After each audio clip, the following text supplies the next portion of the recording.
went around Westbridge to see Yalla's influence.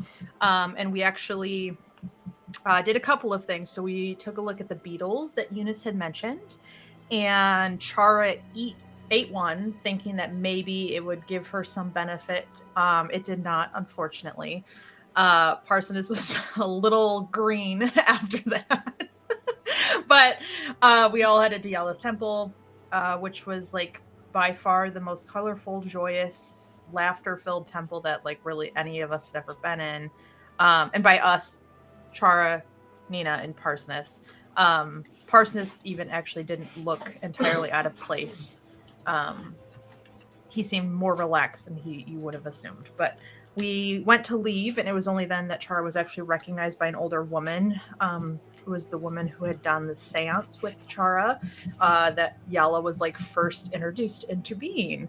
And that kind of turned into a little bit of a public speaking moment for Chara, and kind of urged the townsfolk to essentially become missionaries and go out into Faerun and kind of encourage the worshipping of Yalla because of how it has benefited Westbridge, and to kind of save Faerun from the other cultists and whatnot.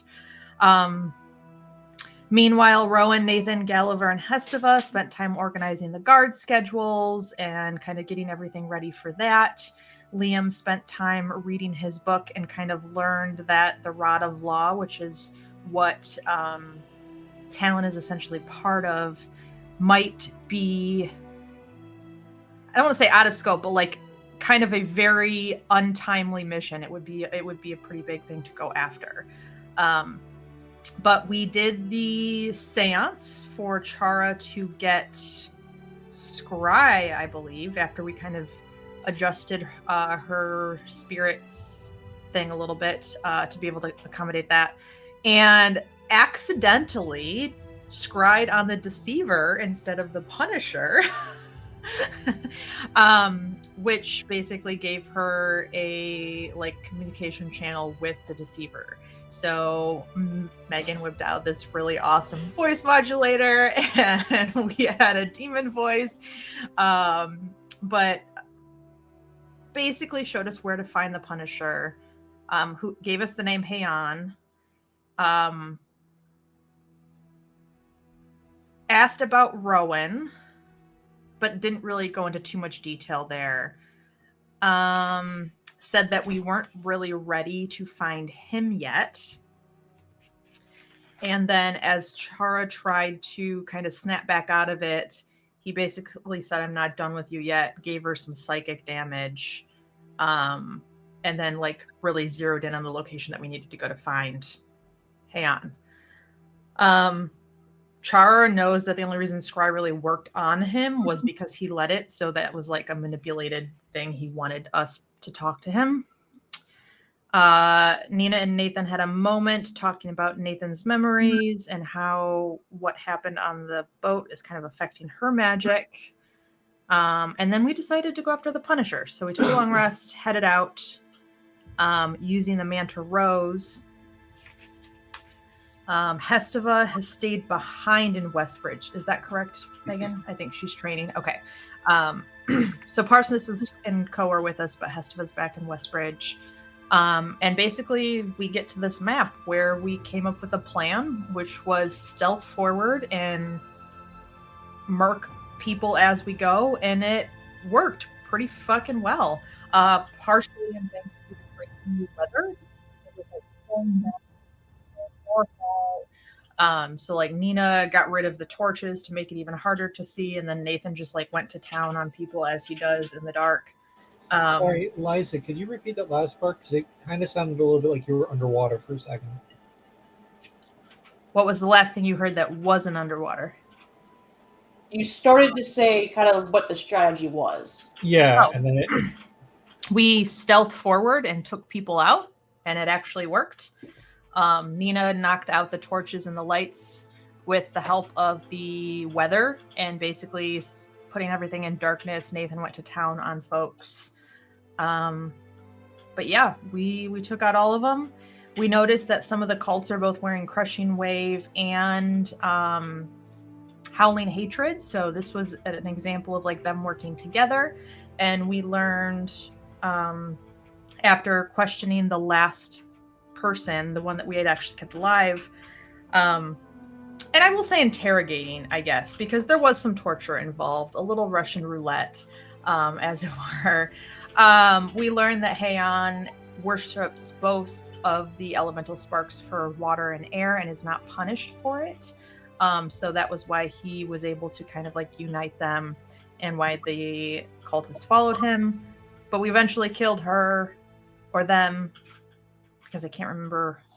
Anyway, Liam took some cloud giant fingers because Heian, the Punisher, actually was a cloud giant. And we found some loot. And we left on Chara and Liam going to examine these giant doors of the temple, which are dwarven ruins.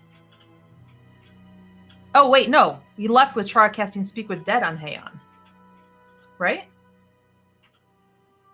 Yes, we took a short rest and then we were trying to prepare Okay. Speak with Dead.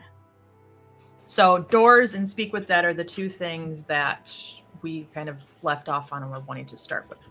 And I can cast Comprehend Languages for us to read those runes. Those runes, sorry.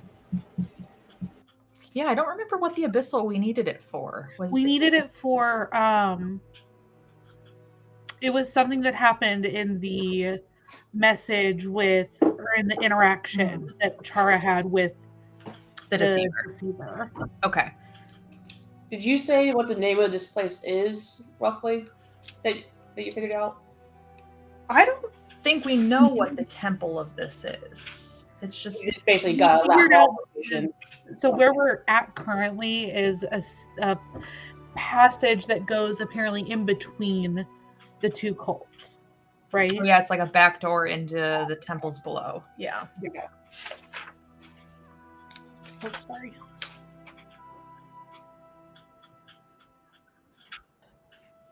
Thanks. Inspiration to you. Got it. All right. Let's see, man. Okay. So starting off, let's get rid of that. That's way too happy. Okay, too happy. Way too Great. happy. Oh, and I will say the weather reverted to being not stormy and rainy as soon as Heian died. So it was the fact that the cloud giant was controlling the weather that made it so terribly miserable. Oh, so Nina's pissed off right now. Obviously, I've prestidigitated myself dry. I will do that for anyone else who does not want to be soaking wet. But Turn that down a little here. Okay.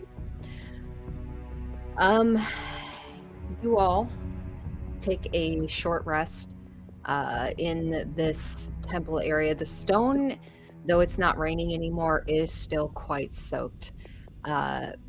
Is not had a chance to dry. The air is frigid. It is cold. You can see puffs of air as you're breathing. The moisture that is still in the air and probably in all of your clothes, unless someone has prestidigitated it out, I assume, has made the clothes stiff. Everything is just cool, cold, and kind of miserable. See all these bodies around you. The blood just kind of slowly mixing into puddles of leftover rain. And you see the form of the cloud giant before you. What would you all like to do? Having regathered some of your strength, some of your wits and such. Real quick, do I have some sort of condition on me? I see a little icon. I had cast Fly on you so we could Mhm. navigate easier. That's done by now. Yeah. Done. Okay. Great.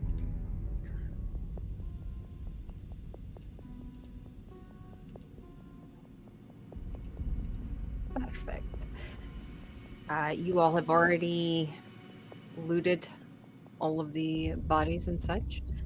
And you see the doors of this temple behind, the swampy waters at the edges, and the forest beyond. And high above, beyond the forest, you see the cavern walls of the Desserin Valley, the canyon walls. I think Nina just leans up against the altar where she killed that final person, and is just kind of like arms crossed looking at the giant.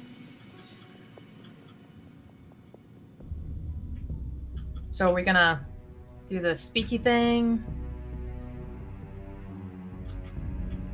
How's everyone feeling? I'm Liam's fine. gonna put on this ridiculous helmet of his and try to read the runes on the wall on the door. I don't. Different runes. RUINS? That's what I'm saying. Yeah. No, I don't think there's writing on the wall. Oh. No. Yeah, what you see like on the ground is just part of the map. It just kind of came with it. My mistake then. No, you're fine. I probably should have clarified that. No, and good catch, Liza, because I kept like varying how I was saying. So like, am I saying this right? Am I saying the right one? Runes. Yeah, you meant runes. I meant ruins. English is just 3 languages in a trench coat. I don't know. I got a nap. How are you doing, Rowan? Feel okay right now. Just a little cold. Oh, here. I'll make one of the braziers like flame up bigger so that you have some heat from it. Bursts into flame. You feel a like wave of heat come out for it initially until it kind of comes and gets more controlled flame, and you just kind of feel the gentle waves of it coming out. Much better, thanks, Nina. Don't forget to eat something. It's been a while, too.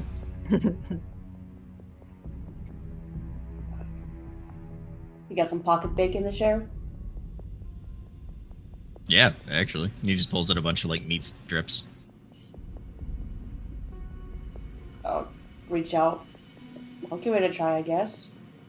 You seem to enjoy it. Keeps me from getting hangry at all, but so, yeah. Am I hangry right now? I'm just making sure you don't get there.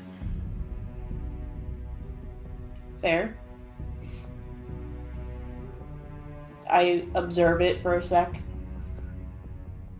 Basically just beef jerky, but ham form. Take a little bite. Actually, that's pretty good, and just start eating the whole thing.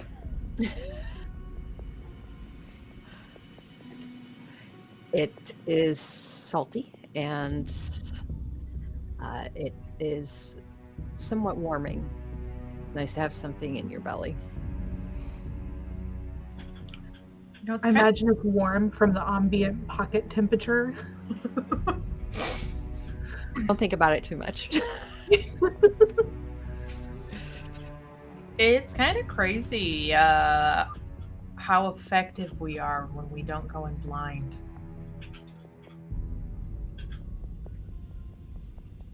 Do you mean literally or figuratively? Because it was dark for a lot of time there, and You we were can kind of see in blind. the dark. Not all I mean, of us that rain can. was pretty brutal. Yeah, that's it. There's a difference between being dark and being rain, though. Yes. Liam, why didn't you use your air thing to push all the rain up?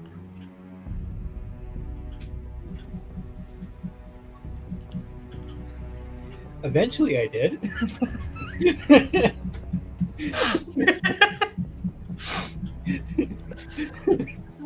Eventually. Anyway, I think we all did really good. And she just kind of like gestures to the massacre of 15 people, essentially. That's in front of us. I mean, I tried to keep more of them alive, but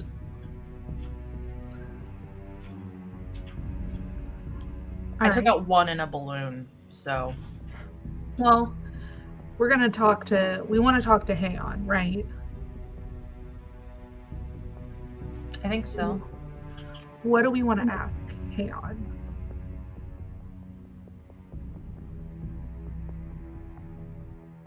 So, basically, Hayon knows where the Punisher is. He was the Punisher. Was the Punisher? Maybe we can ask him, and this is out of character, just me spitballing based on my notes.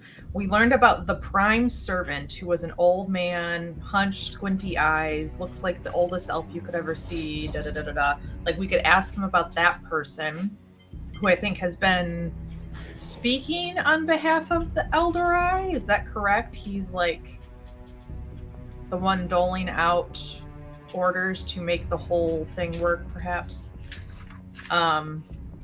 We could ask what made him blessed, or What he was going to do next. yeah. We could ask all three of those questions. We can ask up to 5 questions. Here's the rub. It's not like, slipping back kind of into character for a second. It's not that he's a spirit. He doesn't have to answer us.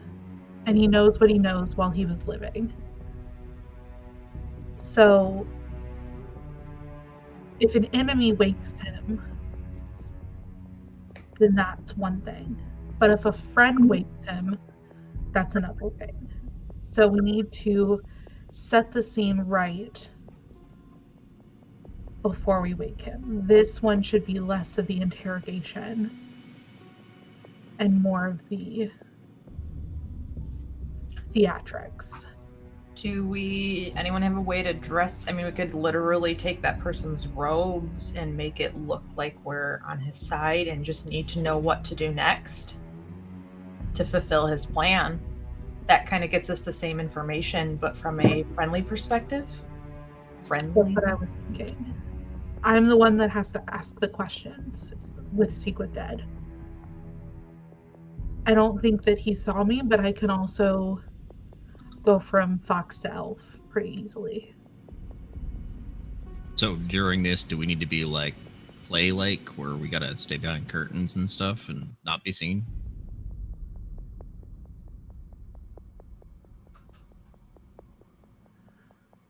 I would hide while we Okay. do it. Can do that. So do you want one of these cultist robes? That's the plan. Nina starts finding one that is the least bloody and charred. And basically like gets it for Chara. Yeah. You easily find one.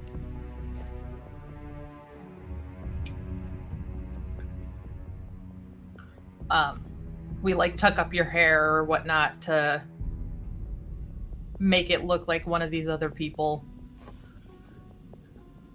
Chara And- will essentially, she'll look at one of these individuals on the ground and just like, you would see her shift from her fox form into one of their forms, essentially one of the females who are on them who are on the ground, and so she'll essentially take on their appearance. Okay. What, the Catwoman that seems to be there? The CGI. One that we tortured to death. Okay. You take on the form of one of the women on the ground. She has short blonde hair, and it's kind of chopped, very choppy, like she had been cutting it herself. And it's about just below the ear line.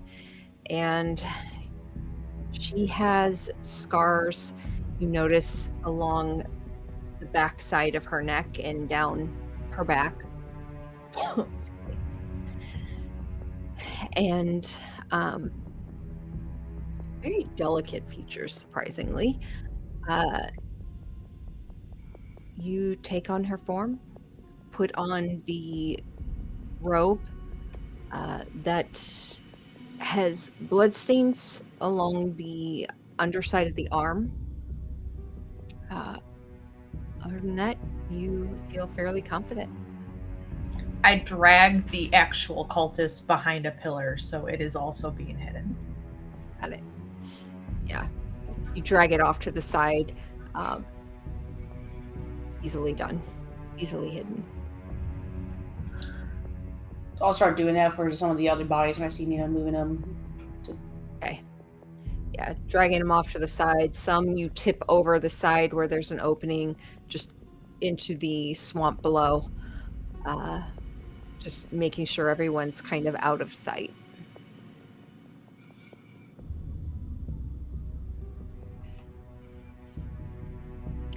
How do you foresee your spell working? How do you cast a spell, Chara?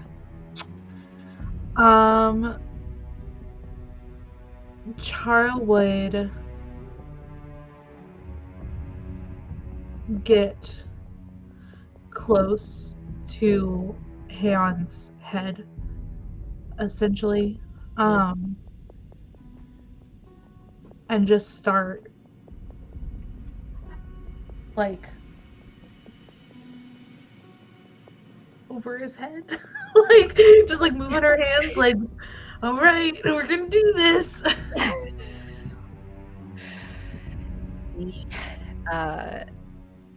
Magic gathers around your hands. You feel as you draw in spirits forms to you, and they help kind of gathering the energy of the dead. You feel them dipping down at points and pulling down and pulling, and it's when you reach your hands down and almost scoop up and pull. The rest of you see Heon's head, the bluish skin that had turned very pale in death, the eyes immediately just going white and blank. You see the head just raise up, and it blinks and looks at you, Chara.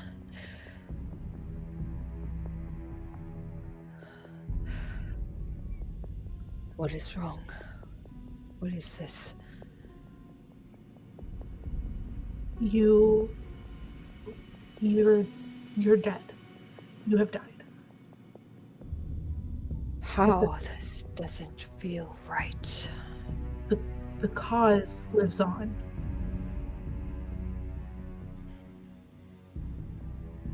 The eyes look at you.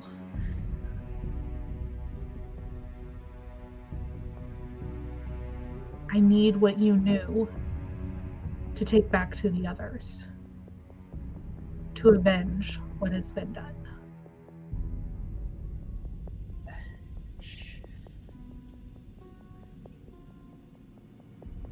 Cause.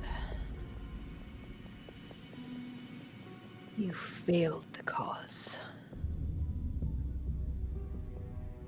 Well, as it stands, I'm the one who's alive and you're the one who's dead. So who's the one who really failed here? You wish to take the power. You wish to do what I could not, what Arisi could not.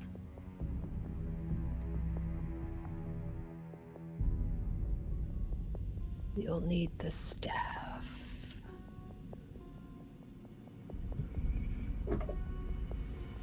Where's the staff?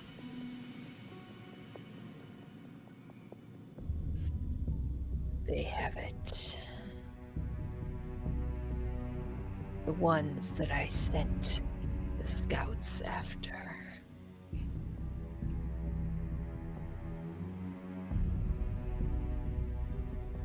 I said staff, I meant Whatever Windbane is. Yes, thank you. Um,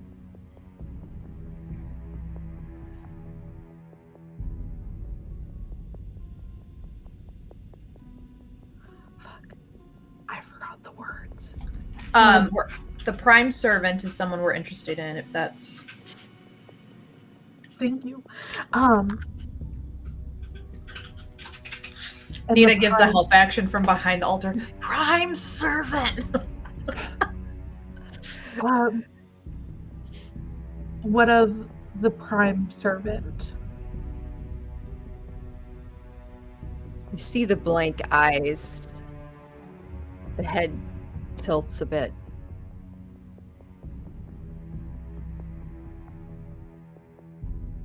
I do not know this name. This creature.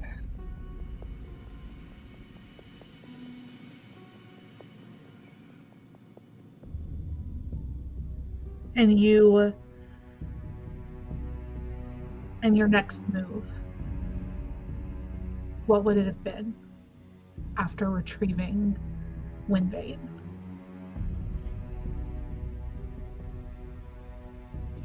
Take it below.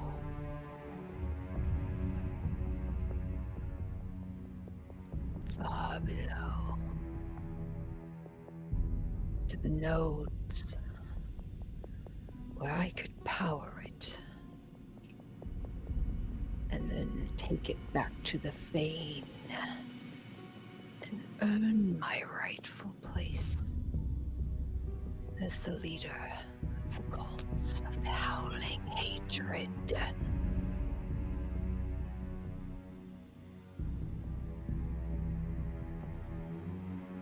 Just the Howling Hatred? What of the Crushing Wave? Aspirations.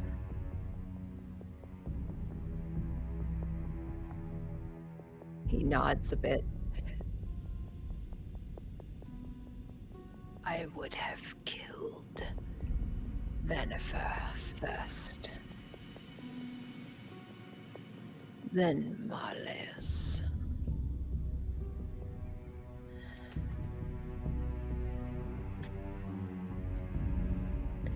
And lastly,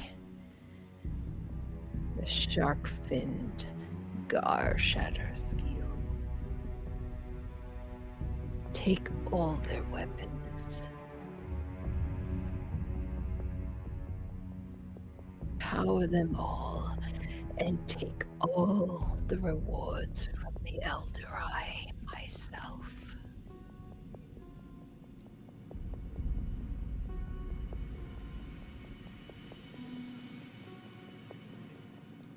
You get 3 questions or 4? You get 5. 5, okay. I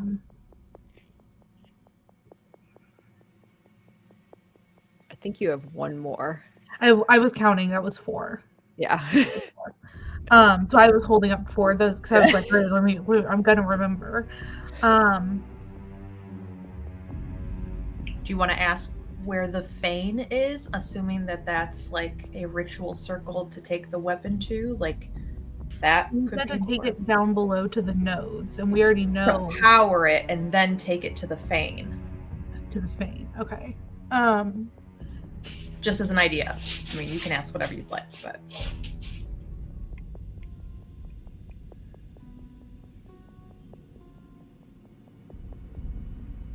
How do you get? How would one get to the Fane to complete?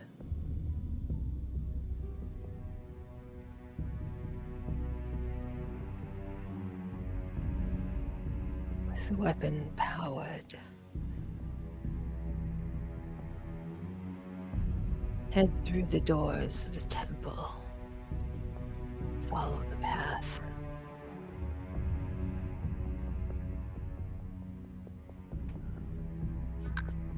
And if you're not like me, hold your breath.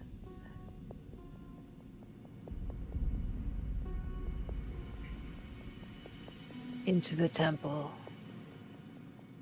and find your way to the great worm's mouth.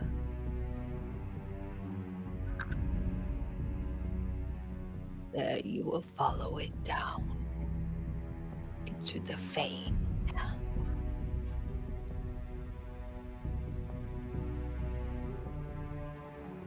The breath on the last word just escapes and continues. And you see the head just tilt back. And the body goes inert once more.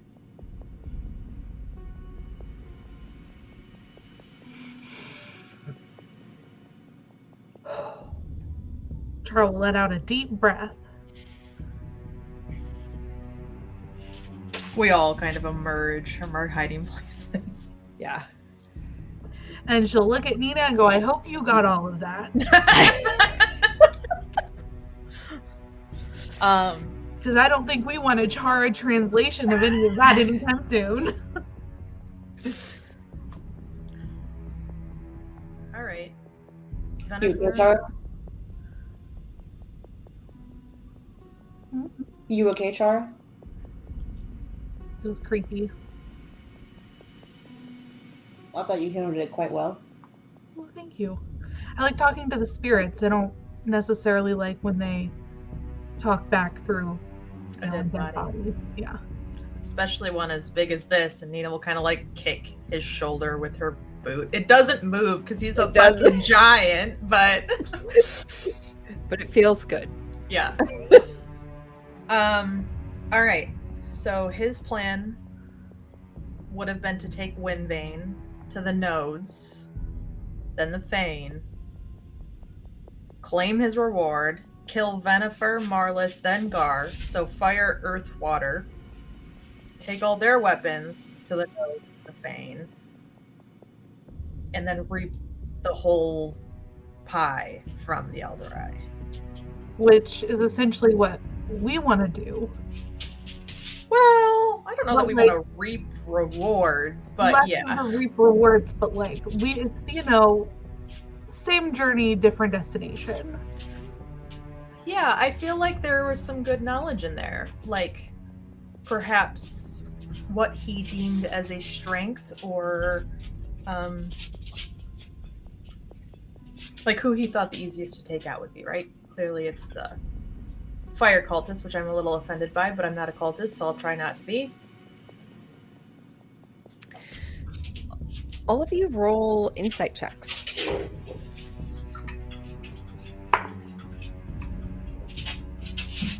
Ooh, that's a 13. 17. 13 for me. 21. Wow. 9. Liam, as you're hearing your sister and Chara discuss this, your eyes kind of trail back to the body of this cloud giant, this air giant, and you feel yourself kind of zone in on it a bit. You feel the breeze kind of past you, just drift past you, guiding your thoughts towards this giant. And you almost hear on the slight wind of it,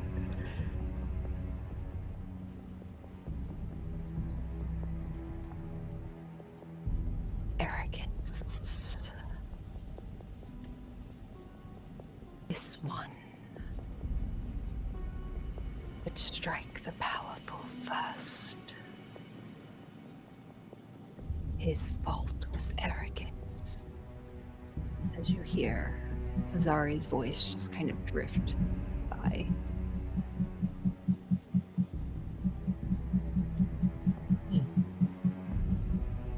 Hey Marco, is your leg going? No. Do you have that towel? It worked well last time. I do. Oh. You were even shaking your actual full desk, your entire camera. Your camera was I hate so much about my life right now. Only because we love you. Okay. Liam's gonna just interject real quick. It's like, I don't know if you thought that fire was the weakest. Could it be that he was trying to propose? He was trying to show his strength by going after what he thought might have been the strongest before going after the others. I mean, there's different ways of going about this. You know what? I like that explanation better. And I, for one, don't think we've already have enough like pyromaniacs around us. So I'd like to stay away from them for a little while. He says, turning away from Nina. So we already have. So here's my thing. The other thing I just want to say, just want to throw out there that I see a flaw of in the plan is like, why go with one weapon to the nodes when you could go like at one time? Why not get all of them and go at once, and then from there go to the Fane? Why make multiple trips Well, to the nodes? he wanted to power Windvane up, right? The nodes are going to give it more power. That might have been beneficial to him to take on the others. Yeah, it seems like more of a let's use what we have to get stronger, so we can start collecting more, as opposed to going level 1 against all these different things.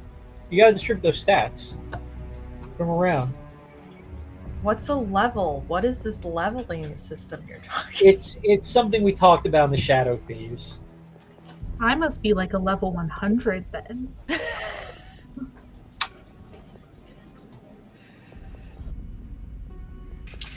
All right, well, Punisher's taken care of. They don't seem to know Durgan by the name Durgan, which, sidebar, is something we did ask. That's how we got the Prime Servant information. We thought they were one and the same, but they don't know. The person we asked at least did not know Durgan by name. So, By title. So Durgan's still a mystery. Durgan is still a mystery.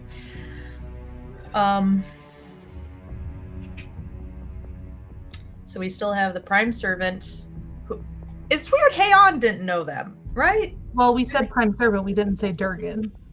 No. But the woman, and she points to the body of the person she stabbed in the throat. Like, they gave us the name, the Prime Servant, when we asked about Durgan. It's weird that Haon doesn't know who the Prime Servant is. Is it weird or was he lying? Oh, that's right. Can the dead lie? Can they lie to you? Oh, yeah. Right? Mm, Brief. Out of character? I don't think they can. The corpse is under no compulsion to offer truthful answer. Oh, But well, that doesn't mean it has to lie.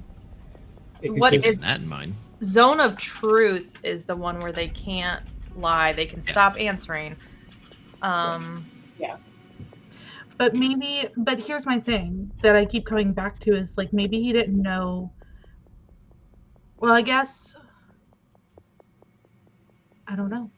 Can we insight that, like, retroactively? How he said, when he said, I do not know that name? Yeah. No. Okay. You said no, like you would say yes. That's painful. It felt like it. You're onto something, Nina. It was the answer was, don't know this name. Like, Yeah. It could be, hey, haha, I'm gonna lie to you. I know it by another name, but I'm not giving it to you. Type thing. If they actually knew. Like, Mhm.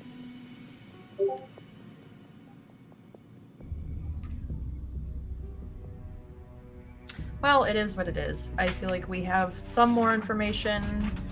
We know certain locations, not necessarily. What was the hold your breath bullshit? Are we gonna have to walk through some poison cloud or something? There was mention of a great worm. Like, Now, when he says worm, Does he mean like a dragon, or does he mean like a giant earthworm? Yes. Liam asks seriously. Chara shrugs. Yeah, is there any indication on these temple walls of like a depiction of what the worm might have been? Because these are the doors he was talking about going through. Mhm. So Nina's gonna look for any, like in the broken carvings, if there's any like dragon tail or earthworm. Yeah, you. Dragon tail? Everything about this temple ruin, it's kind of odd. I would say let's do history check here. All of us, or just Nina right now? Probably just Nina. 9. Okay. You're not sure. As you're looking at it, it looks. You see veins of similarity to dwarven architecture, with a lot of odd accoutrements kind of all about that don't look dwarven whatsoever. You're definitely not making out any of the carvings and such. All right. Well, we should let Parsonus know that we're not dead, because he's parked up on that cliff still. I forget who has an earring. I wrote it down and then it changed. I think I Liam, got it. Nina, Rowan, Hesteva, but then we got that all changed. Liam, Parsonus, Rowan, and Hesteva. At this Okay. point, I think just consistently through all the changes, I have always had one of those on. Yeah, because you go missing the most often and we need to find you. We're never taking yours away. Well, yes. But what I'm trying to say is, I can pass the message, Great. and I do. So I And have I feel just a just a little attacked. question that I've had stuck in my head since we got here. Why are they all out here and not in the temple? Huh. I guess we could have waited and watched a little longer. Maybe cloud giants don't like being underground? That could be it. I've just been wondering. What exactly was the cloud giant doing before you attacked? He was standing where Nina's icon is behind the altar in front of the doors. Like, Menacingly. they were doing some hand jive, but I don't think so. It just said he was hovering behind the altar in front of the crepit door. So, like, a little off the ground. Didn't he say he sent scouts? So he sent scouts. They're the ones who attacked us on the ship. Are we sure? Yeah. I mean, I don't know. That Educated wasn't guess? Yeah. I mean, yeah, because they were wearing Howling Hatred. Hmm. And they were after Windvane. They were after Windvane. Oh, we still didn't ask him how the hell he knew where we were. Oh no, we asked them. They can sense it. They can sense the weapons. Yeah, but really? Like all of them? No, that's probably why Howling Hatred came after us and not Crushing Wave, right? Because Yeah, but still, all of them? like instead of just the leader. Yeah, like I just that feels weird to me. I could be totally wrong. I don't really know magic all that well, so don't look to me mean, for anything. Rowan, you follow a god that has many followers. It's not just you who can sense him. His magic, right? Right, but I understand what Nathan's saying, that why would the little lower peons of the cult have the same ability as those of higher ranking? I mean, the ability to sense a weapon doesn't mean you can wield it. I can tell you what's magical and what's not, but that doesn't mean I'm going to be able to use it well. Is there a way that we can keep Windvane from getting sensed, like an anti-magic box? You mean like the crab that it's in? Is that stopping them from seeing it? Because if they can sense it, and it's already in like Jonathan, then Jonathan's not doing enough. They didn't sense it when we were here. Well, how do we know? How do we know? But isn't it because that's basically like a pocket dimension? How many times can you cast that Speak with Dead spell? Once we're done, I can't do that again for another 24 hours or until I sleep again. Okay, because I was going to say, we have 15 corpses here. We can talk to more if we can cast it more. Nah, honestly, I think we're grasping at every straw as we can right now. So, I guess the big question is, what's our plan here? Are we going down or are we going back? Down is certainly going to lead us into more interactions. It's a backdoor into the cults. One of our plans was to confront them.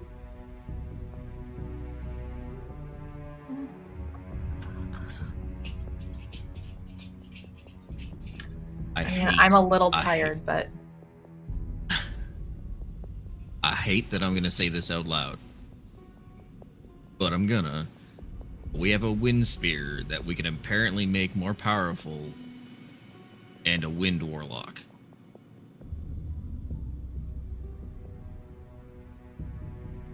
you want to give Liam a shiny new toy? I'm sorry, I don't use spears. I only use daggers, and maybe finesse swords. But and that's not me as a player. That's Liam setting a boundary. So no offense here, Liam, but the only time I've seen you use a knife or a dagger since I've met you was to stab unconscious people. They had it coming. So, are you sure you're good with daggers? Oh. That was a read. Shade. Liam says nothing and just turns around and walks away. Is it cold in here? No, that's just me casting Boreal Winds. He just like leans over to Nina. You're welcome, my pretty little fire mage. And he walks away.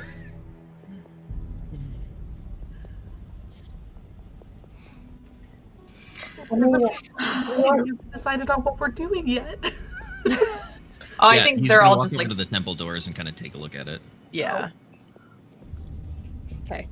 You head over to the temple doors.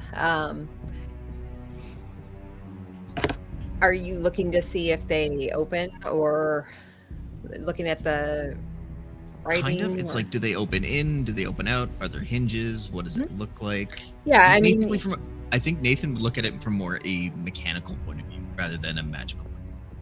Like, Yeah. how do they open? Is there a Mhm. hinge? Is there some kind of a mechanism? yeah.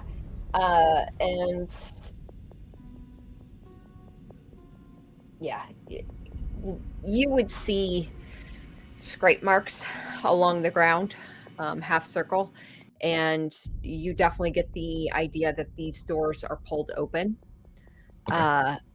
There, and as you kind of reach up to grab one of the indentations, where only a portion of a stone handle is left, and you kind of, just to check it, give it a little tug, it pulls a little. Okay. Kind of lets it settle back where it should be. And, well, it's not locked.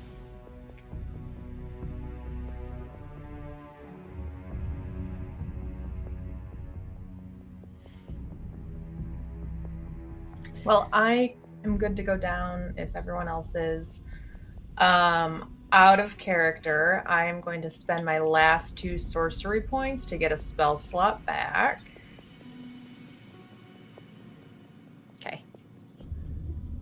we don't necessarily have to rush this, though. I mean, we can go back to the Mantle Rose, so Parcitus can actually see us. Do we have anything if we like leave it here that could alert us if someone comes through the doors? Nathan just puts his hand up. Me? If you want to stay, I was just thinking like all these magic items that Liam picks up, doesn't something like trigger an alert?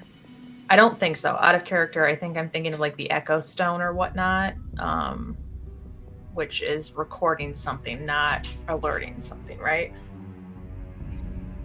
Yeah, the Echo Stone essentially holds a spell. Yeah. Yeah, I was about to say, because I have that up and I was about to do something with the Echo Stone. But yeah, it just stores a spell for later use. Got it. Okay.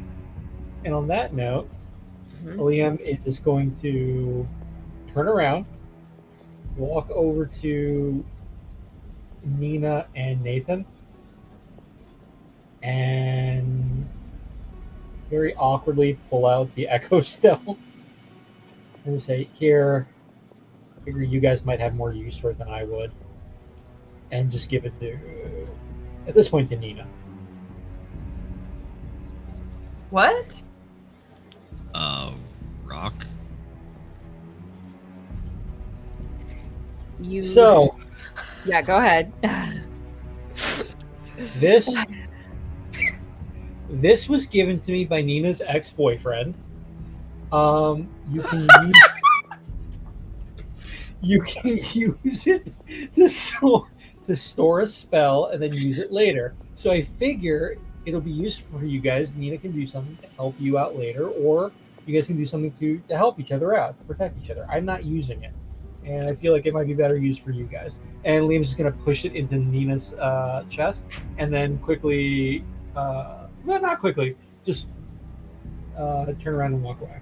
How much of a spell before you run away? I don't think there's a limit, actually. Yeah, it just says it can only hold So, one like, spell. if you stored your huge wind magic spell in there and you weren't around, we could use your magic. That's a good question.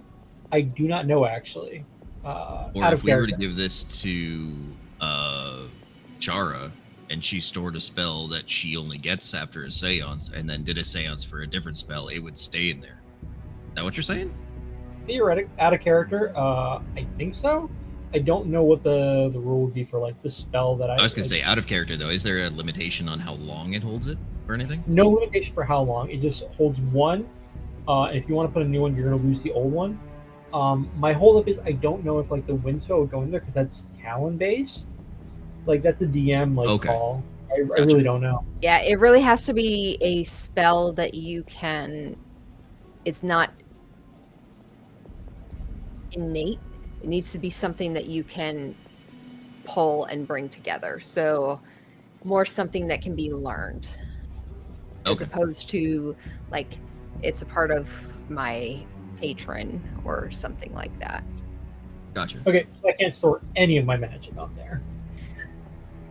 Okay, so which spell are you talking about?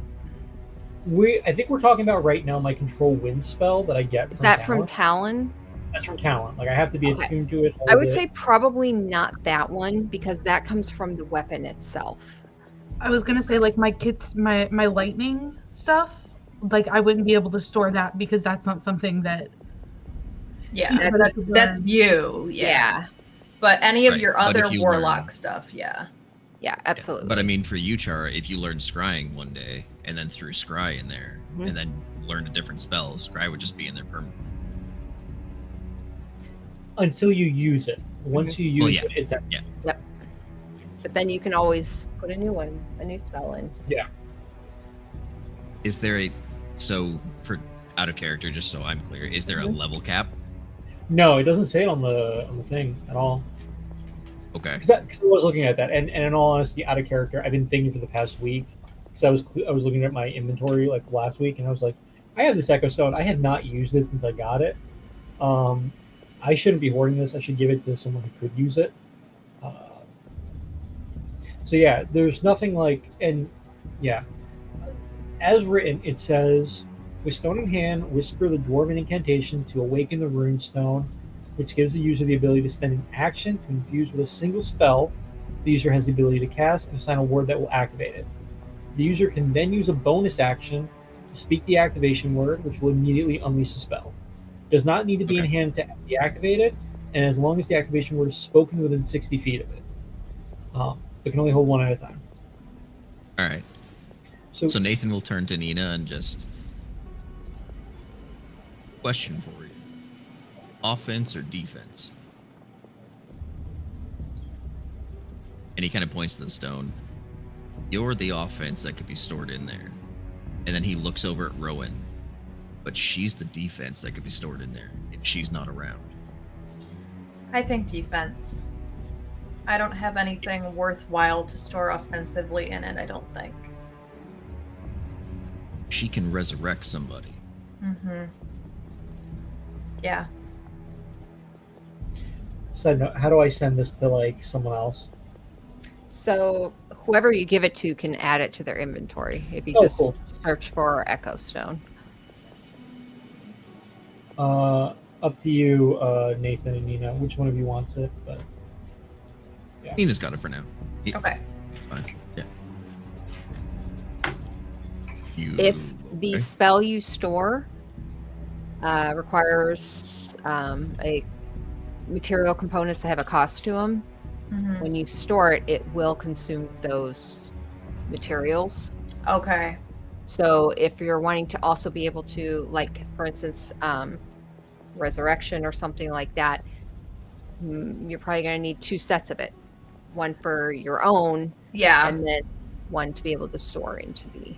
Okay, so Revivify into there would There you need go. the 300 gold diamond then, and then Rowan also would probably want to keep 300 gold worth of diamond on her in case. All right. Nina will hold on to it for now, but Rowan, I think we kind of like gesture for you to come over and kind of fill you in on what we're thinking.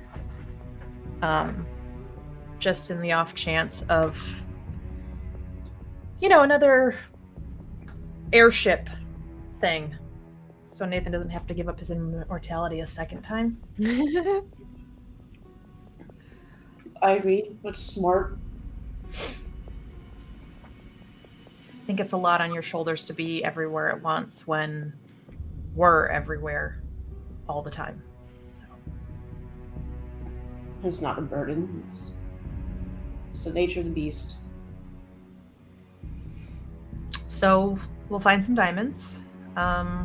For now, I suppose I can put an offensive spell in it that doesn't require materials, and then we'll fill it up when we've got more diamonds.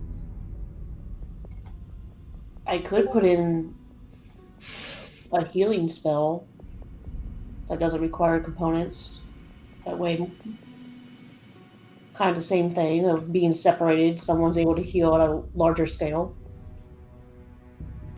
I mean, I have out of character. I have like 4 healing potions as well as cure wounds and stuff too. Okay.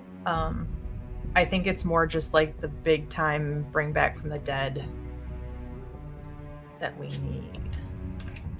I was gonna say, out of character, Chara has like a mass heal, doesn't she? I don't think Chara has. Sorry, anything. Rowan. I do. Yeah. Oh yeah, that Because would I was be thinking worthwhile. store one and give it to Chara. That's my thought got mixed. Sorry. That's a good idea. I have the mass healing word, and that's exactly what I was thinking of. That spacing out, but Nina, it's totally up to you. Why? Okay, for 1, 3 was not my boyfriend. 2, I don't know why you think that this is good for me. I appreciate the thought, but anyone can use this. And she just kind of like holds it out in front of the whole group. Oh, I thought you might need magic to use it. That's why I've got none.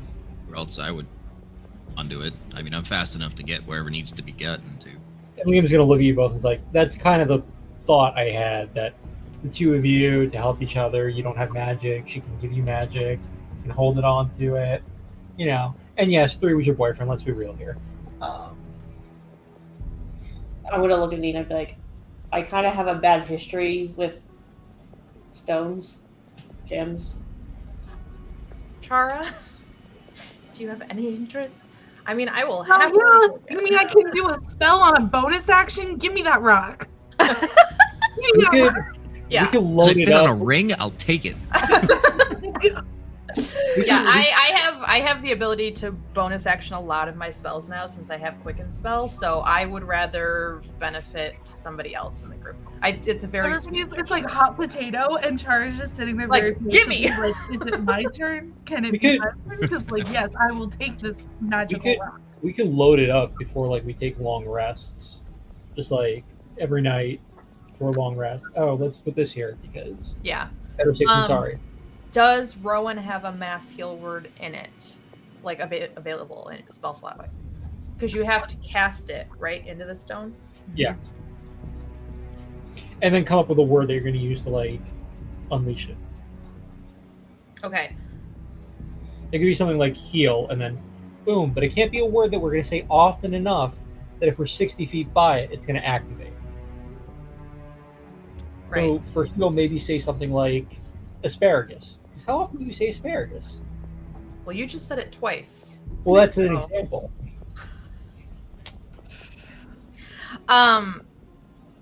I think that this is great. I think that this will be beneficial.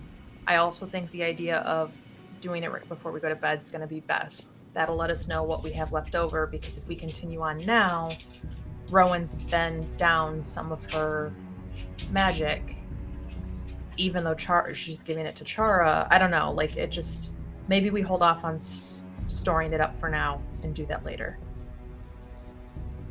Sounds good to me. Fine by me. All right. Wait, so don't put something in this rock? What you I mean, Chara? if you want, Allie can go on to D&D Beyond and add the Echo Stone to your inventory. I'm going to take it out of mine now. So if you just search Echo Stone.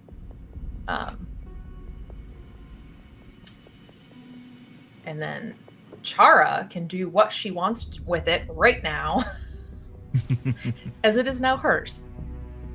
Hot potato. Lit. Out of character, that was very sweet though. I appreciate the gesture. Nina does as well. I think she's just like,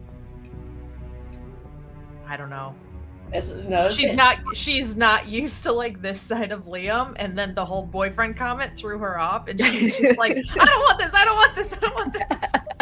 Trying to be a team player No, I it's think that great. was really, It's that was really good. while Like- also being my normal treasure gremlin.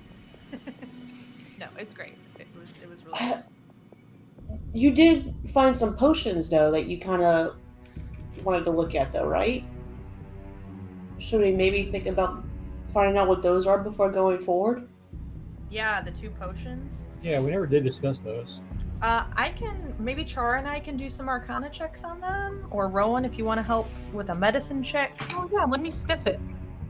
I don't know if that's even what DM wants. That's just what I assume. But Let me just give it a sniff. I'll figure it out. drink it. Give us a Constitution check. I'm not Maybe- gonna drink it. I'm just what- gonna sniff it. What if I just taste it and see I'm what not it gonna tastes like? do what everybody thinks I'm gonna do. Okay. You sniff at it. Go ahead and roll me an Arcana check with advantage. With advantage. Okay. 16.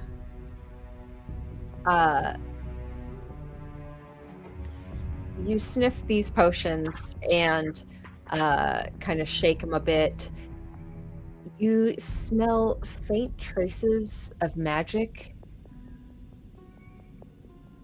that you still just sense faint traces of coming off of Rowan and Liam. And you know that these are potions of flying. They're potions of flying. Awesome. So I don't What do they have to taste like? test that on people. I just sniffed them. I didn't taste them. They smell like wings. Liam puts his finger in one of the potions and just licks his finger. What does it taste like, DM? Roll me a Constitution saving throw. What's my modifier? 16. It tastes like nothing. Like air. Like Well- you didn't even dip your finger into anything. Well, guys, I can tell you right now, it tastes absolutely like nothing. So we're not going to die if we take it. Maybe that's not the right way of phrasing it. It tastes like nothing, so it'll be easy to drink. You say they're potions of flying? Yes. So Nina definitely doesn't need them. Yep. I technically don't need it, per se. So it should go to... Our two fastest. I need would- up points to Liam and Nathan. I agree. Liam coming down from the skies and like, what y'all? So, out of character, a little bit of metagaming, maybe not metagaming. I don't know. My patron's going to give me fly in like a couple levels, so I don't know if like you guys really want to drink the potion right now. A couple levels is a long way off, dude. Right, but like That's I- like, I don't know if it would be better suited for Char or not. You have bonus action dash, which means you could go 120 feet. No, 180 if you action bonus action in one round. Like you need to have more speed. and I can do more long distance. I don't Yeah. need to be up in the middle of everything you do. Yeah. All right. Give the treasure gremlin some potions. You get one, and then I think we're giving Nathan the other. If he wants it. He just kind of looks at it like, okay. Tucks it in his jacket pockets up. One of his jacket pockets. Such gracious gift takers. Not sure how he feels about flying. Yeah, Nina's cast fly on him a couple of times, and it's been awkward for this. The treasure doled out. You've asked some questions, gained some knowledge. What would you guys like to do? It is Commit more murder. now late. We are getting into really the early morning hours at this point. Oh. We should probably go back to the Manor Rose. Mhm. And I think we should come back and go to the Crushing Wave cult and take their all-powerful weapon next. Chara says casually. Okay. We could also go for fire. I'm sure Nina would like that. Fire's a little way off. We are literally at the back door to Crushing Wave, as much as I don't want to deal with water. We also have really bad track record with Crushing Wave. Isn't So that where revenge? you met though? Revenge? Vengeance? Vendetta? It's also where 3 died, right? No, that was Howling Hatred. Yeah, Howling Hatred. He got stuck by a tail thorn. Kendra That's right. was Crushing Wave. Same player, different characters. And that was at Riverguard Keep. But it's yeah, it was like Mhm. water. Right. Nina's gonna start making for the Manta Rose, assuming we're gonna sleep, and then we can just walk and talk about our plans. So, am I staying here as a lookout, or Do you want to stay here as a lookout? It wouldn't be a bad idea, but I think you need to keep an earpiece. I think it's a bad idea for him to stay by himself, honestly. I can get out of here fast enough need be? Liam, you like sneaky reconnaissance type stuff, right? Liam's just gonna look dead-eyed at Nina, like, what are you telling me to do? Just keep Nathan company while you guys make sure nobody comes out of this temple. Liam begrudgingly accepts while thinking of his misplan to like gaze at Enoch. It Oh, jokes on you. She's back at the mansion. Yep, she stayed all the way back.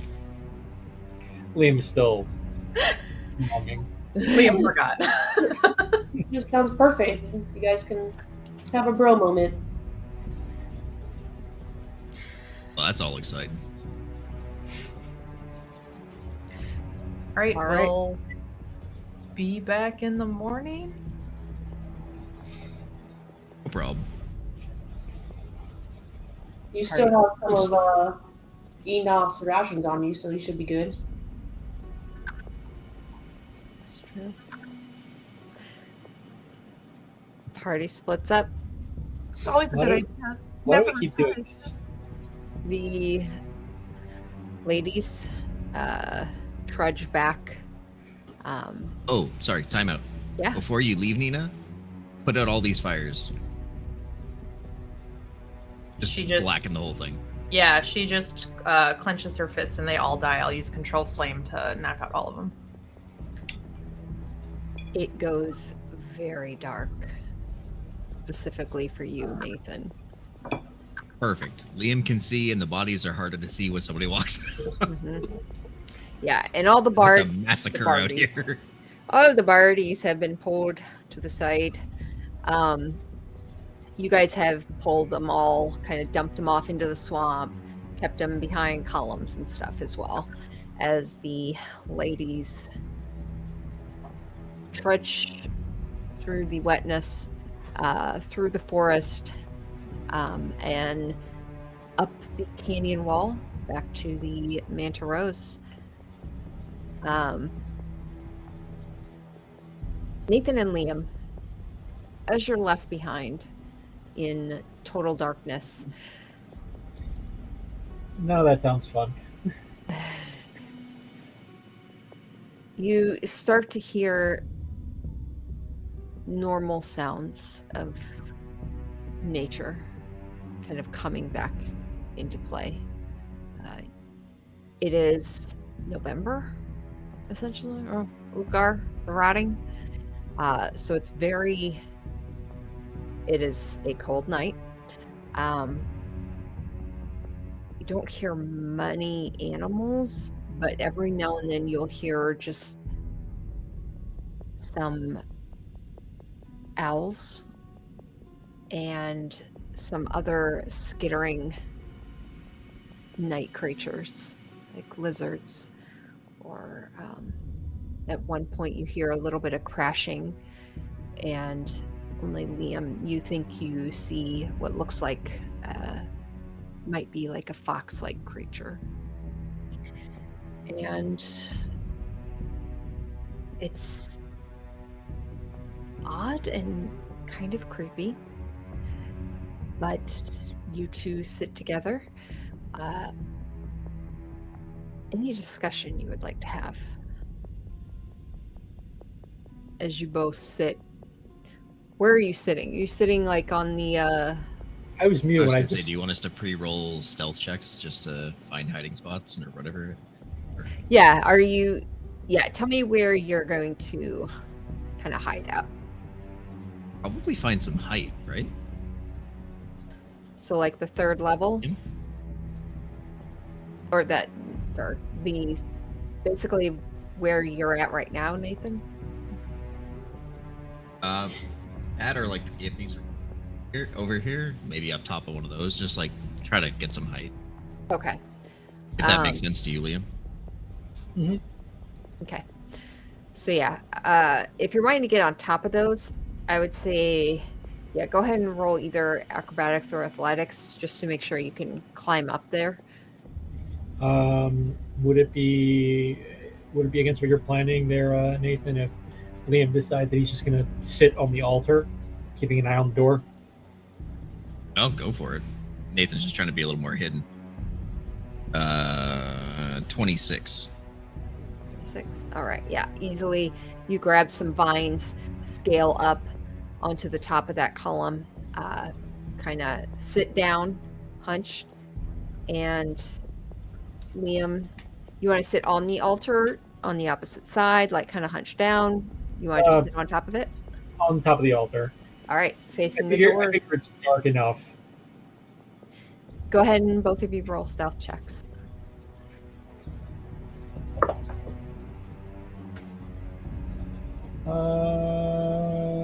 17. 21. Okay. You both feel fairly confident. There is so little movement around the area around you. And you just kind of meld into it. The air is cold and starts to seep into your bones with the wetness in the air. The rest of the party, as you make your way back towards the Manta Rose, you see the red ship sat atop the canyon wall, and you come to the doors, to the little ramp, walk up it, step inside, and you head to the end of the platform where you see Parsinus and Philippe standing there, still looking at a map on the table. What would you like to do?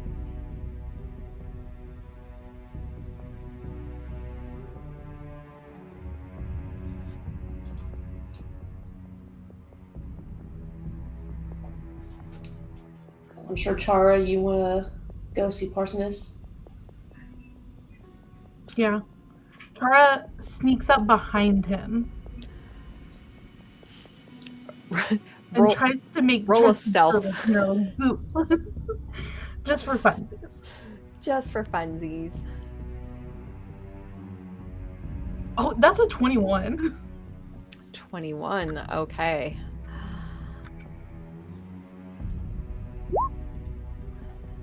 Whoa. You sneak up on him, and a moment later, you hear him unsheath his weapon, and you feel it pressed against your throat. And a moment later, you see the eyes clear, and he immediately pulls it back and takes a few steps back. I'm so sorry. I'm so sorry. Are you all right? Well, that was kind of hot. Do that again. You scared the shit out of me. What were you thinking? Seemed like a good idea at the time. I'm seeing now that I did not mean to scare you that badly. No, it's... Your response was totally appropriate. You see him sheathe the sword, take a few steps away, kind of pinch the bridge of his nose for a moment and rub his temples before he walks up to you. I'm sorry. That was an inappropriate response. And he kind of looks at Rowan and Nina for a moment behind you before returning his gaze back to you. We had a visitor earlier. Apparently he's a friend of yours. Old dead dude? Big gargoyle-like dude. Oh! I'm sorry, what? Barely fit in the ship. You let him in the ship. Oh. No. We, You see him, like, pause and think for a moment. He kind of looks over at Philippe, who looks pretty disturbed, kind of wringing his little paws together.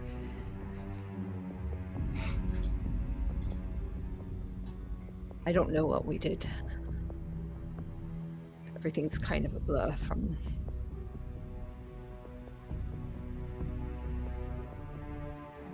I remember him mentioning all of you,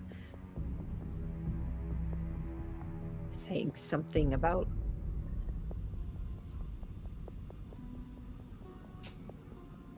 he pauses again, blinks, his focus going in and out, and he looks back down at the map table, the navigation table, and he kind of walks over to it, looks down on the other side, and pushes one of the maps forward. And you see a symbol carved into the navigation table, the wood of it. Where the symbol is carved, the wood is, it almost looks like it melted, and there's blackness creeping out from it almost. Parsonus kind of pushes the map back, takes a step back.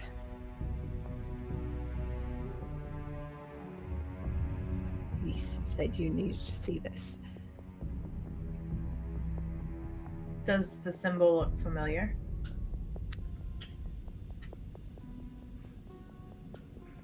I believe... Is it like an overlay of all of the cult's icons together or something?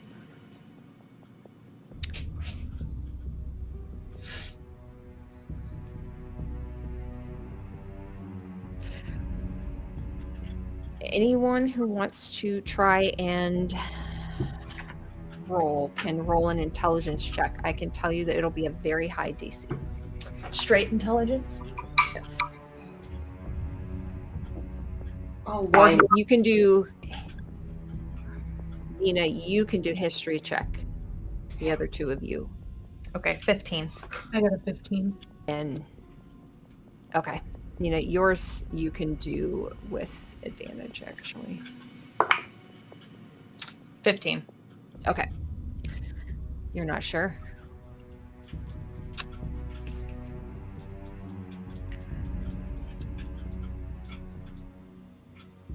You feel like there's something vaguely familiar with it, but you're struggling.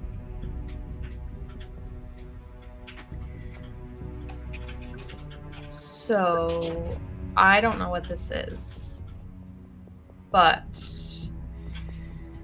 we have someone who might. Nina's just going to pull out her mirror. No, not the mirror. What about before we go to mirror?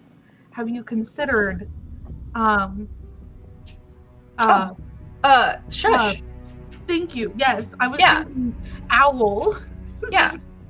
No, that's a better idea. I forgot I had that. Nina's gonna take out her little note that ties her to Shush, and she's going to be just like quickly like grabs a pen off of the desk or a quill that's nearby and writes out, "Hi Shush, hope you're well. Have you seen this before? Or if not, can you research it?" And then I'm going to. She's like, she kind of hesitates. "You guys, if I recreate this symbol, it might ruin this item." Fuck it. And I'm going to draw the symbol on the paper. You draw the symbol on the paper. And as you feared, you see the symbol start to bubble up. The pages starting to burn as it goes. And almost the entirety around the symbol just burns to ash. And turns to nothing against the table. Only a small portion of it remains. And you just see barely the edge of some scrolling.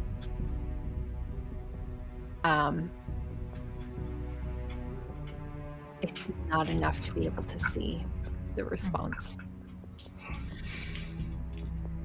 And Well, a moment later, the response that was on there fades, dissipates, almost as if pulled into the darkness where this symbol once was.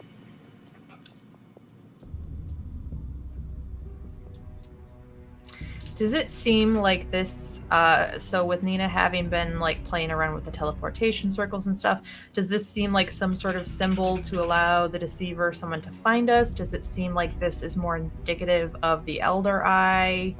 I know we rolled history checks. I'm just trying to, like, based on this new interaction with this piece of paper and how that, go ahead, Chara. No, keep going.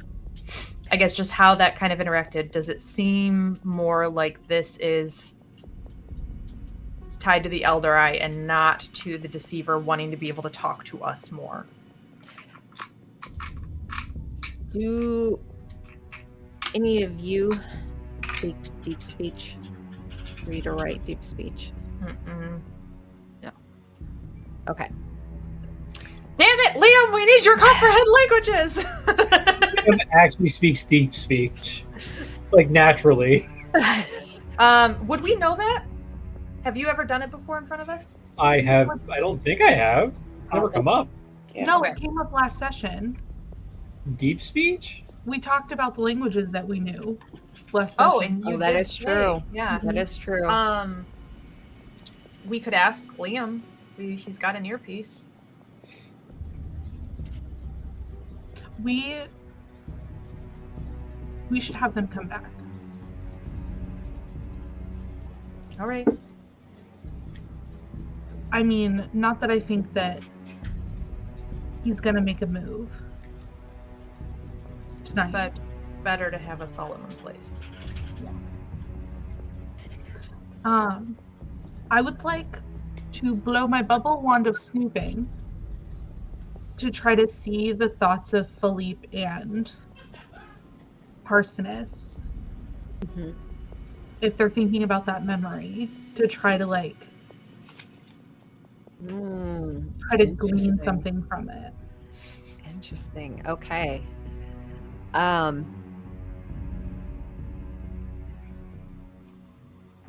don't even think. Well, let me look at your item real quick, just cause. I can hear words and thoughts of those within 10 feet of the bubble. But it says I can choose between words of those, like what they're saying out loud, and thoughts of those within range. Perfect. Okay. So I always get excited when I get to use the bubble wand of snooping. you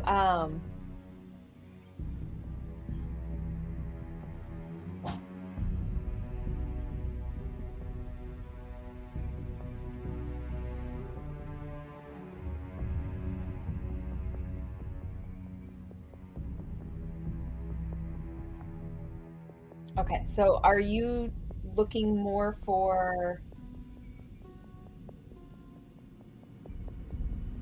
to hear thoughts, or are you wanting to wait. Left the holder to hear the words of those within range or something.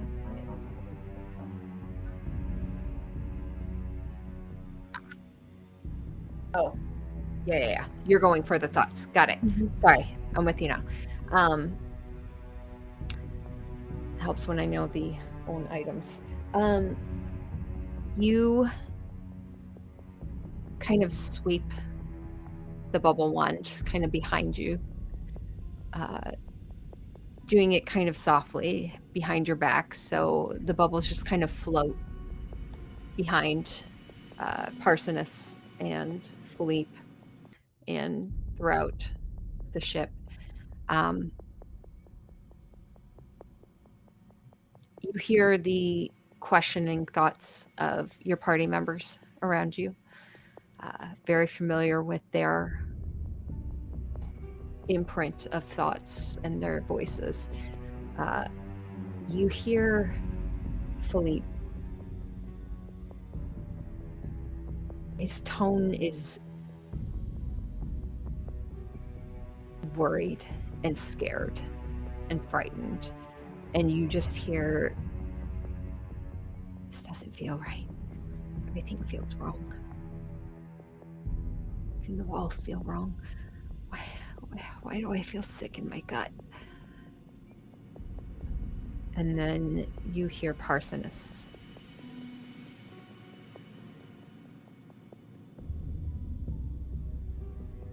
And his tone is, his thoughts, there's clearly worry to them, some fear. And you would almost gather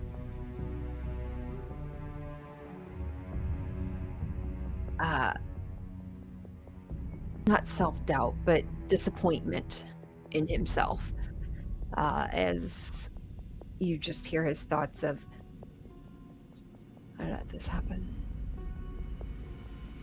I let this monster enter our home. What the fuck did he do to us? Why can't I remember? I should be able to remember.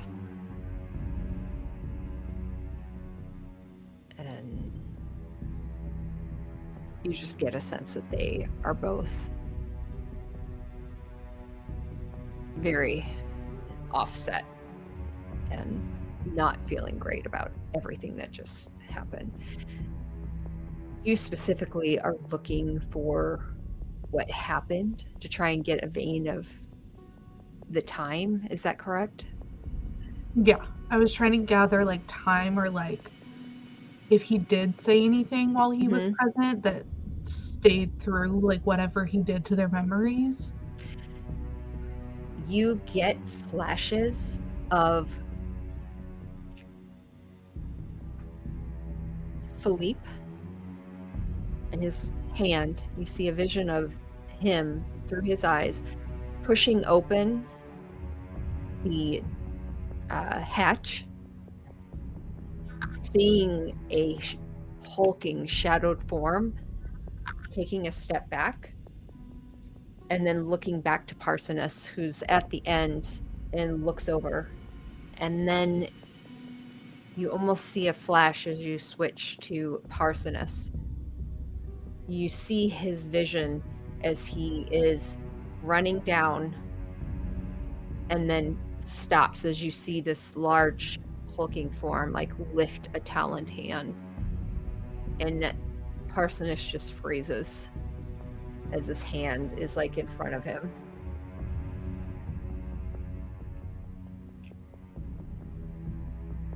You hear words coming from the creature, but they're almost muted. You can just barely hear the back end as if through hearing it through a thick wall. You hear the tone of voice that you are very familiar with now. Can't tell what he's saying, but that's about all you get from that.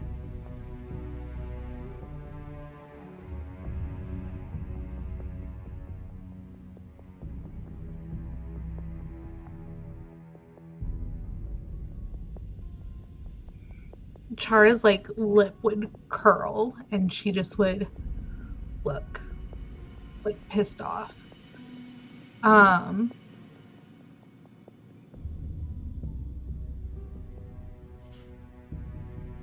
should have seen this coming.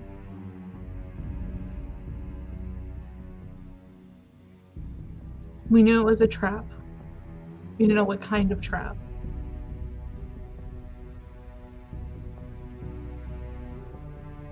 We called it.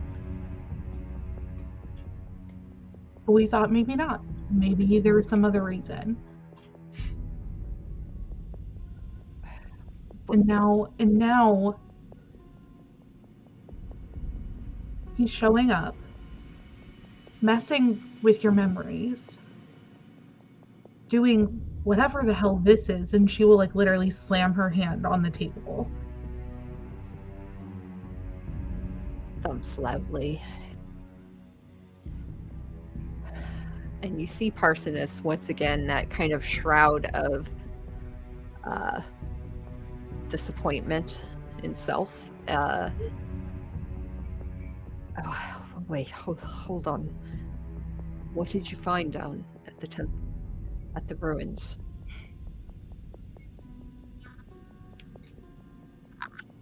Exactly what we were looking for, laid out on a silver platter.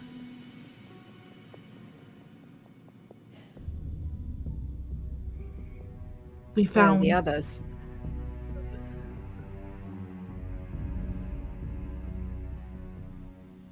They wanted to stay behind to watch the door. We found a back door to the cults, to the temples. We got names and places and things, all the nouns, really, for like next steps. But It really did feel easy now that we're looking back. It was meant to be.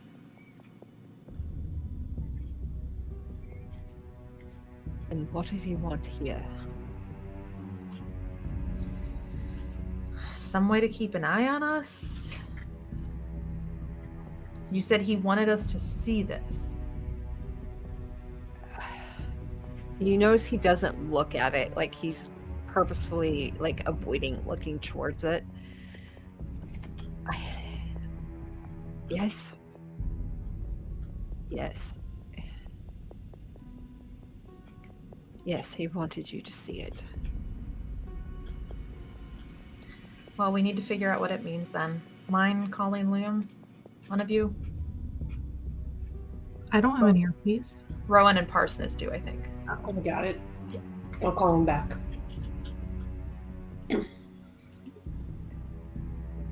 I'll like step back a little, so if you wanted to keep talking, like over to the side, like we have an issue, we had a visitor, you guys need to come back.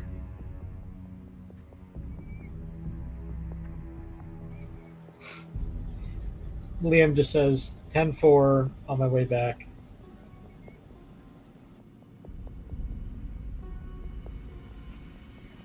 They're coming.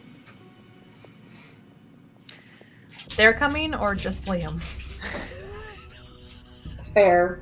I relayed to Liam what he relays on from there. Okay. Liam does tell Nathan. He can come back again. He's not that much of a dick. Oh, I know. Nina is that much of a bitch, though. He just jumps down and kind of. So, what'd they say? What's the problem? There's a visitor. We need to go do something.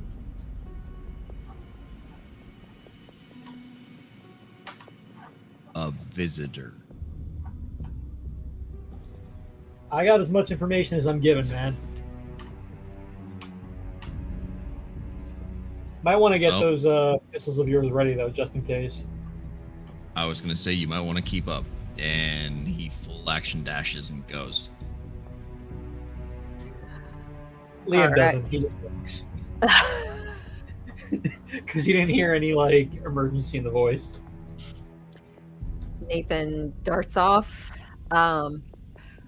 Whew.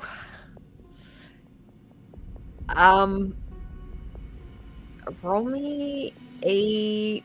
Oh, man. I guess you can do. Yeah, it's got to be perception. It's got to. I'm Are you assuming trying you're to talking get about back Nathan. to? Are you trying to get back to the ship, or just Yeah. not run into things? Not more not run into things like with it being total darkness.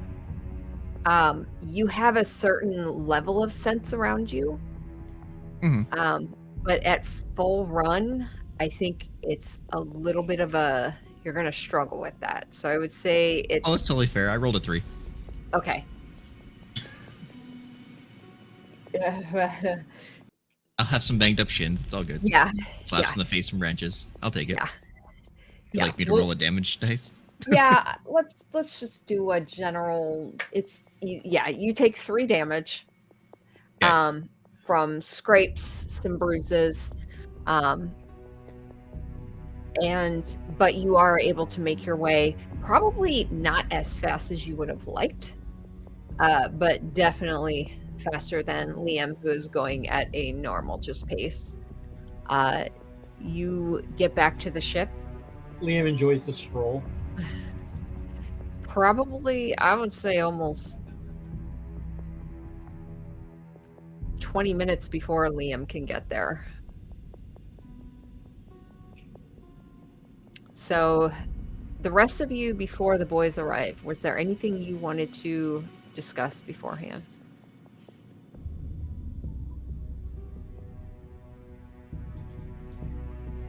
I would have looked at Nina and be like, when you drew it, did you feel any, did it affect you at all? I don't think so. It just destroyed the paper it was carved into. Usually it's, the way it works with my teleportation circle, I can draw the rune, and once the rune's complete, the magic in it activates, and that's what lets me go places. I assume this and whatever magic is encoded into this rune, the moment that it's done being drawn, it activates. Whether that means this is just so dark it is destructive, or if this is simply... My initial thought was that it's the Deceiver's way of scrying on us, right? It's his window into our world, so to speak. But I also don't think he needs that. He knows so much about us and has already been so intertwined already that seems excessive, and if he wanted us to see it, that also means he's not trying to hide it. So I feel like it's tied to something else he wants us to know. But it did not seem to affect me when I drew it. You do have a strong sense of familiarity with it, Nina in particular. Just can't place it based on your roll. Yeah. I know I've seen it somewhere. I just can't put my finger on it. You've seen it before. Like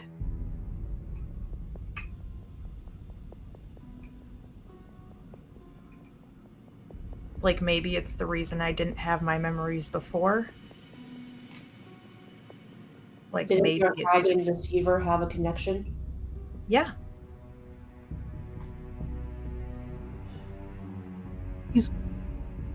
he's playing games. If there's one thing that I'm good at, it's playing games.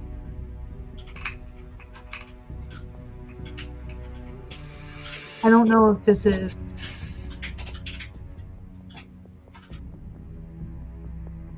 I don't know. I'm trying to figure out what...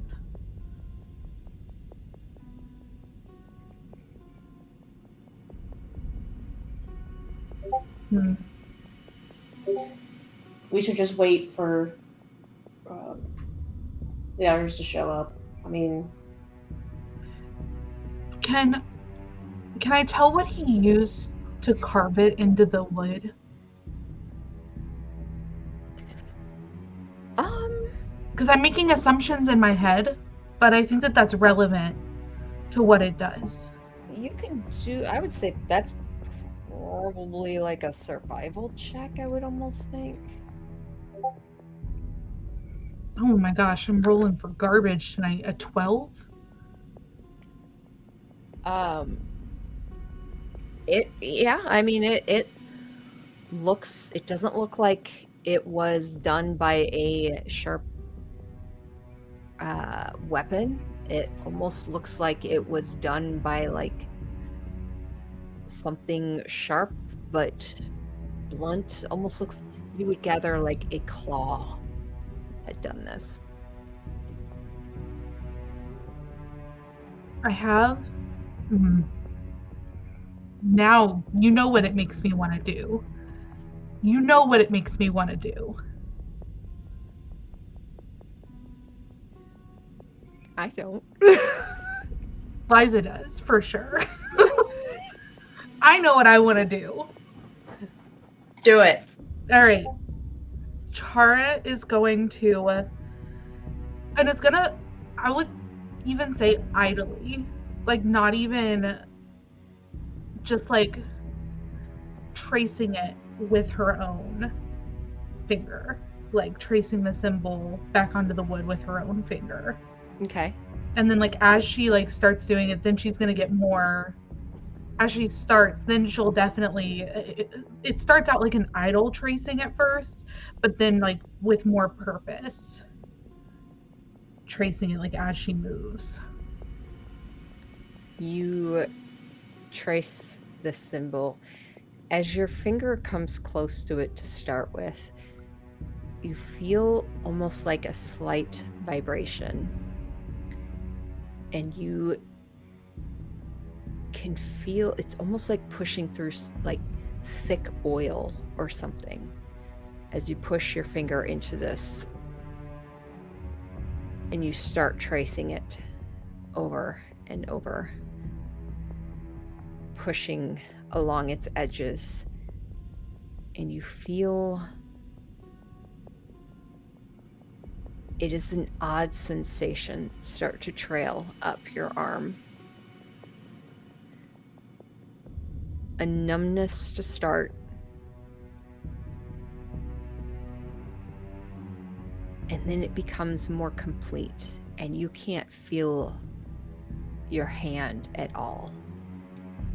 Oh, cool. And it starts to creep up your arm as you continue to trace. Rowan and Nina, you start to see the end of her finger starts to almost look necrotic. I'm gonna grab something and like try to bat her arm away from it. Like she looks entranced as she's doing this, Mhm. right? Yeah. Yeah. I like grab a broom from the corner, like and knock her hand the way you do if someone sticks their finger into a light socket. They're not Yeah. supposed to. Yeah. Nina, you grab a broom off to the side and come up and just bat at it. Chara, as your hand is swatted away,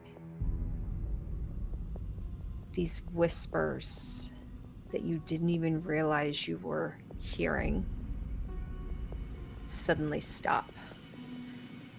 And you feel an intense pain in your hand as you take 7 points of necrotic damage. Oh, well, no, wait. I forgot about that. And 6 points of psychic damage. And your hand is still numb. But where it's starting to come back with some feeling, it is painful, like you've had frostbite or something, and you're just now starting to have warmth come back into it. Your finger, the tip of your finger, is still black, and you can feel nothing from it. So Parsonus, how tied to this navigation table are you? As Parsonus walks up and takes your hand, like he's kind of tried to help rub some warmth back into it, very careful about your finger, and he hears you say this, Nina. He doesn't even look over to you. He just says, "Burn it." Great.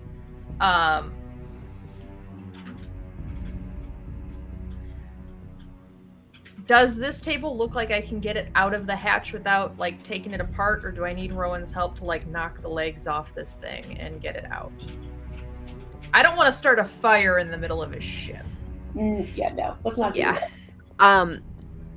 It's been bolted down. If you're wanting to tear it up, you can certainly try.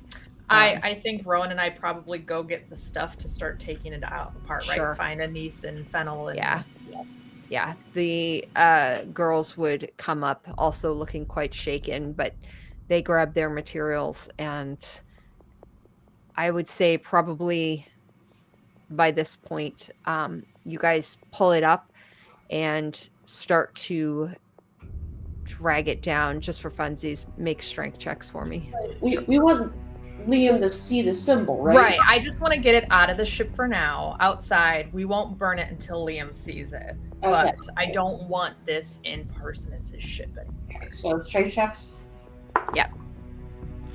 Ooh, natural 18 for a 19. Oh, 14. okay. The two of you, one of you pushing, one of you pulling, just you hear the scraping of it as you push it along the plank towards the hatch, which is where, Nathan, you stumble in finally, seeing Nina and Rowan carrying this old navigation table down the plankway.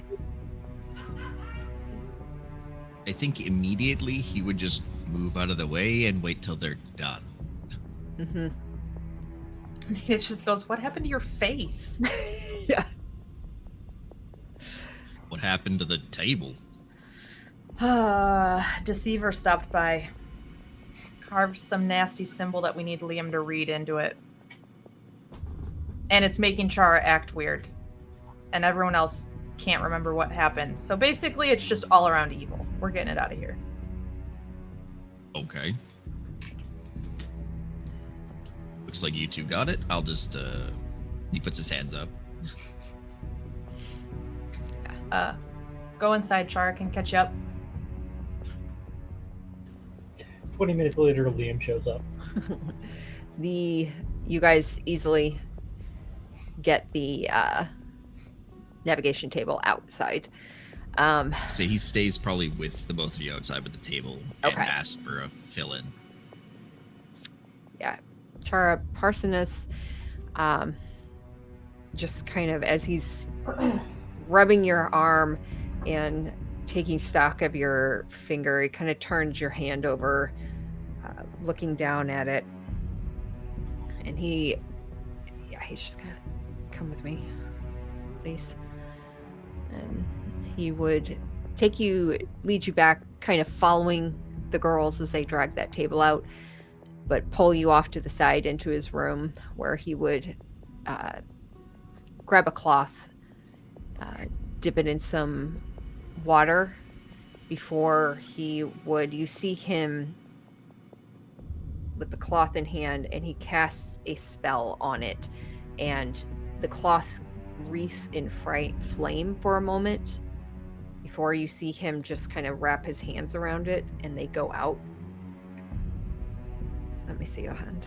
And he just kind of wraps this now very warm towel around your finger and then kind of ties it off around your hand. I'm afraid you might have lost feeling in the finger, my dear.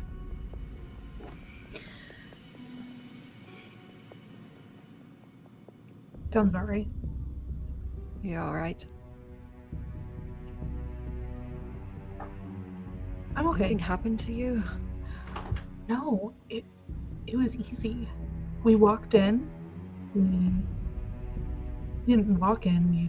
We thought we snuck in. We destroyed the people that were there. We got the information.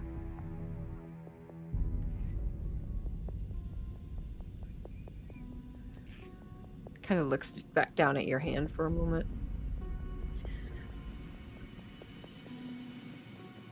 You should go with them. Please don't touch any more of it. You know, just in general, symbols you don't know, they can be dangerous. Well, that's fine. I won't touch any more strange symbols. We'll stay for the next fortnight. I'll give you the next fortnight. I appreciate your restraint. I really do. I know it's hard for you, and I greatly appreciate it. He just kind of leans forward, hands on your cheeks, and just kind of gives you a kiss on the forehead. All right. Go on. I need to scrub the ship down. See him kind of head out of the room and head back down. Before he goes, Chara would just like, Parsoness, Yes. it wasn't your fault.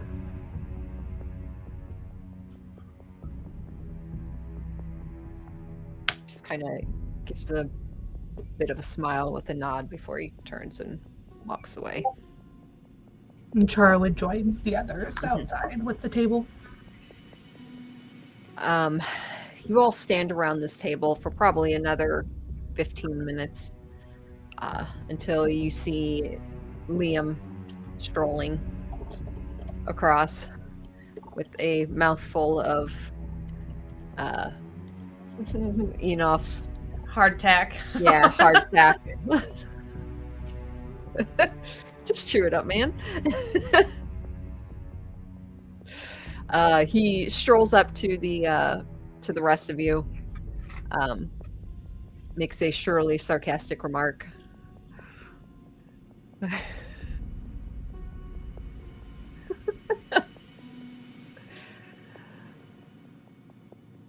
You're muted. Oh, and you're muted, yeah. You got me as I got a big bite too. Damn. So what's up? Liam says as he finally swallows. So you were so eager to use that helmet. We need your help ascertaining what this means. Just don't touch it and don't draw the symbol on anything else. It's deep speech, right? Yes. So Liam just looks at it. He's like, I don't need the helmet at all. This is deep speech. I actually speak this. Cool. What's it say? What does it say, DM? So, looking at the symbol, there's a moment where initially you're like, yeah, this is deep speech. But looking at it, because you're struggling to place this word in a single symbol, you realize it's almost like a broken form of deep speech. Like something, as if it's like a variant of it. However, because you are well learned with that language, I would say just roll me a intelligence check.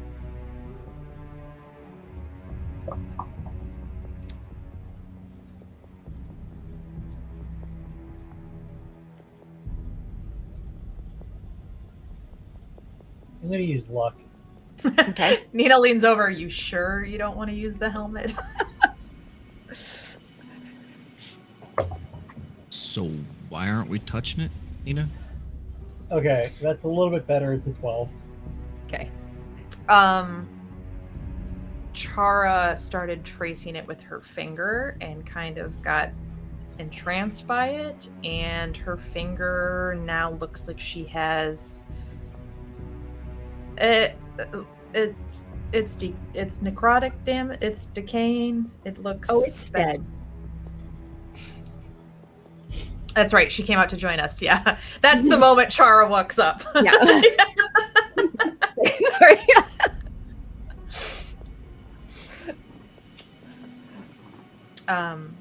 And I tried to ask Shush what it was.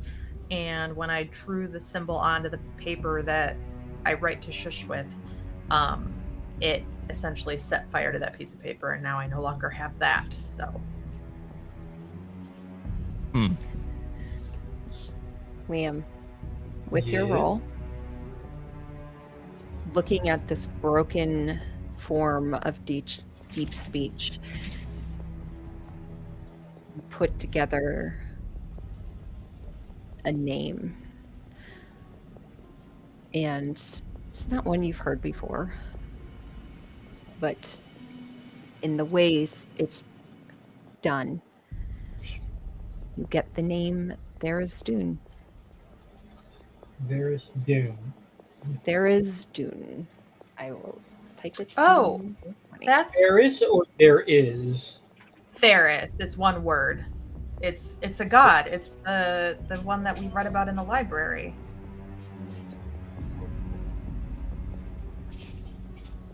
He was.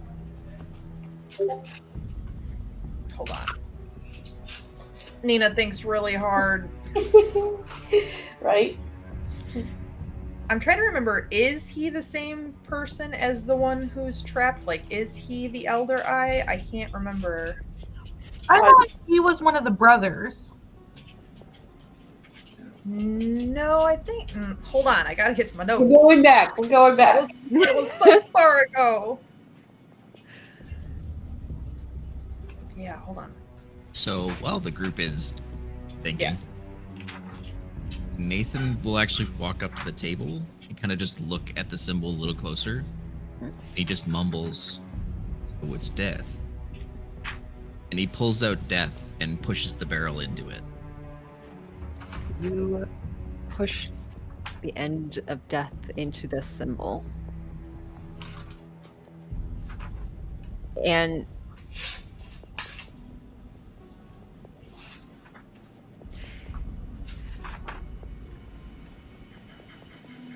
oh, oh. Roll for this.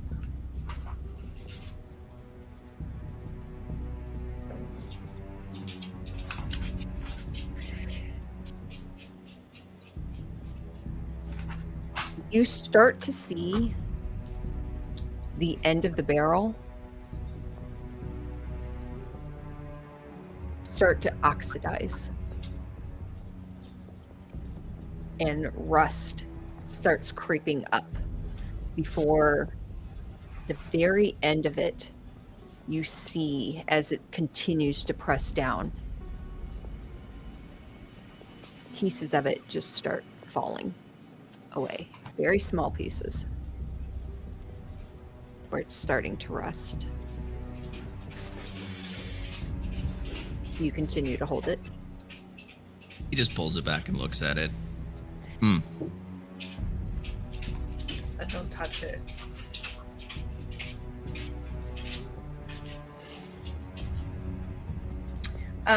Yeah, so I found my notes.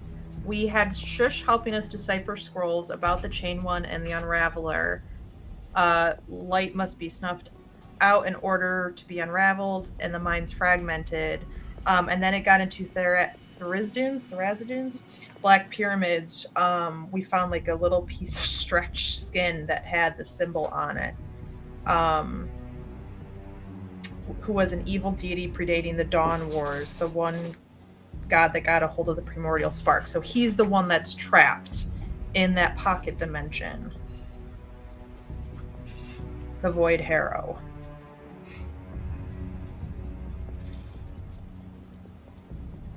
Created the abyss.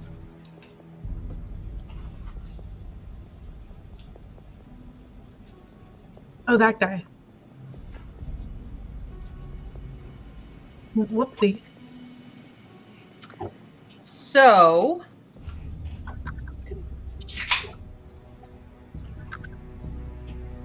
why did the deceiver want to show us this though? I guess maybe he doesn't know that we already saw that. which is comforting that he doesn't know everything. Sorry, out of character. Was the symbol on a map or just on the table? It was on a piece of flesh, like it was an old parchment, but it was actually Oh, you're talking like skin.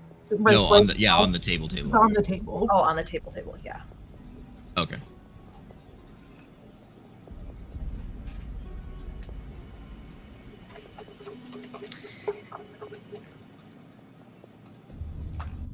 Literally comes to us, enters the ship, hurts no one, just to put a symbol down and walk away.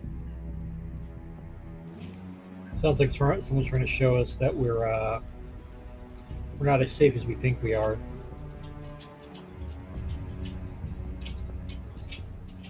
He's leading us in a direction. He led us to Heian. Now he's leading us to this. He wanted us to see this symbol.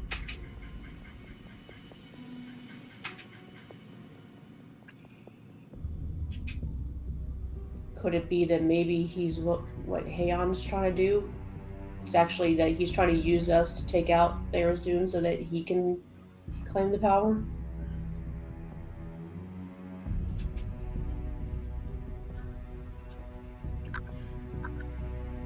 It could be having us do his dirty work and then he steps in and takes us out, tries to take us out. Probably succeeds.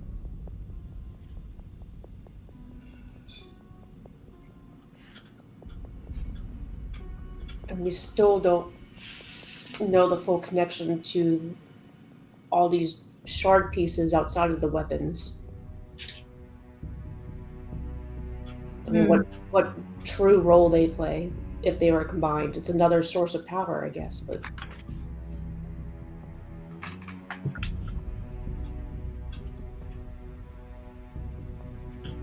I'm liking less and less that I feel like I'm the pawn. So we do something different. We don't do what everybody thinks we're going to do, right? If the thought was lead us here, show us the symbol, and it feels like there's an obvious next step, well, then we do the opposite. What if we went after more of the shards?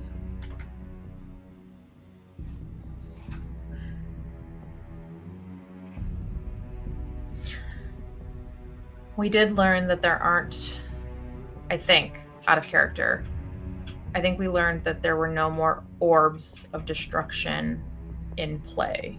Because they can't create more without Windvane. So long as we have Windvane, we prevent them from creating. Okay. Is that all elements, though?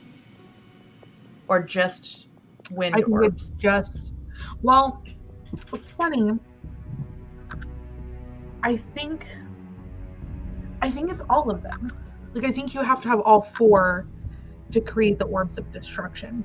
I don't know if Chara knows that or Allie knows that, though. Like, I will put an asterisk at the end of that statement that, like, I feel that in my soul. I could be completely wrong, though. Like, I could be confidently incorrect right now. I don't think you would know how they make them from your time. Yeah. Them. Yeah. So our assumption is she told us there are no more orbs in play. That cultist was wearing Howling Hatred garb, though, right? Which the one that I killed, the last one we interrogated. Oh, yes. Okay. So at the very least, the air cult has no orbs, but it might mean there are no more in play, except for the one. Nina doesn't say where the other one is. Slick.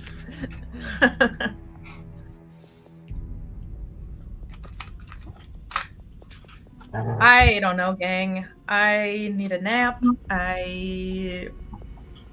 Let's destroy this thing. That's step one. Everyone good? Don't care about the table anymore? Parsonus said I could roast it. Yep, go nuts. Yeah. I'm more intrigued by how this table didn't decay if it's anything that's that symbol, So where the symbol is in the surrounding area, right where the symbol is, it's like bubbled and almost like as if it turned into liquid, and then it just kind of, you see where it's blackened all around the edges and around it. So it definitely did some decay to the table itself. Before you destroy, I'm gonna look at least a little bit closer. Like, does it look like it's still spreading just super slowly? I'm gonna like be close, kind of eyeing, or is it actually something that stopped? Roll investigation. Because I'm so good at that. Natural 20 for 19. You do see where it's just kind of slowly still creeping.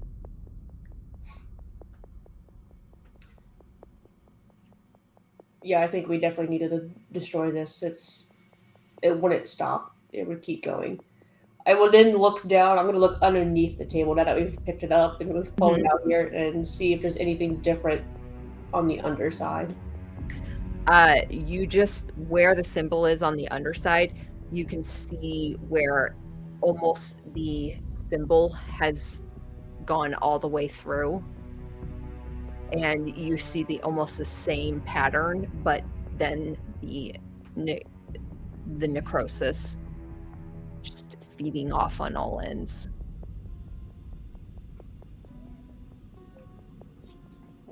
Nina, do your thing. She lights it up,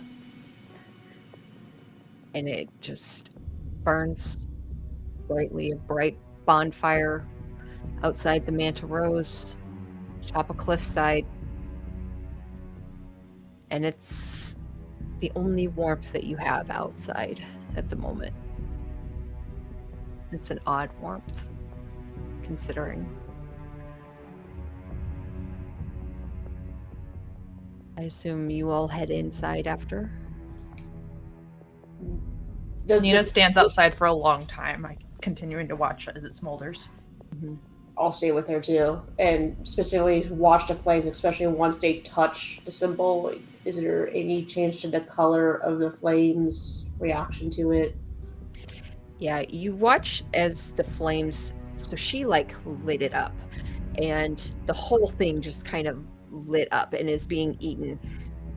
As you specifically, especially going after your natural 20 to a 19, you see the symbol, the area where the symbol was, the flames are kind of being pulled in and almost like sucked into it like a vacuum. However, as the two of you continue to stare and watch this table just turn to charcoal and then ash, as the material is eaten away, the symbol eventually turns to ash as well, and the fire dies down. And this probably takes a good hour and a half for it to fully consume this table.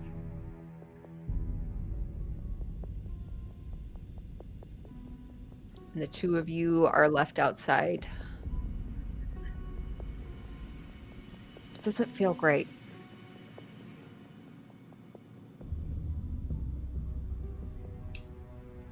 Can I look around based on from where we are? I almost feel like we're being watched type thing. So I'm like looking around, see if I catch anything that's out of place. Nothing looks out of place. And though you feel like this impending kind of nausea almost,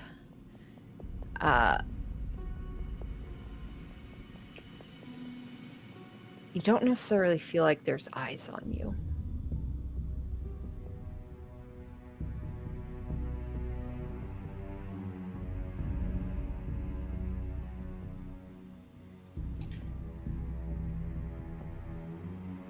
I'm gonna stand there looking at the flames for a while.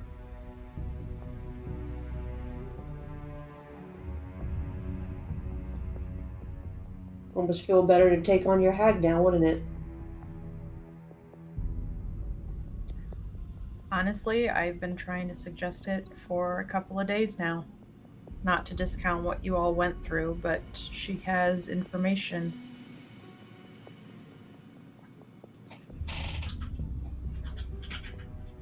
I'm not gonna sell my soul again. I just want to talk to her. I don't see how it's any different than us scrying on the Deceiver or the Punisher or any of them else. Like, Liam's gonna walk up beside Nina, put his hand on her shoulder, and say, "If you think this is the best plan, I'll back you. But you're damn right, you're not selling your soul." oh my god, I didn't even realize you were still there. I'm very stealthy. Thanks. I agree, though. This is your decision. No, I don't think so. I think that this is a group decision. She put you all through as much hell as she put me through, so.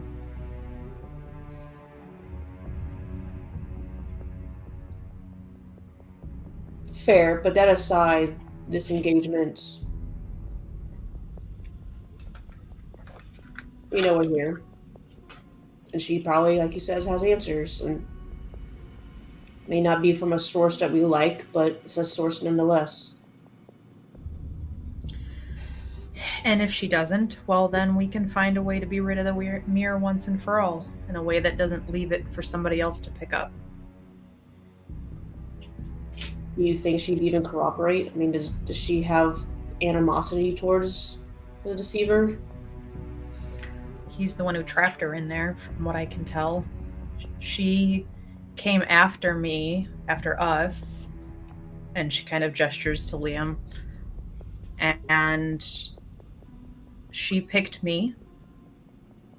And then the Deceiver showed up and told her to keep an eye on me until the time came that he needed her. So. Wait, a thought just occurred to me. She did. He looks at Liam, looks over at Nina. We weren't the only two who were there. And then he looks at her. He's like, no, bear with me. Talon was there too, which means my patron was there. And my patron is ancient. What if my patron knows something? That way you don't have to go to a hag. I mean, I'm not going anywhere. She literally lives in my pocket, but... Okay, fair enough. But what I mean is, what if we don't have to deal with Ask her. Ask your patron. I'll be right back. He snaps his fingers and... Talon just drops into the ground. I'm never going to get tired of that. Yeah.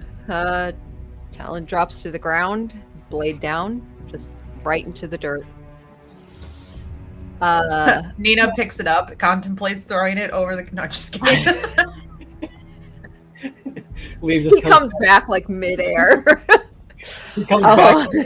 Potion of flying now, bitch! No, I'm just totally... Whoa. Okay. I think that's a good place. Let's take a quick 10-minute break. Cool. We're also somber now, too, from this, like, we've been infiltrated. It's a violation of...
Okay. So, coming back, Liam snaps his fingers. Talon drops to the ground, blade into the dirt.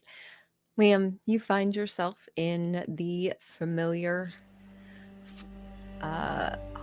area that your patron resides. And you don't see her initially. And you wait probably a good minute until finally you see the curtains first as they start to blow inwards from the wide balcony. And a moment later, you see a gust of wind come in and swirl around you. And you just see Hazari almost like form out of the wind. She just, one foot kind of still in the air, just gently touches down.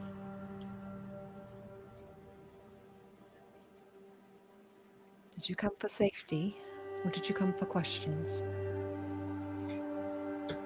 Questions.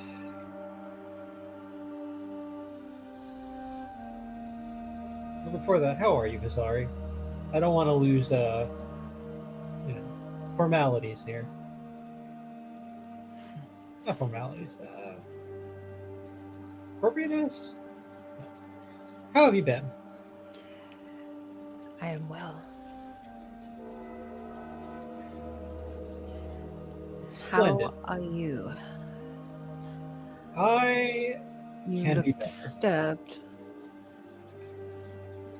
I need to ask you about. Well, for one thing, we're being followed. Or rather, we're being tracked. What do you know of Thara's Dune? Up right there.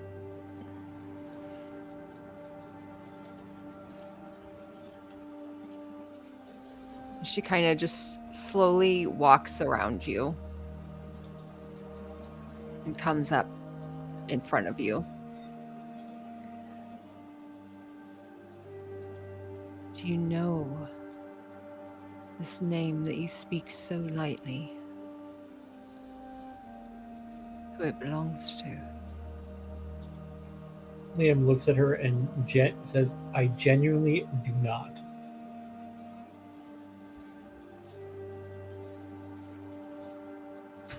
It's why I'm here.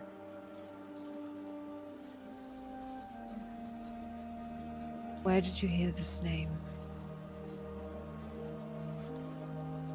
It was written on a table in our sanctuary. It just showed up there. Someone infiltrated us and put it there.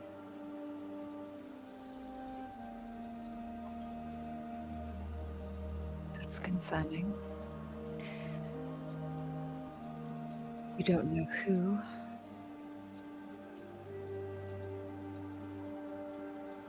No. You can read it.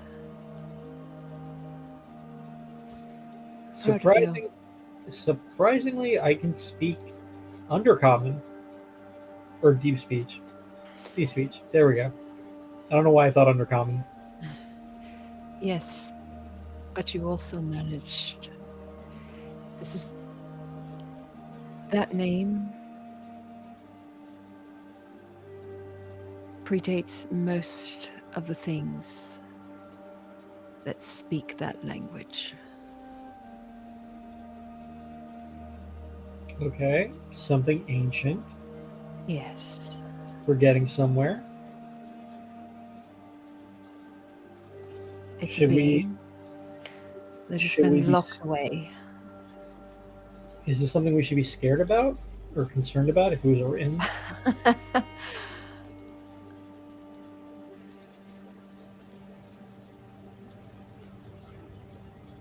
Help defeat Miska the Wolf Spider, the lead general of the Queen of Chaos. You read the book? I did.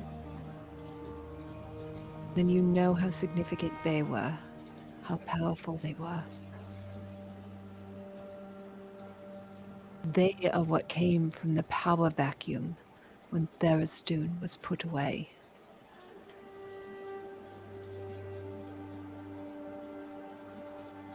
And when she says the name, she says it with such a gentle reverence, almost in putting more air and breath into it, as if to disperse it quicker.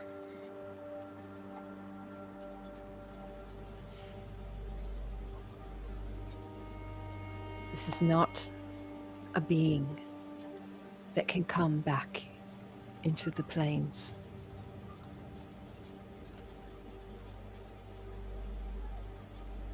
Even the gods fear him.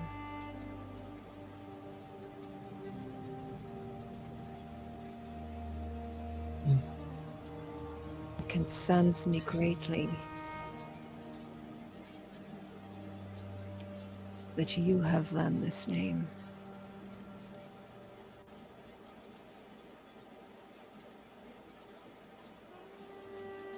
What else do you know?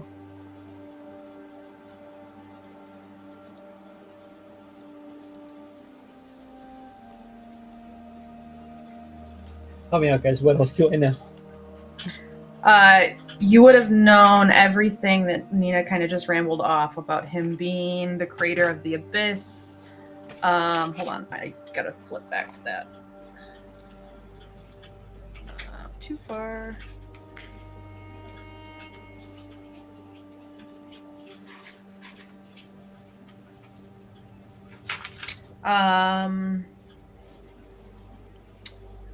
He got a hold of a primordial spark, an evil creation spark. He used that to create the abyss. The gods couldn't defeat him, so they locked him in the Void Harrow. We think he's also the Chained One, the Unraveler, but that's not confirmed.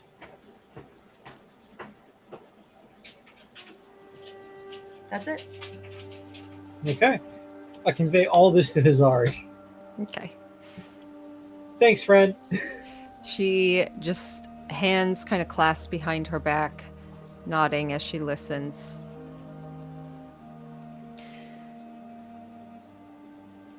He does go by many other names, some of which you mentioned.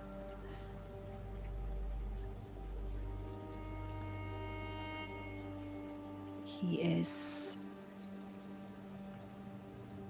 known as the Ender, the Dark God, the Patient One, the Anathema, the Father of Elder Evils, Author of Wickedness, Eater of Worlds, the Despised, the Chained One, and the Undoer. He has gone by many names throughout time in his attempts to escape. The Void Harrow has kept him away.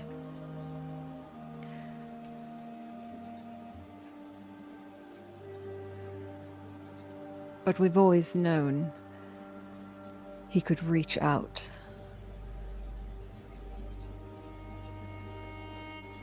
Send his thoughts. And there have been attempts. There have been cults that have risen.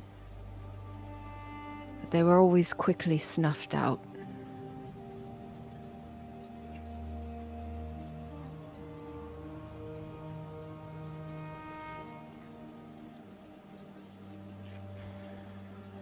What else do you want from me?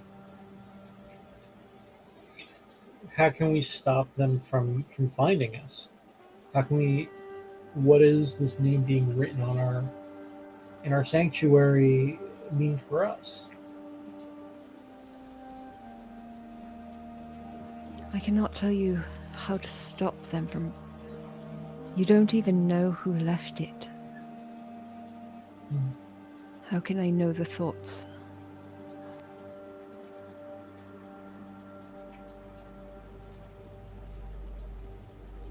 Fair. And Liam's going to. We're standing, right? We're not sitting. Yeah, you're standing. God damn, that changes how I'm imagining the scene. Liam is going to, I guess, stand a little more upright and say, then I guess we need to have a talk about something we haven't talked about yet. What happened during the fire? Why were we spared? Why our memories tampered with? What do you know about what was going on there? The hag and the hag's associate.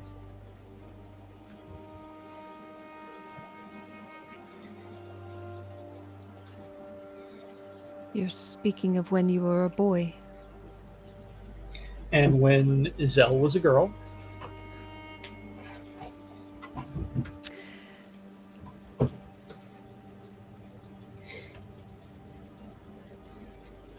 I was with Talon. Talon was with you. No. Yes, Talon was with your grandfather.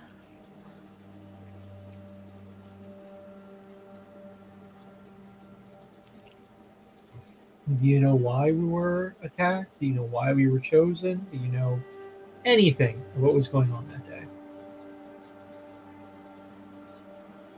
I'm sorry.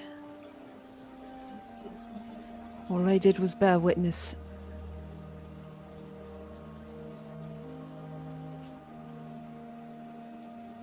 I saw fire. And I saw the village burn. But I dared not leave Talon unprotected.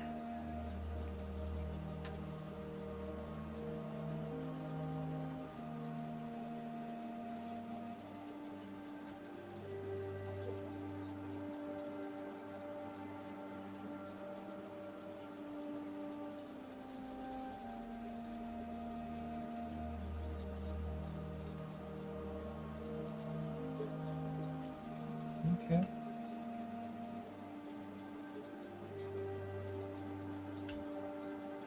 Before I decide to end the scene and get out of Talon, am I forgetting anything that we wanted to ask, guys? Out of character. No, I think your thought of trying to see if she knew anything was a good one. She's definitely nicer to deal with than the hag. But I think it checks out that she doesn't actually know much. We were going to ask the hag because she's specifically tied to the deceiver. Yeah, I was hoping that we had a little bit more. Yeah. Okay. Well, thank you, Hazari. Is there anything I can do to... I feel like this is a bit one-sided. Is there anything I can do for you? Do you want me to procure your anything and bring it to you? Serve Talon. And how exactly do I do that? I feel like it's very nebulous.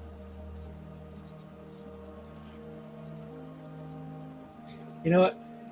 Let's put a pause on that discussion. Because I have to go deal with this. But to be continued?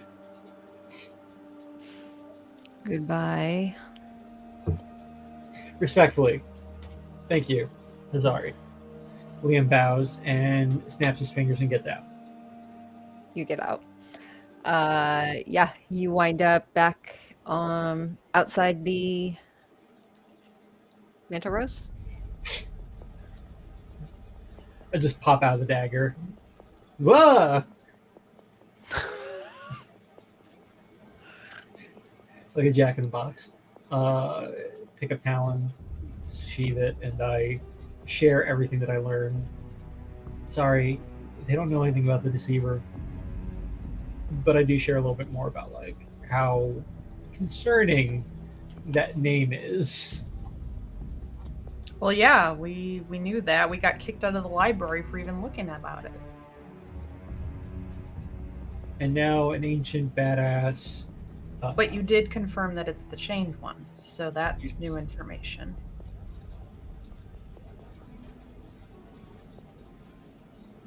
Did she see anything else about what happened in Millstone? She says that she didn't. Just the fire. She doesn't know more than we do. Nina doesn't say anything, but part of her was hoping that Hazari would confirm what she knows to be true. So Liam would give the idea of their siblings being alive to rest, but doesn't say anything. This will be a point of contention forever. Character-wise. I get Yes. Yes. Okay. Go ahead. So I guess we go to the hag next. How about we make sure Nathan and Chara get a say first, and Of course. maybe we do it not on the Manta Rose. I kind of feel like we owe Parsonus a lot already, starting with a table. I might try to get Triskin to build him something special. A thank you gift, an I'm sorry gift. A please don't stop being our chauffeur gift. Better be a damn nice table then. All right, let's go back inside. You all head back inside. Chara, as you're starting to head back in, trailing behind just a bit, you hear a thump, like a metallic thump. And you look at your feet as one of your feet kicks an item. And you see what looks like a metal container. Round. Looks like it can be opened on one of the sides. I for sure thought that was going to be my finger. I thought it was going to be Tink's dead body. Like, I for sure was like, oh, okay, cool. I pick it up. Yeah, you pick it up. Where did it come from? Do I have any idea where it came from, or just You briefly saw a flash of something in front of you. And then it dropped to the ground in front of you. it could not get any weirder tonight? Yeah, I totally opened this box. You open this canister.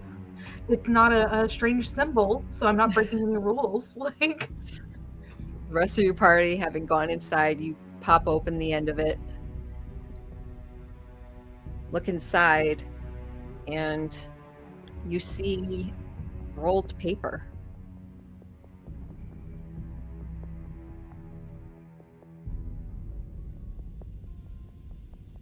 I saw a flash of something, and now I have rolled paper. Interesting. I wonder if it's.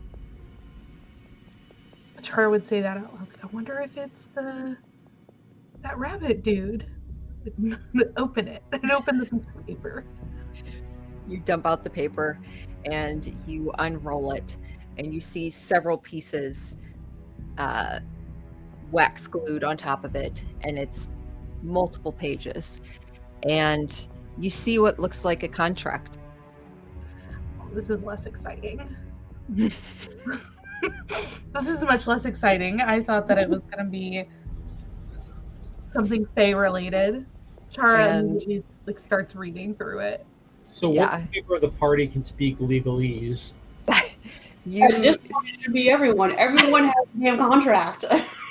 You see on the last page, there's already a signature, and you would see Nicolasia's signature.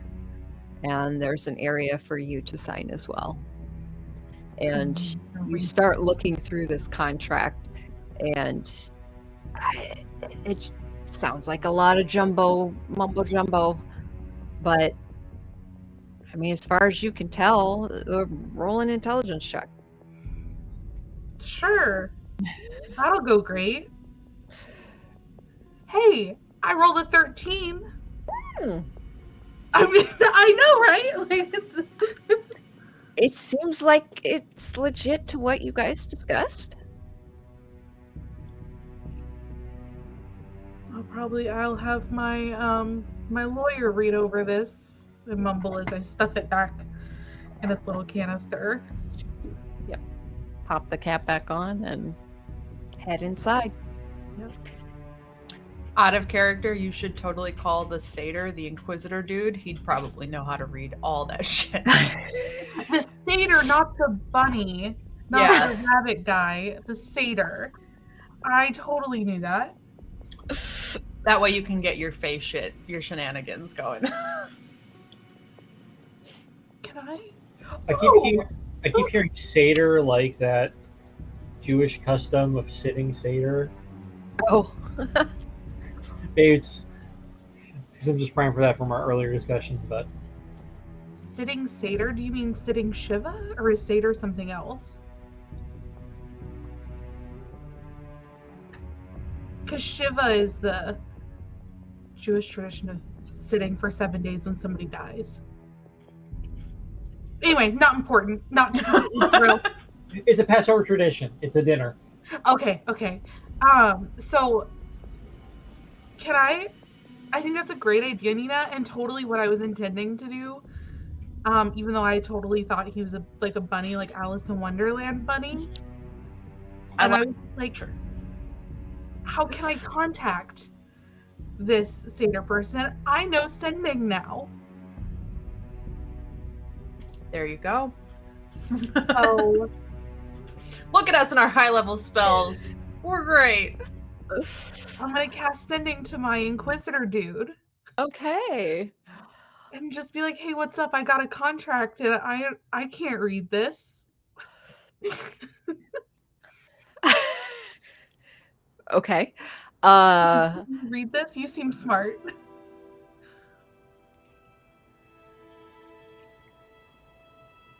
Interesting. Interesting contracts.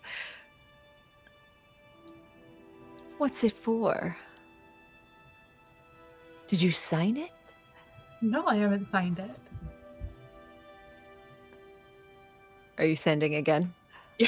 Come It's on. not message, so you can't go back and forth. I'll cast sending again, but this time I'll say, no, I haven't signed it yet. I want to make sure I am getting a good deal on My future child. ruling a territory, something about a child, etc. That was 25 words. I love that the child's the afterthought.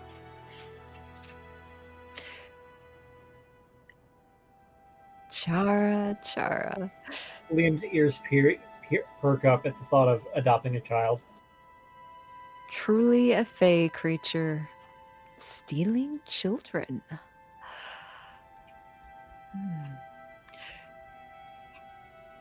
I accept. And you hear what sounds like a snapping sound, and the contract disappears from your hands.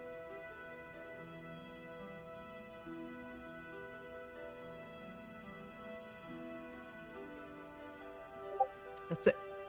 The fuck? Whoops. I'm not listening to Nina ever again. That was totally Liza. Nina was inside. Damn it, Liza. But My bad. to be fair, my first thought was this is from the bunny dude who's actually a singer. So, like, Well, let's hope he returns it. If not, he might pose as you and accept this contract as you. I'm gonna cast sending one more time because I have one more spell slot. Okay. and I'm about to go to bed. Somewhere out there, Liam is thinking, no one should ever listen to Nina. Give it back. What the fuck?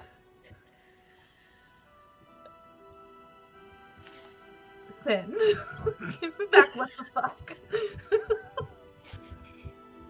Patience, patience. I'm reading. If you keep interrupting, I won't be able to tell you what this really says. Okay, I can't say anything back. All right, I'm going back. I'm going to bed now. Great. All right. All of a sudden, we see Chara walking down the hallway, like disgruntled, like, what the hell happened now? Well, it's been a rough day. Lots of highs, lots of lows. Anything else any of you would like to do prior to bedding down for the night? I would use the earpiece to just check in with Hestava on how everything's going back Okay. in town. It is like 3 a.m. Oh, true. Never mind. Do it. You can. You absolutely can. Good. If I want to die, that woman would kill me. Okay. We're good. So, Hope it's okay there. You're good. Go ahead. all right. Nathan would have come back in probably first. Went straight down to Mr. Piccolo's workbench, pulled Death, and just like dropped it on the bench and looked at it and just, you're not even made from metal in this realm. And he just sits down and starts tinkering with it. Okay. Yeah. Piccolo's in bed. So you start tinkering with it. You find like a metal file and start to kind of file down the edges where it's rusted over and cracked some. You easily find some oils to start cleaning away at that and smoothing it. You can see areas at the end where it looks like it's taken some permanent damage. However, the inside of the barrel still looks smooth and intact. You get the idea it's not going to fuck with the projectiles. And yeah, so you spend a good hour doing that before you head to bed as well. Everyone beds down and gets a long rest for the evening. The next morning, you all awaken not quite sure on some of the emotions coming from everyone, which real quick, just on a quick note, we can start with you, Chara. What are Chara's thoughts in the moment as you awaken? Yeah, Chara is angry is like her number one emotion. Like she has multiple emotions, but she's angry because she feels like she's being played with. And that just makes her like chaos kind of her levels go a little bananas. So she's feeling, in addition to that, a little what's a good word for it? Mercutio, like in addition to angry. So like definitely lots of highs and lows, and is feeling her chaos a little bit stronger today. Rowan? What are the thoughts and feelings of Rowan this morning as you awaken? Um, mostly feeling of this foreboding that's growing stronger. Um, an uneasiness of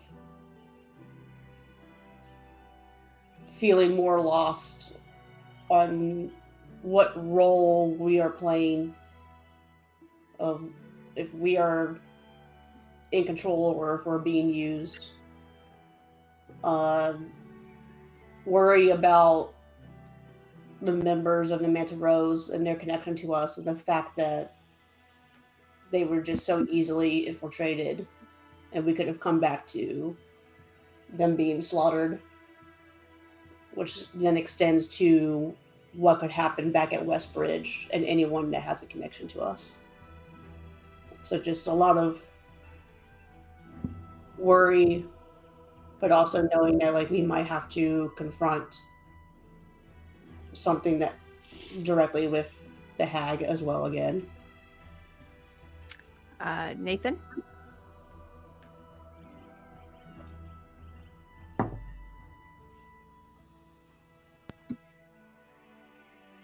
I think the best way to describe Nathan's emotions right now are patient.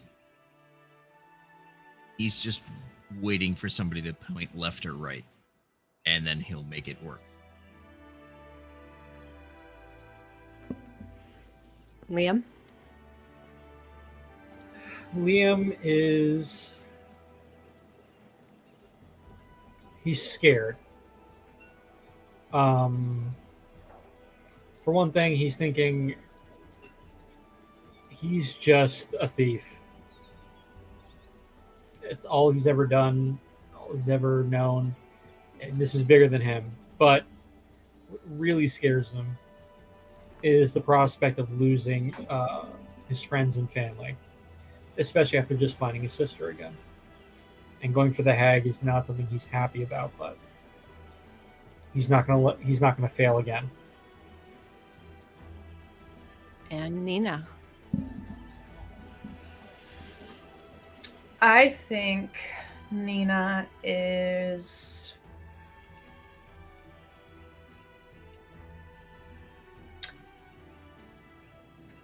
I think she's frustrated for a lot of the same reasons that like Rowan and Chara have already said. I think as nice as the Mana Rose has been, I feel like she kind of sees it less. What am I trying to say? She sees them as a liability now, right? Like it's a distraction. It's one more thing like Westbridge to keep us from doing the thing that we need to do, because now we're just going to be worrying about protecting more people. And I think she is a little antsy as this group of people who are close to us rely upon us. That chafes at her a little bit. So I think she's actually pretty irritable. She has lived most of her life alone, and our little group was about as comfortable as she got, and it has expanded exponentially, and that just, she's not a fan. So in her own way, she cares about everyone, but she's also like, life would be so much easier if I didn't have all these people to think about. So I think she's quiet, she's ready to go, but she also doesn't know the direction to go in, because like Chara said, it feels like we're being led in a direction, so maybe we should do the opposite, but the opposite doesn't feel right. So she's just frustrated all around. Mm-hmm. You all join together, have breakfast with the rest of the crew. It's not anything like you're used to having when Enof is usually there. However, she absolutely packed food for everyone. And there is a schedule pinned to the wall that she had Tink memorize. And as you all come down for breakfast, you see Tink's already set it all out in exact placement and everything. And you all eat breakfast. It is still very good and filling. Chara, your finger is still, the end of it, the tip of it is still black and you have no feeling from it. Really What- quick, we were going to put a spell into the stone. Is that something Rowan and Chara wanted to do right before we went to bed? Oh, that's right. Oh yeah, Chara definitely put a spell into it. She would have put whatchamacallit? What's it called? Hold on.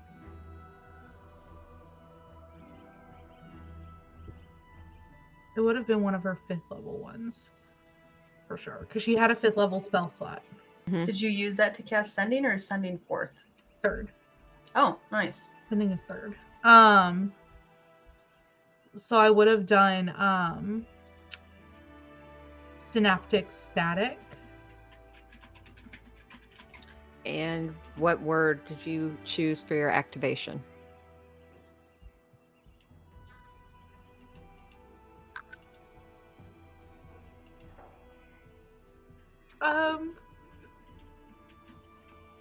Probably a cuss word. Which one? Something in Abyssal that she Okay. knows.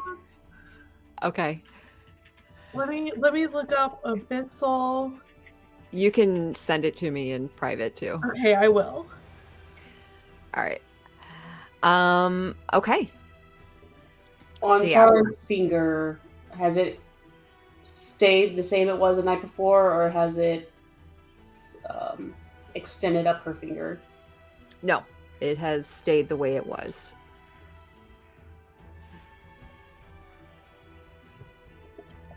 I guess the good news is you don't need to lose the appendage.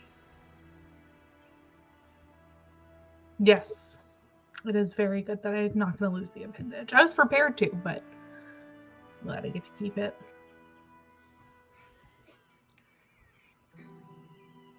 I don't know. I thought it would. Should we try healing it?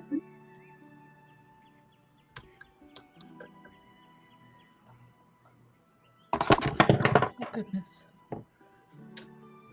If I try to use my once daily cure wounds from my golden dragon bit, does it do anything to her finger?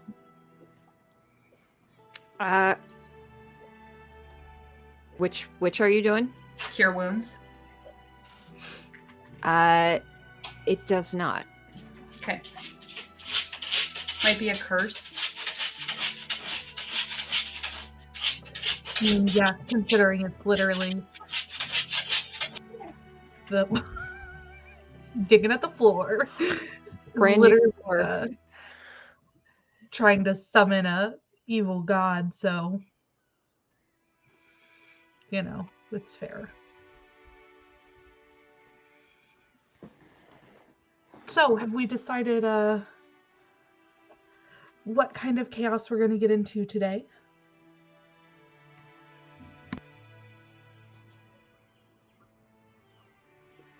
Well, there's a thought about approaching the hag to see if we can get any information, but we want to make sure everyone's on board with it.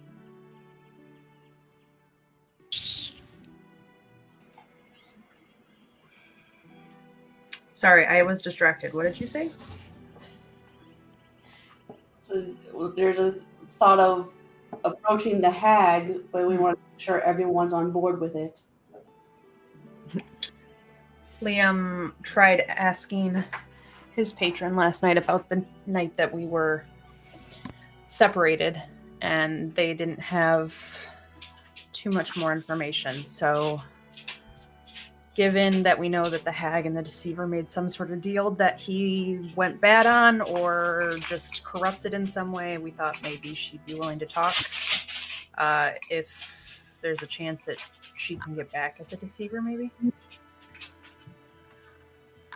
Yeah. But y'all went through a lot to break her hold on me, so I don't want to risk that if you guys aren't comfortable with it.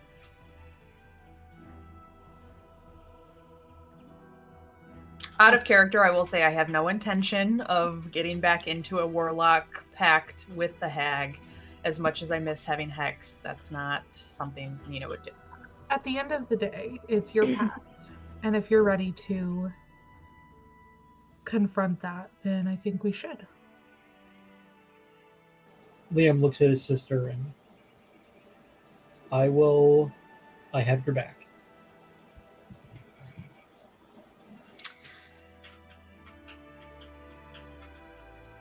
Okay, I feel like we've put Parsonus and his crew through a little much already. I'd rather not do it here, maybe. Head back to the temple. Maybe we should do it off site, but not everyone has spoken up or how they feel about it. How they feel about Nathan. You went kind of garbled for a second. So, yeah, I agree with taking it off site, but not everyone has spoken up about how they feel about this. And she'll look over at Nathan.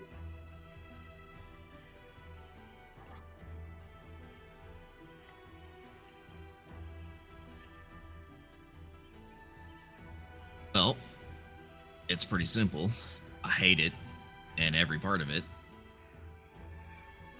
But I know Nina's not stupid, so I trust her decision.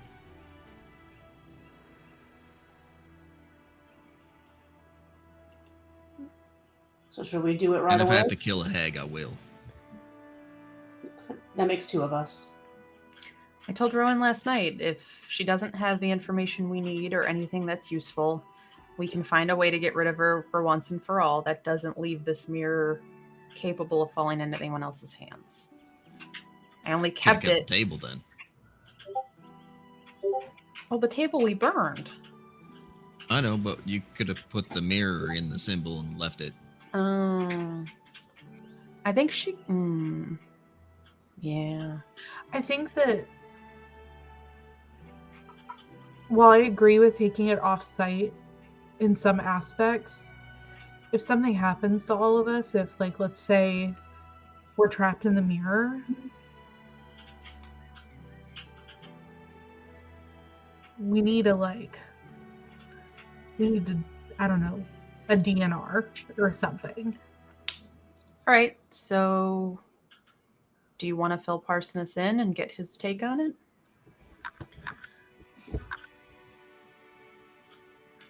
Or maybe it should be Tink. Someone less driven by emotion. Nina also feels very like you guys can see she is agitated, even suggesting involving another person. Yeah. Many hands make light work. Many hands turn a grave into a graveyard.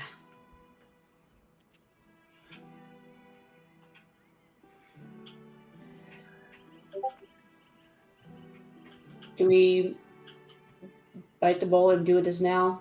Just not prolong this.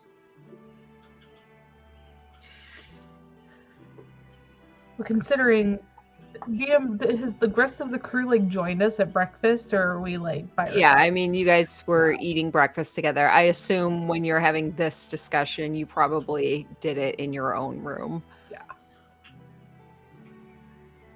Yeah.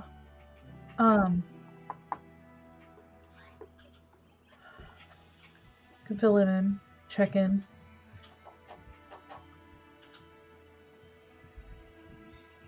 Okay. He's still shaken. Rightfully so. understandably. You did try to sneak up on him too, which makes the whole knife pulling a lot more explained now that we have his reason. Well, I'm just kind of confused as to why he didn't say anything through the earpiece, now that I'm thinking about it.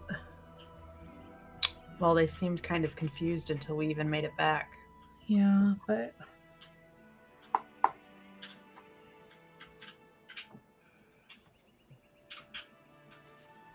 You were with him last night, right? Did you see any unusual markings on him?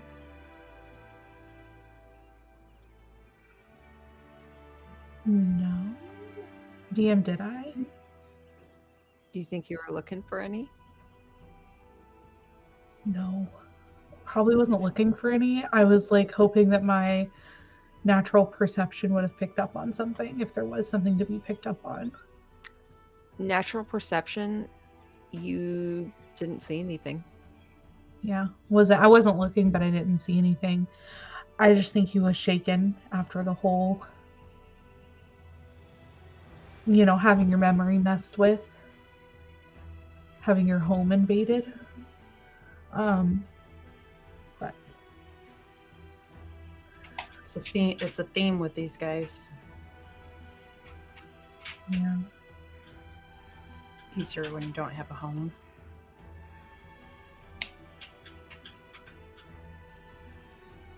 It just makes me want to do it twofold right back.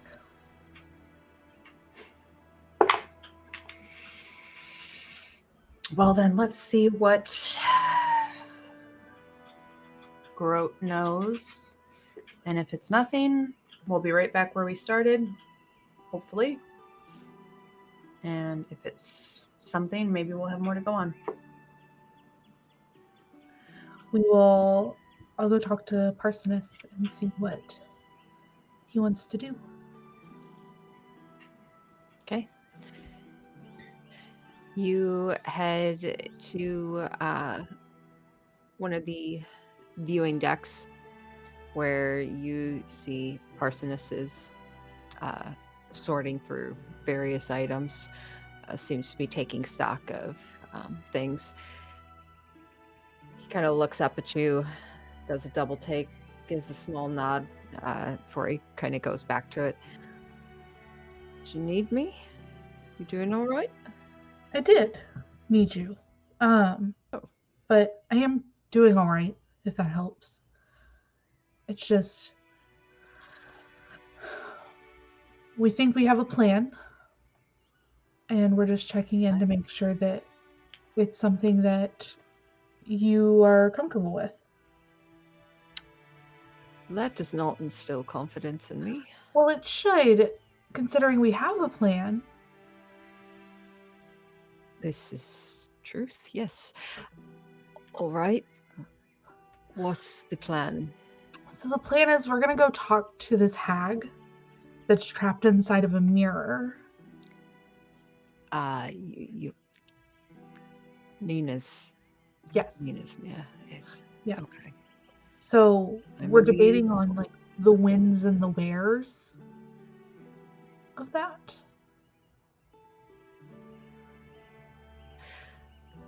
Are you asking if you want to do it or if you can do it here? Yes. Well, no, that's not what I'm asking. Specifically, I'm asking if it's something that you're comfortable with us doing here or not.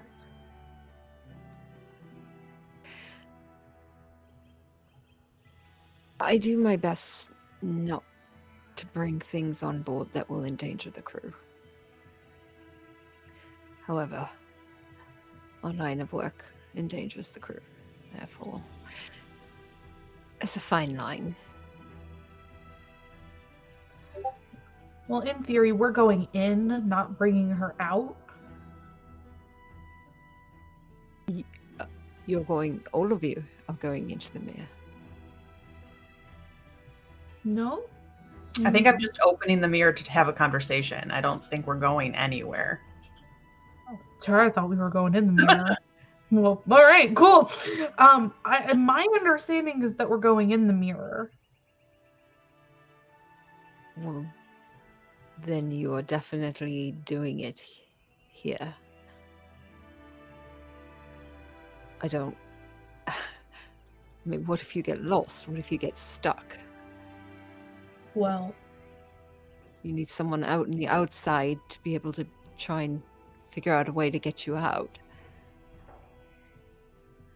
yeah, that's definitely an option.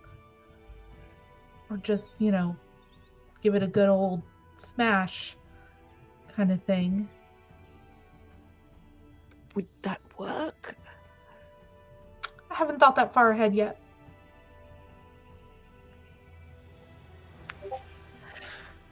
He kind of tilts his head, and you see he's just looking at you like with kind of dopey love eyes, but half humored. All right. Well,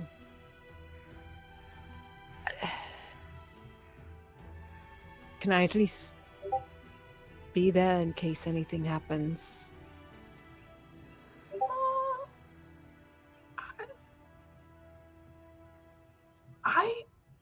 I'm gonna say yes, but Nina's in a place dealing with a lot of emotions like all of us are. All right. So she might be a little chilly or downright mad if you're there. But I'm not going to tell you no. But also I mostly ignore her when she gets like that because it seems to like be the best thing to do, but she comes back around. It just takes a minute. I'm well versed with dealing with, and you see he's carefully choosing his words. Elevated emotions. I will be fine. I will be quiet and will not make things worse. I promise.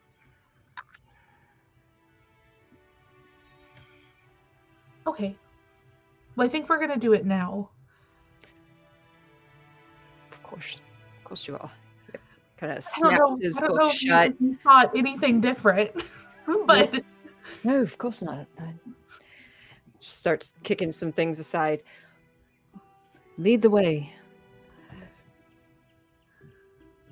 And just the two of you head over to the rest of you in the bedroom. Hello. I'm here to supervise. Make sure all of you get back so you don't get lost. And Okay. kind of turns and looks at Chara for a moment. I forgot I was supposed to be quiet. Kind of pushes you forward a little. All right. Well, we were going to do it off the ship so as not to endanger anyone else. Whatever you feel is best. Though I do appreciate the sentiment. I did get permission to do it on the ship. I don't think we want to take that chance. That's fair. Just saying, I got permission to do it. Okay. I asked. Thanks. Nina says, like, to Parsonus out of the corner of her eye and mouth, just like sideways glance. Thanks. All right. Let's get this shit over with. Nina stomps off the ship. I think she would get outside and like prop it up on like a couple of rocks or something, so it's like eye level or at least like vanity level, you know what I mean? So that we can all kind of like look into it. It's not just her having to hold it face wise. Mm-hmm. But when she does that, she'd just be like, Groat, are you still in there? Before you get started, Yeah. Would you like to say a few words, Rowan? I'm not that type of follower. I think we've established that, but I still feel like it doesn't hurt to have as much behind us because she is powerful.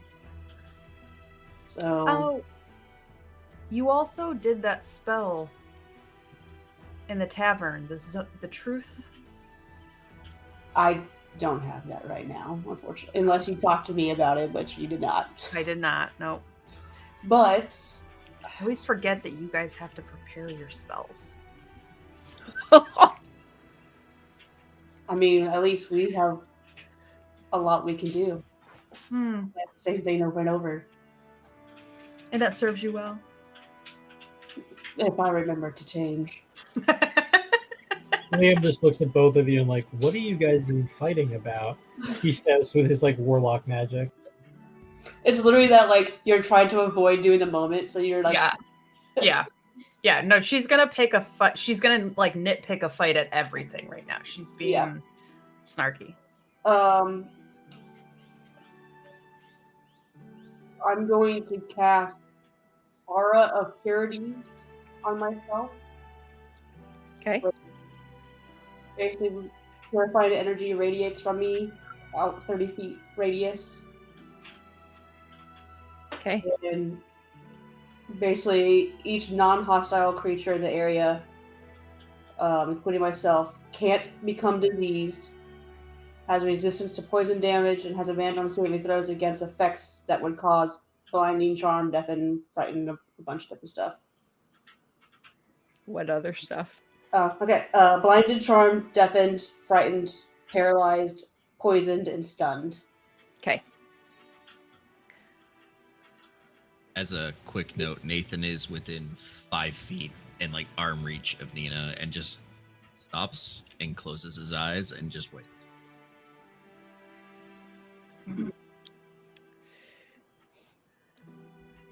You Bro, question stance.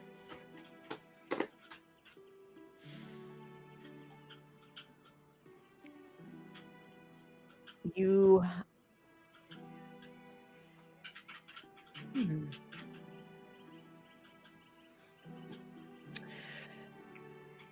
all of you standing around this mirror see a face appear in the mirror. Dark clothing, leather choker with multiple layers that come to a point. You see she wears a dark veil with a velvet lining around the edge. Dark makeup and hair pulled back, glowing dark purple eyes. And you see her almost just kind of like step up into the vision in this glass. And she just looks at you, Nina. It's been a while. How much have you been listening in?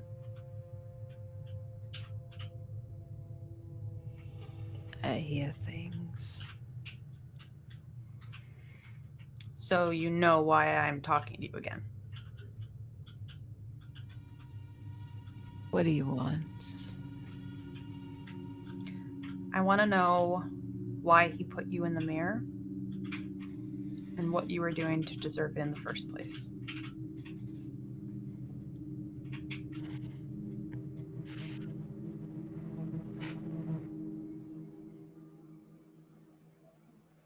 He put me in here so I wouldn't talk. He has plans.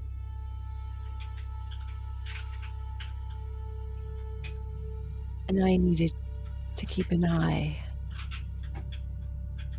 on some of those that his plans involve.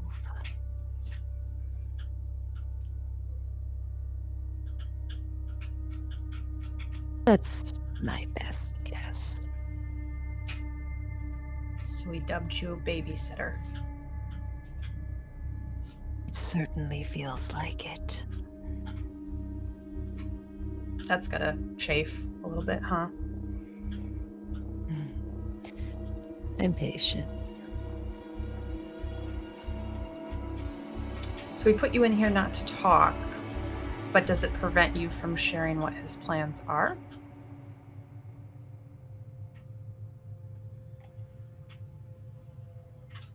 depends. What do you want to know? And what are you willing to give for it?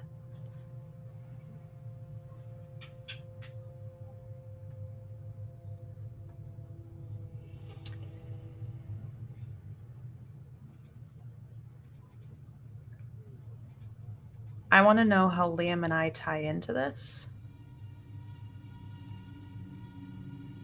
And what this is. Liam, you see the dark glowing purple eyes. These eyes that haunted you in your nightmares for years slide towards you. Some wind starts to like churn around Liam's hands, and his eyes start to faintly glow green. She just kind of raises a long nails and she just kind of does a little wave to you.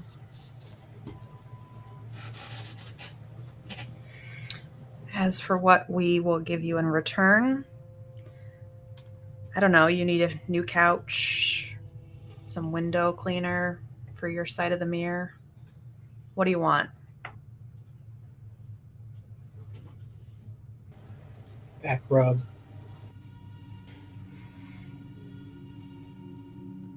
You had in your possession something of great value.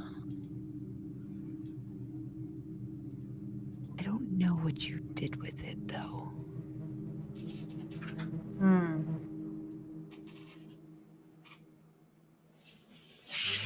Do you want the thing or do you want to know what we did with it? I want it. Do I get the inkling that she's talking about Wind Vein or the orb? Neither. Or something else. Okay. The shard. Bag of scriggling little worms. Oh. Okay. And if I don't have those anymore? I mean, I did, and she kind of just gestures to the devil face. I did ingest one of them, so. Clearly. And then you toss them. No.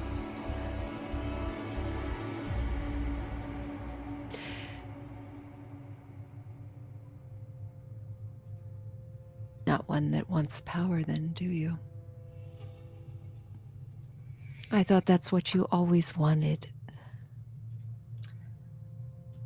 I think that was something you instilled in me.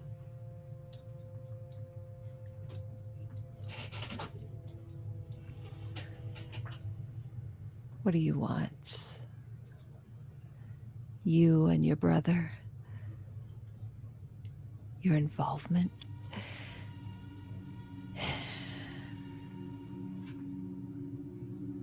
Would it disappoint you if I told you you don't make a difference? You don't mean anything to the story. No. Because I know that you're wrong. We might not mean anything in how we got separated, but we'll make a difference in how it ends. Whether you want to give us that information or not. Your usefulness is running out, Groat. And I know you don't like this mirror, so how about this? You give us the information you want, vagueness aside, and I'll figure out how to get you out of here for good. On your own terms, not his.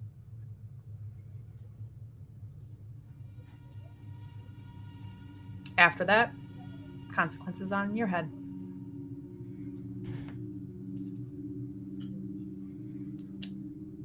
You would release me willingly. If the information you give me is worth it. Roll either deception or persuasion.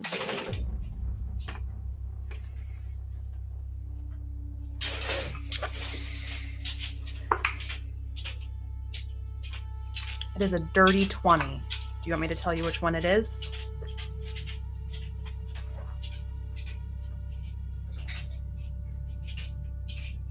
Do what? Do you want me to tell you which one it is? It's a dirty 20. Do you want me to tell you which one I used, though? Oh, no, I'm sorry. Okay. Yeah, no, she,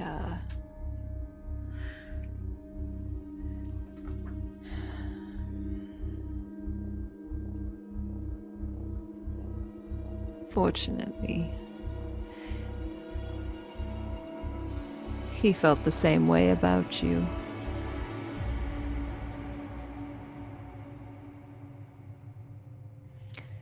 He trapped me in here. Yes. That part of the plan he didn't express to me beforehand. Smart. He's very smart. You don't earn the moniker the deceiver by being dumb.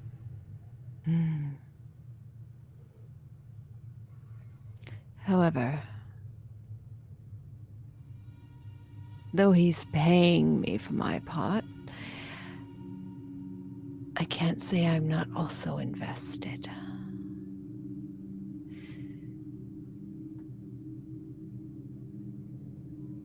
And her eyes kind of slide towards Liam again. You and you. And her eyes kind of look over the rest of the group. All of you are parts of his plan.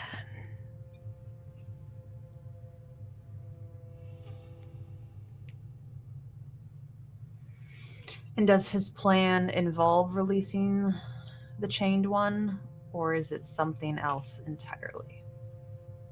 Because he seemed okay with us taking out a handful of cultists. He neglected to share that with me. What did he share with you, Grote? Because at this point, it just sounds like you were told to go set fire to a village, and then got yourself on babysitting duty because of it.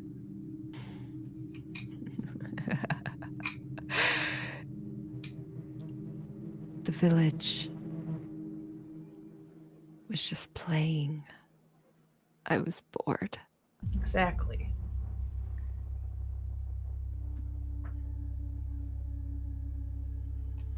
We Wind is were wind is at picking up a little Hellgate. bit more around Liam.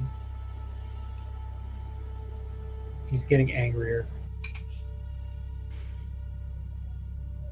Searching for a specific gem. Ah, okay. You want the shards. He wants the shards. Everybody wants the shards. No? A special gem. Have you ever heard of a mithril?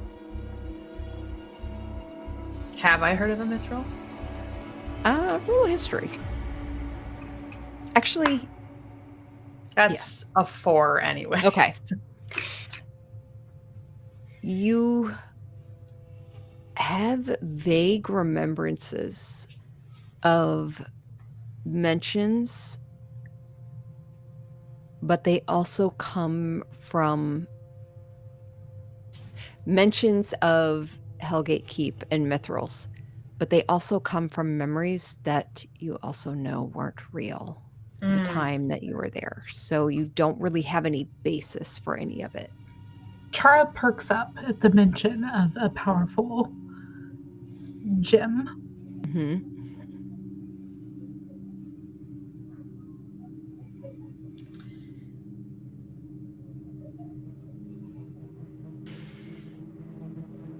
The other shards.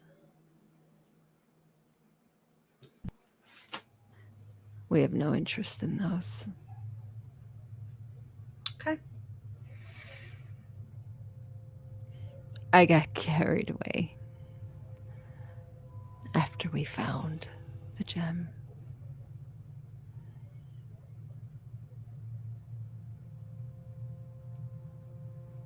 My mistake. You found it, but does he have it? I assume. Can I insight that? Yeah. It's a 15. You gather she's telling you the truth at the moment. Okay.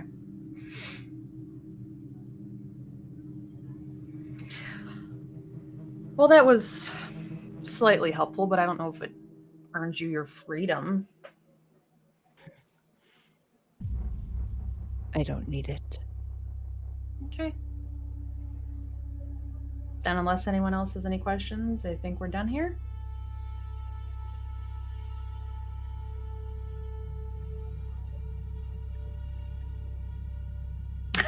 Watching Allie's mute button flicker on and off.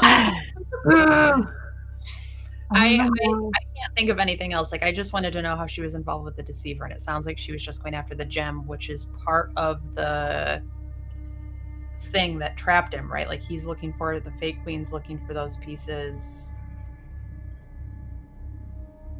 Well, she's saying that there's a gem and shards.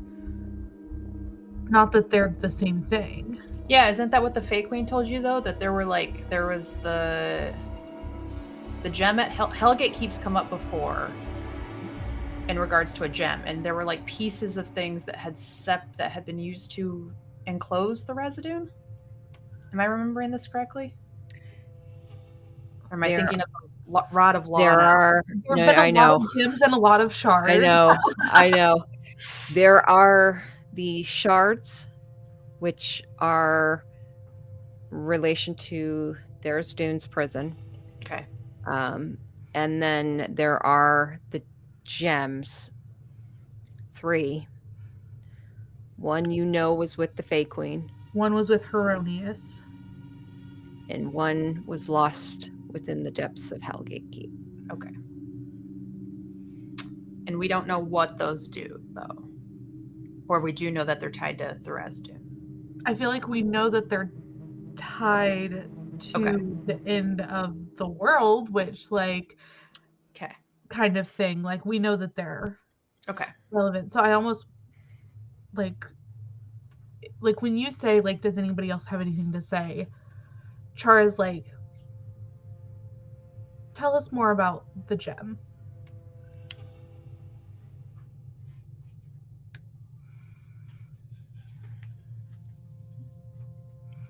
Wait, open up my notes.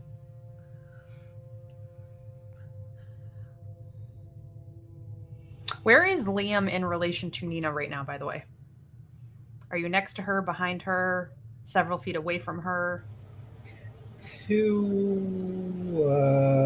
know Nathan was off to one side, but I don't know where everyone else was.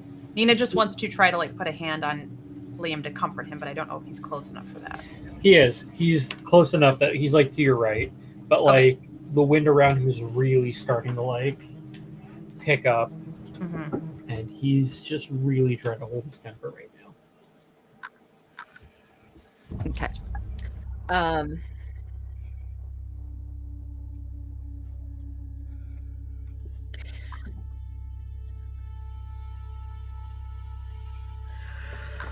The known as gatekeeper crystals.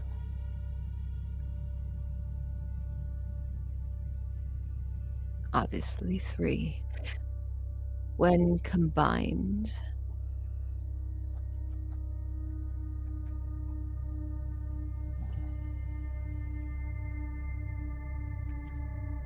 they can cause powerful fluctuations in magic.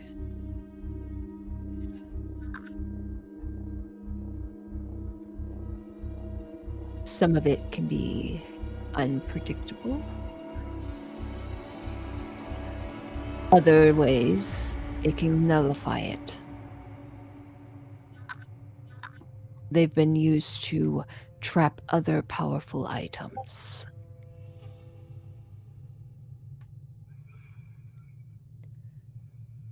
I don't know why he wants them. I don't know the inner workings of Phrase's mind. I just know he paid me a lot to get them. And to keep an eye on you all. Noted. And she kind of smiles a bit. To keep you all alive. It's been difficult. Still, you still answer to him.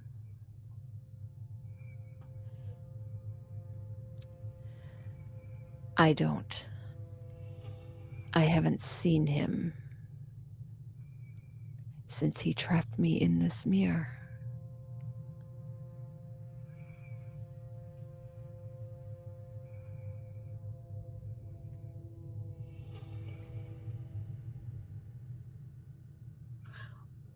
Well, we both know that one doesn't have to see someone to relay information to them. We're talking to you through mirror. True.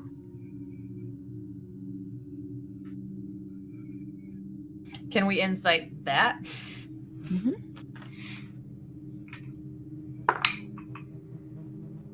19?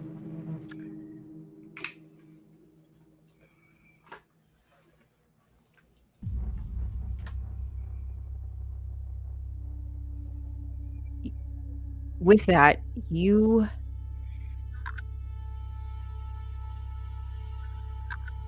get there's nothing underhanded in. You don't get the idea. You don't think she's contacting him. Okay. However, something tugs at your mind when she said she hasn't seen him. And you get your little radar kind of goes off a little bit.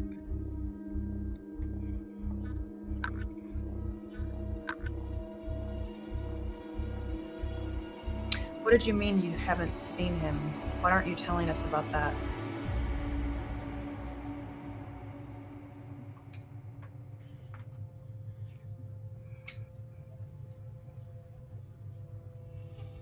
Haven't seen him. Has he tried contacting you? No.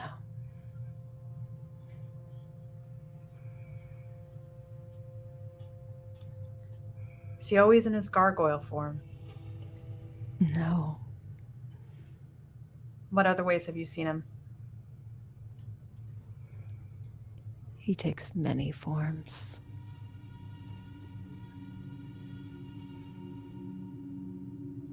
What about this one? Liam, will you have minor illusion, right? Yes, I do. Can you make Dorgan's face? Real quick, I'm just gonna look at what I have here set up for that. We're talking about silent imaging it, right? Oh, sure, that works. Yeah. Yeah.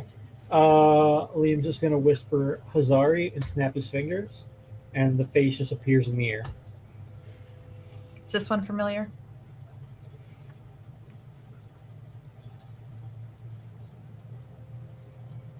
No.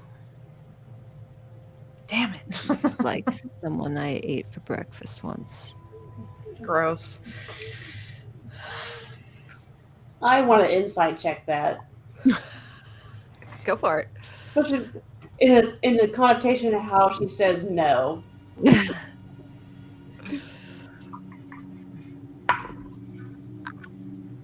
Natural one, so no. For a total of 8, but Yeah.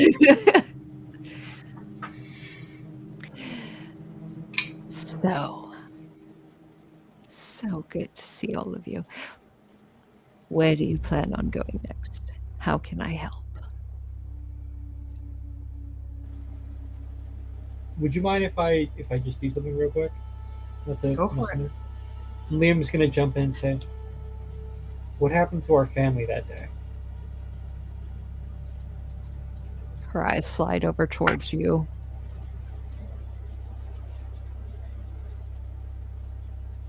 And you see a brief, almost like breaking, like a shimmer, vibrating shimmer, and the form shifts. And you see the beautiful feature of this woman. The cloak almost is further down, and you see this long open jaw with like hundreds of tiny sharp teeth on both ends.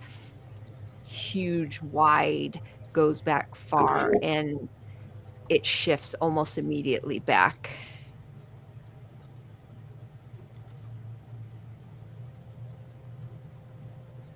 You know.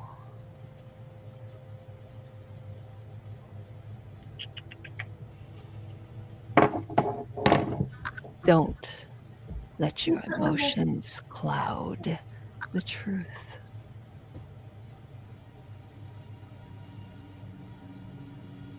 Say it. You say it.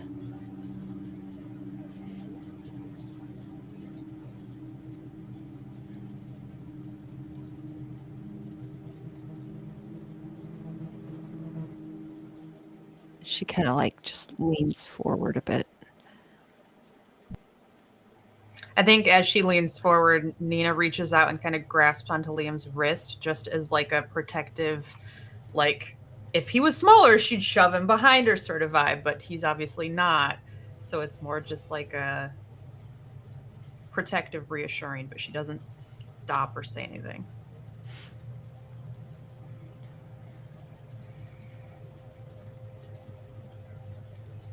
Where did you take them?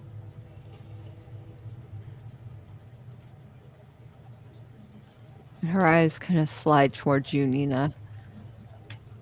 Really thick, this one. You really did a number on our brains. It's hard to know what's real. I take that as a compliment. You should, but he's only going to know it's true from you.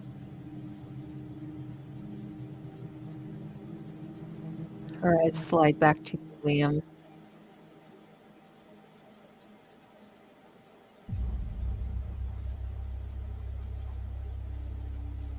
I burned them.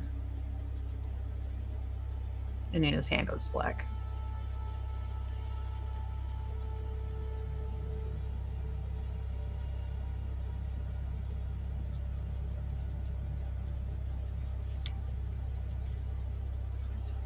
Liam just whispers to himself, "No, no, no, no, no." And now his eyes are like really green and like he's really like holding on to like a ball of wind in his hand. Mm-hmm. All right, thanks so much. You've been really helpful. And Nina like shuts the mirror, like puts it face down on the rock, and then turns to Liam. Liam's gonna turn around really quickly and just scream and like shoot out the wind that he's been like gathering in his hands, Mm-hmm. and then just fall to his knees.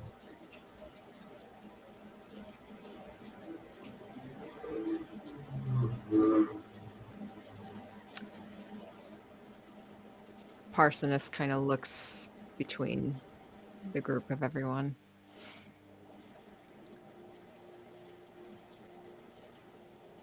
Did that go as you expected? He kind of says towards Chara.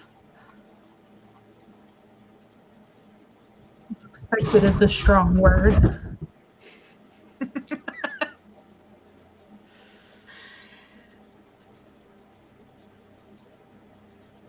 Nina looks pretty out of it and like a little numb, but she goes, I don't think we can ever expect any of them to give us the truth.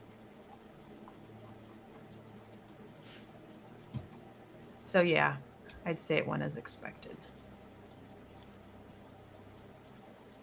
We need to find somewhere to lock this mirror up. And she kind of like comes back to herself, all like task focused, motivation focused. She can't know where we're going. She can't know what we're doing. We don't know how she says she's not in contact with him, but I don't fully trust it. I don't believe that for a second. She might be telling the truth, but it's not going to hurt us to. Yeah.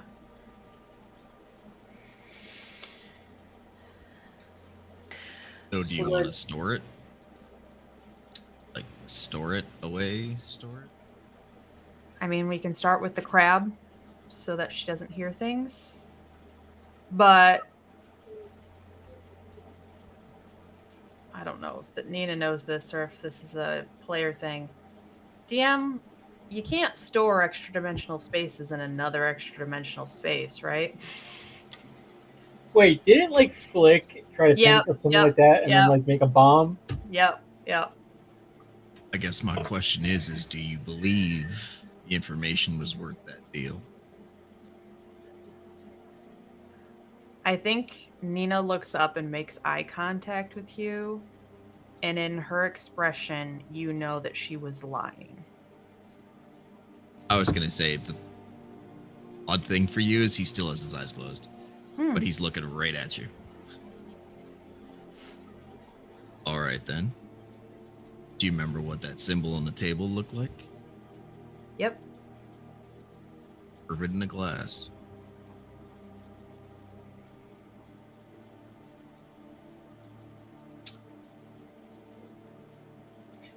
I'm not sure if this goes into like the question you had before in terms of like player mechanics, and it's just something I'm thinking about.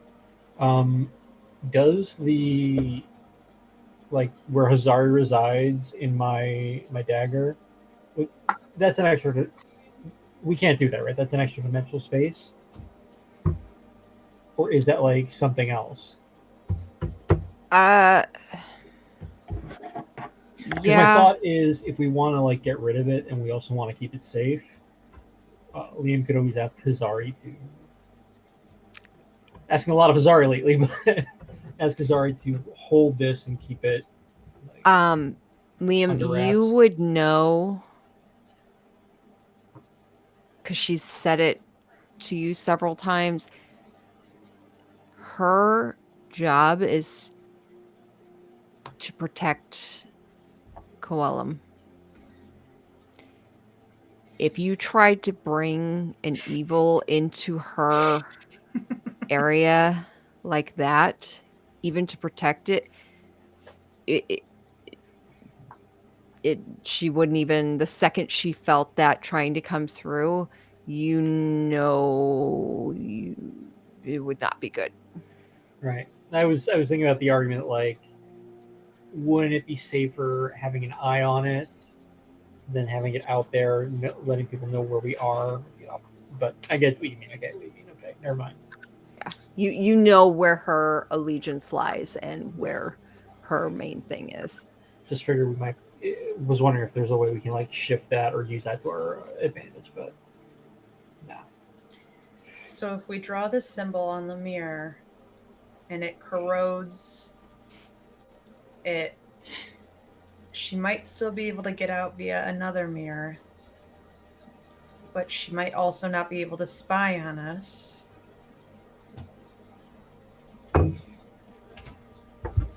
Just don't use your finger. Right. I'm just debating on if there's any reason why we should shove it in a pouch and bury it or something else entirely.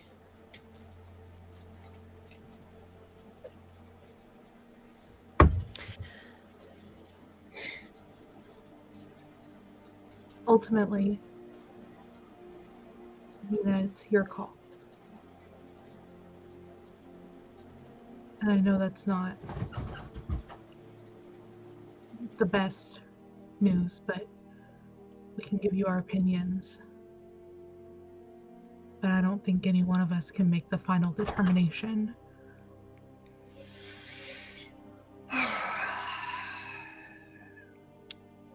I think she reaches for her belt, pulls out her dagger, and kind of like holds up the mirror face.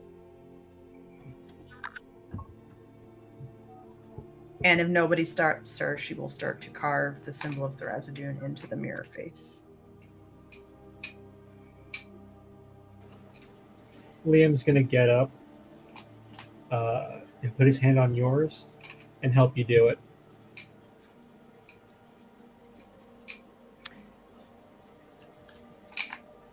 Both of you, And this is all wordless. Mm-hmm. both of you, roll me wisdom saving throws. We get the, what do we get from all the bonuses? Isn't there something? Oh no, it was just against effects, right? Natural 20. Yeah. Oh, I was so close. Wisdom saving throw? That's a 9. Nina, as you start to carve with your brother's assistance,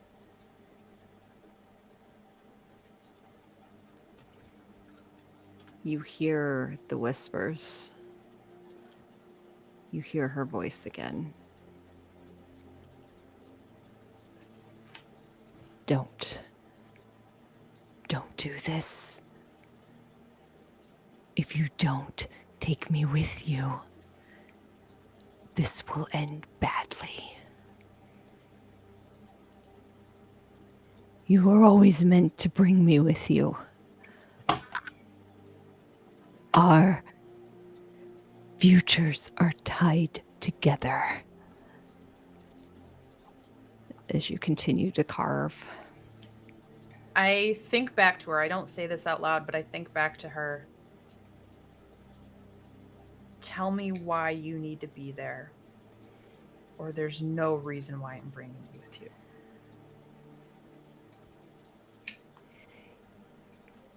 You think he's just some master planner?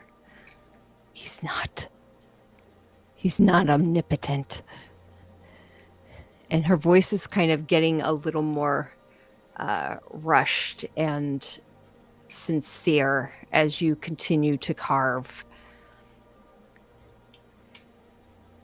He knows because he's seen it.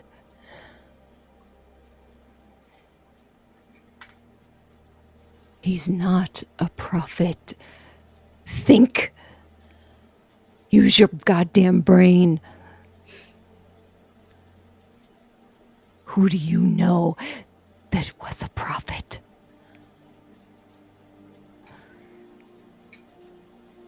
Does anyone come to mind when she says that? Has Rowan told you about her mother? Nope. Then no.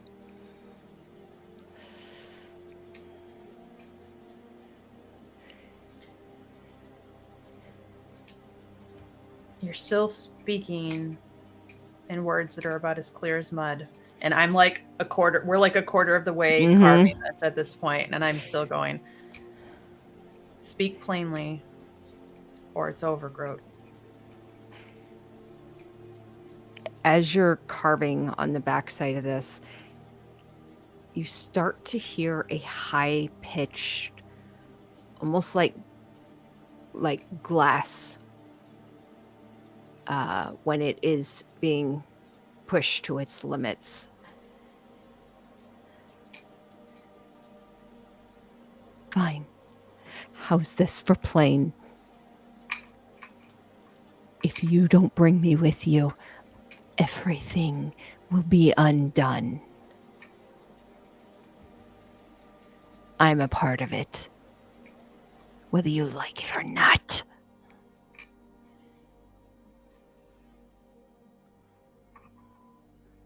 Okay. As a player, I'm very torn. I want to be like, make her roll a persuasion check.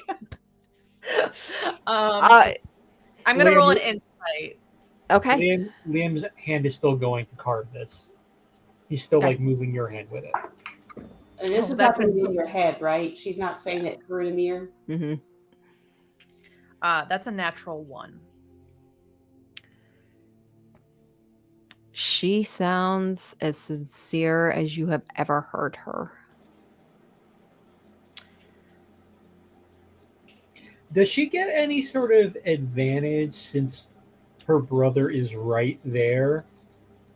Hand I don't on think her there's hand? any way you can give me the help action on this though. This is like a No. I'm just wondering if like just physically being there and like we're doing this together, that gives you any sort of mental resistance or anything. Not because it's not. So she's not doing anything. She's Mhm. just spoken something. And Nina is simply trying to decide. It's more. It's less of a something is being done.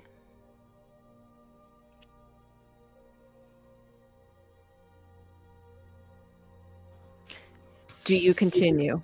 I think Nina does. Okay. You continue carving. So she's Hold on. I know she's telling the truth, but or at least that's what I get. I rolled a 14.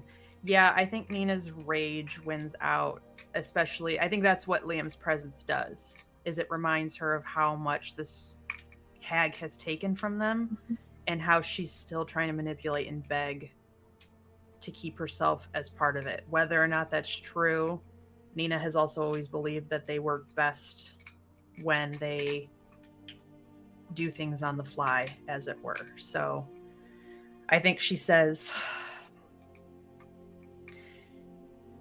if you're there, it's all going to unravel it.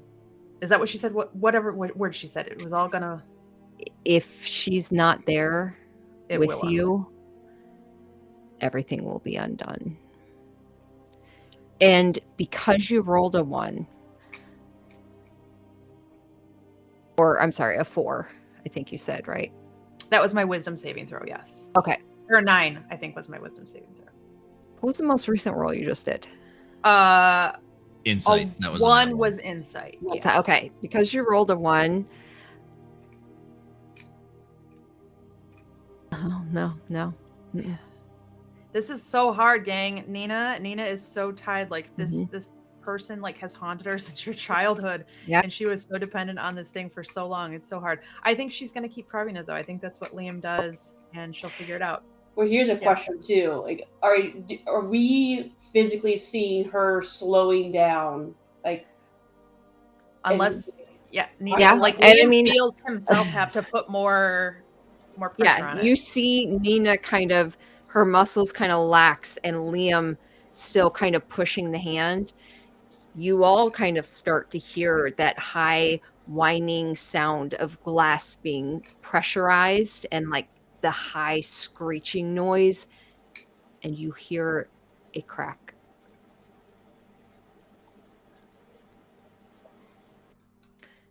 I'd probably have walked up next to her, seeing that there's a struggle, and just say, "You don't need her. You have us." And basically, what Char said too is like, "Let's do things that's unexpected." Mhm. Trying Yeah. to reassure you.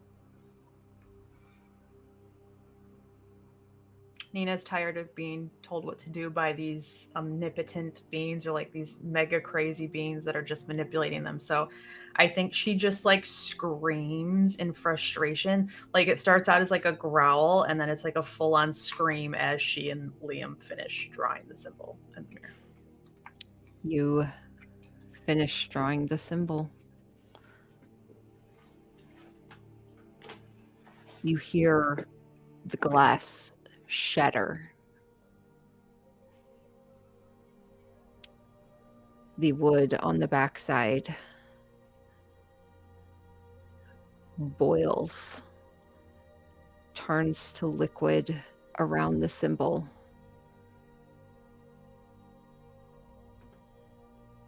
And it starts to bleed into the area around it.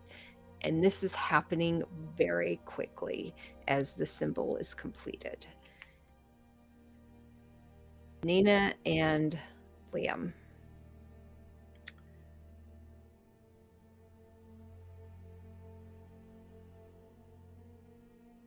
Rowan, you did Aura of Purity, correct? Correct.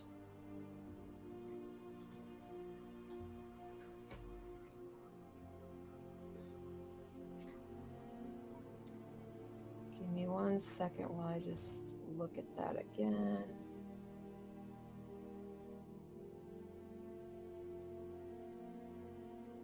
Okay. Okay, yeah. Roll me Constitution saving throws.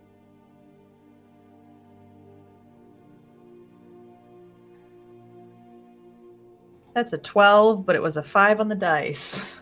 Okay. That's a 7. Okay. Not looking good for the siblings.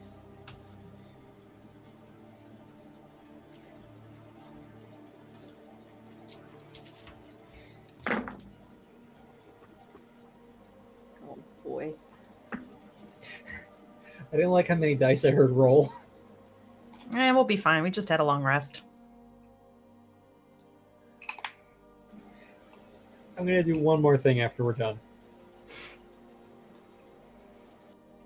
You take 33 points of necrotic damage as the necrosis shoots up both your arms, up to your shoulders, and it starts to spread across your chests.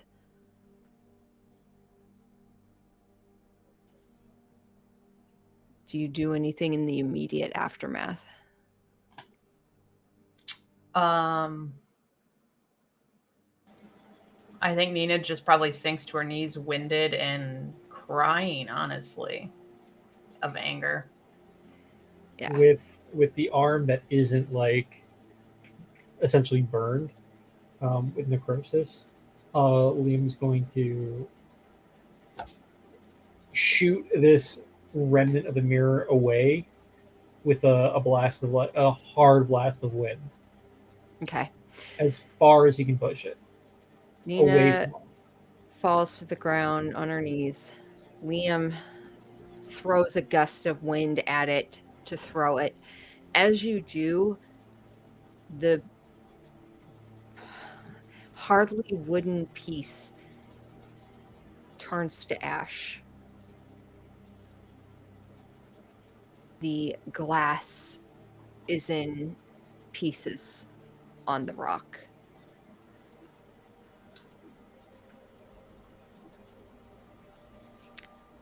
And all of you feel a concussion, like a concussive wave of something just spread from where the mirror was.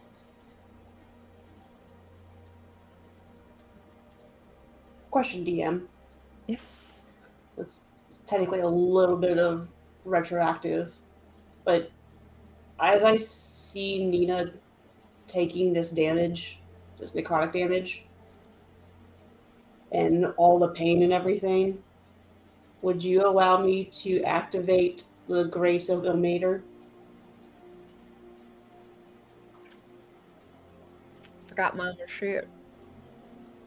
That under your features. It's under feats, yeah, Okay, great. Let me look real quick. because I feel like this is the perfect opportunity to use this for the first time.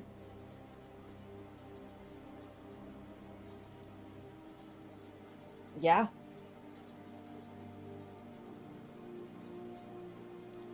Yeah. You.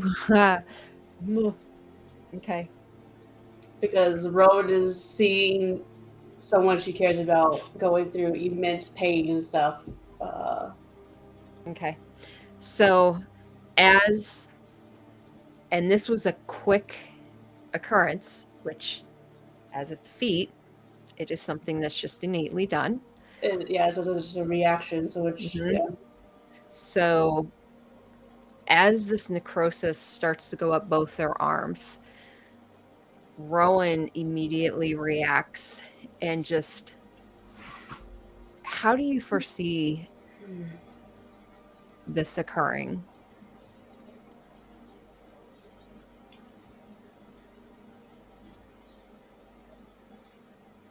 I had walked up next to Nina's side to whisper how she has us. You don't need her. Um, I would probably have a flash to the ropes in that moment of when I had grabbed him and that feeling of sheer pain Yep. and that voice saying like you I don't want to see people in pain. I want and to but there's nothing I can do all the time for him. But in this moment I feel very driven to try and help. And probably reach out and Mhm. touch both the shoulders as if like trying to ground them. Mhm. And that's in that moment where that touch, making that connection. You grasp onto Nina's shoulder, and Nina, as you feel this intense pain going up your arm, you suddenly see these red cords suddenly shoot down and wrap around your arm just impossibly fast. And you feel the sting go away. The blackness pulled into it. Back and back into Rowan's hand and going up her arm. And Rowan, instead, you take half that damage. You I think it was 33, so 16. And we all just take a 16 minute as well. I take Yeah. the full damage though, right? Yes. That was just- okay. yes. So Liam, where the necrosis comes up and across your chest some, Nina, yours is almost pulled just to the elbow, just to before it. And now Rowan, you also have it just to the same area. Rowan, in that moment, Just out of Is it- curiosity, did we all just lose an arm? no, in Oh, that thank God. moment, as you feel that pain creeping up, the cords pulling back, you hear a familiar voice cry out, "No, no, you cannot have her." And the cords immediately wrap around your own arm and almost like stopping the necrosis from going further.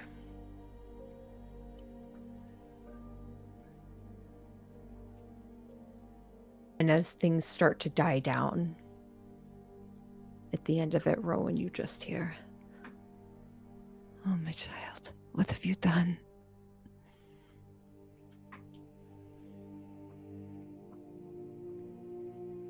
Nina falls to the ground.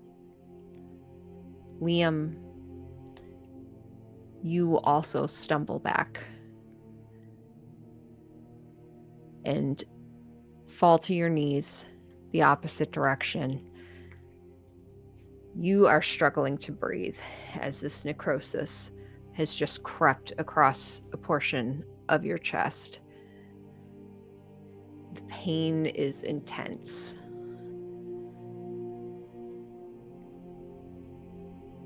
And And then silence falls around you. What are the rest of you doing?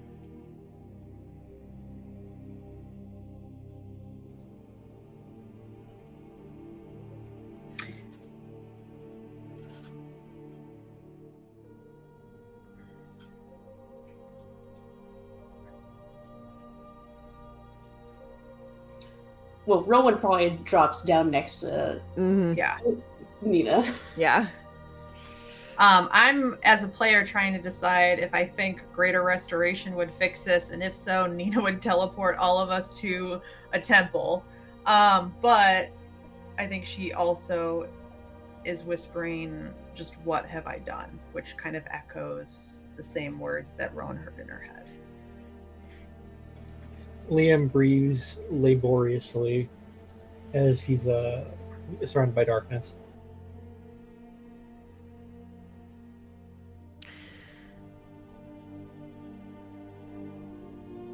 Nina, crouched over your friends around you.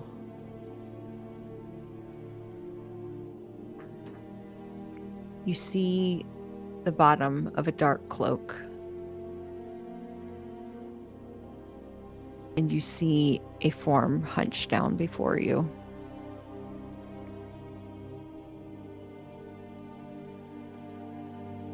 And she smiles.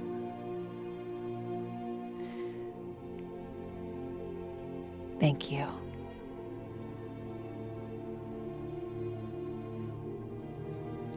You're lucky it didn't kill me, or you'd all be dead. And she just fades.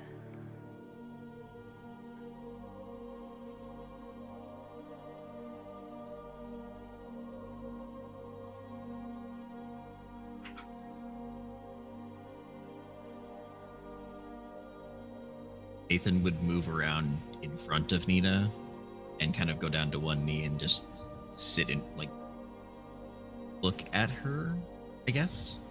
Eyes still closed. And just wait.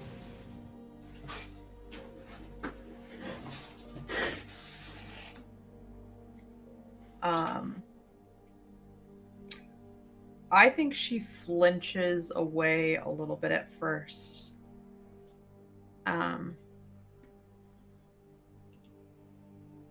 And then tries to make a joke of it on your closed eyes. Is it that bad? You can't even look at me?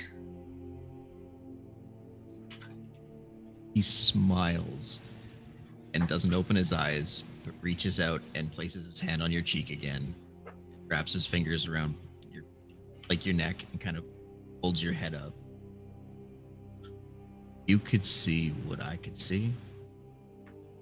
You would understand how beautiful I truly think you are.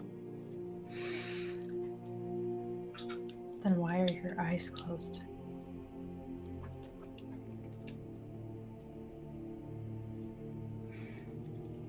Because I see better that way.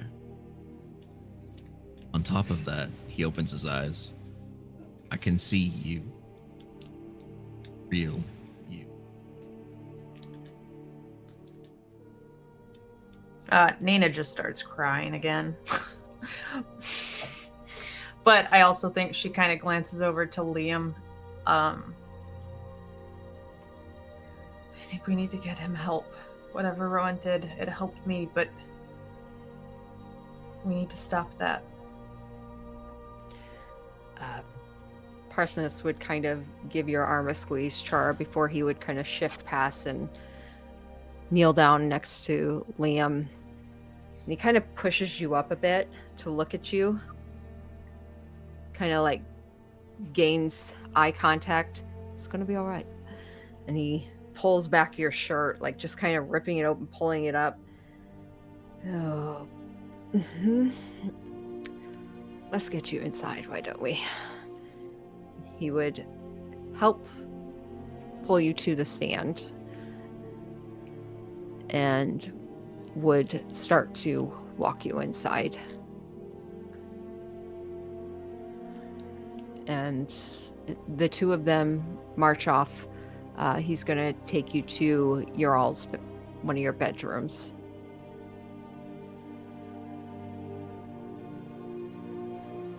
In the darkness that surrounds him, Liam thinks of the triplets, of Nina, of Enoff, Pell, Click. There's another kid I've adopted, right? I'm forgetting right now. Terrence. Yeah, Terrence from Waterdeep. Terrence. Archie. Grund, and Garb.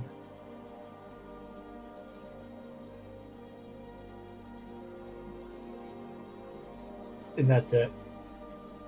He just goes completely unconscious now. Yeah. You hear as you're kind of struggling just forward, most of your weight being kind of supported by Parsoness, who's marching you down the plankway, and you're kind of just mumbling these names as you go along, half out of it, and Parsoness just kind of looks at you, and you feel his hand on your chest supporting, and he just kind of pats it.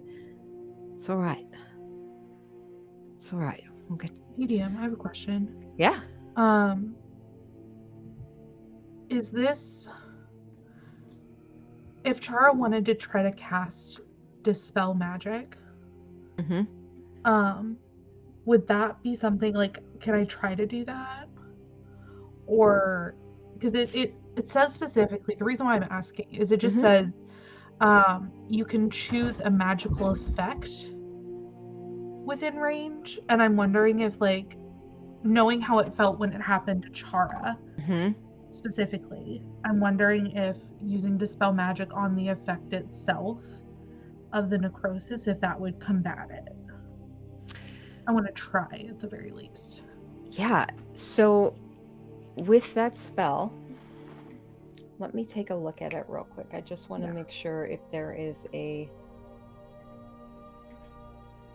level capped with it at all. It is a spells level. Okay. So what level do you want to cast it at? I was just gonna, cast it at 5th level just to, like, see. Okay. Because it's the highest I can go. Okay.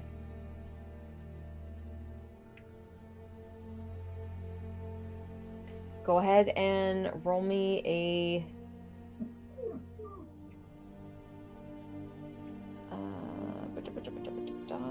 Actually...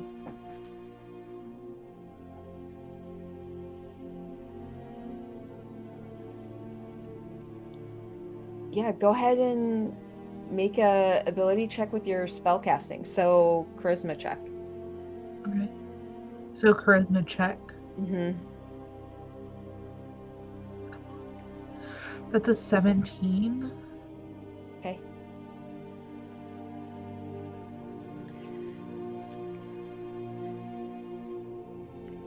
Following Parsoness within, as he's kind of half dragging, you also hear the whispers of these names, and you kind of press your hand against Parsoness' back, and he pauses a moment, coming to a stop, and you, with your other arm, reach around Liam's chest and press it against it. And you cast spell magic. And you feel, as you press your hand against this necrosis that has been creeping across, you feel that familiar darkness. Your finger, the dead portion of it, almost sensing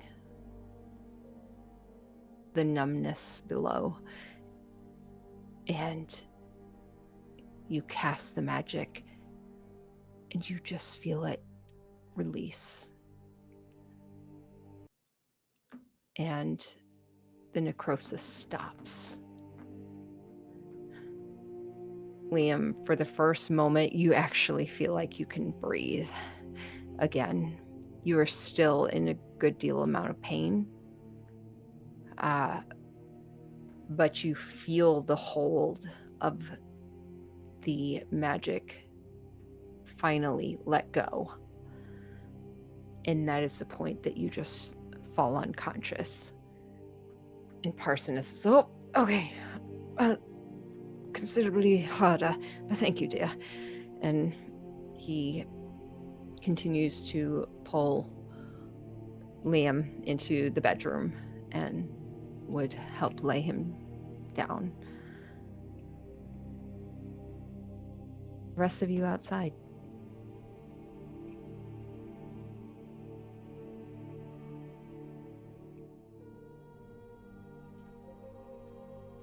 I think Nina just stays there crying. I think she's pretty inconsolable right now. And not that she's sad to see the hag go, but she just like confronted her childhood emotional abuser. Like, this is the worst, but also best thing she could have done. So she's just, yeah. I'd say Nathan probably pulled you in and is just holding you at this point. But at the same time, he's looking at you, Rowan. All right. Are you all right? It hurts, but I'm all right. Sorry. There's nothing to be sorry about. I'm wrong. I'll start standing.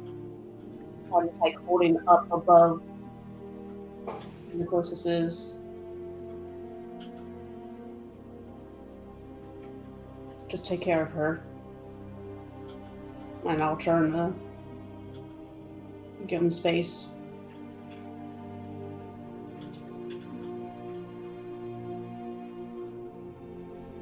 And Probably won't do much, but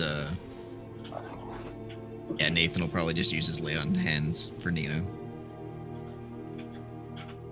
And like I said, probably won't do anything, but as for DM's choice, really, I give 5 HP, which is not big, but or I can use it all to cure a disease or neutralize a poisoning. Yeah. Which, if it's magic, I don't know if that'll do anything. You give 5 HP back to Nina. There's no more encroaching on her. So fortunately, that was kind of drawn in by the chalice. But you definitely, Nina, you feel a little bit more relief.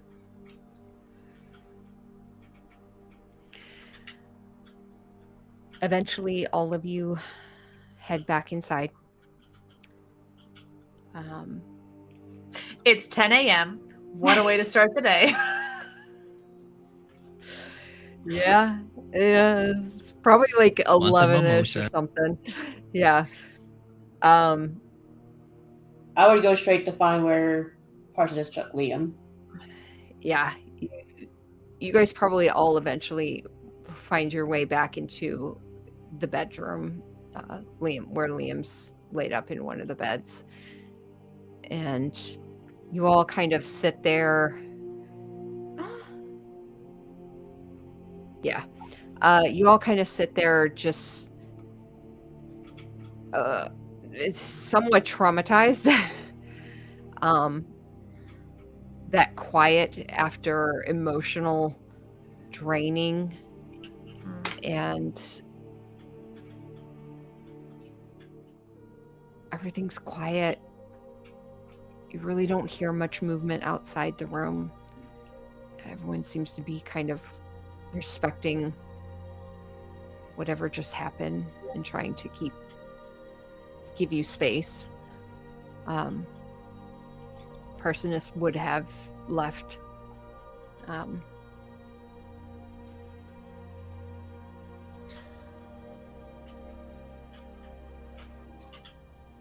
when I first got into the room, I would have walked over to where Liam's at, seeing that the necrosis is completely gone, right? He's just passed out now. No. The creeping of it is Oh, gone. But yeah, he has blackened all the way up and across a portion of his chest. So I'd probably walk up next to the bed, not really noticing if anyone else is in the room.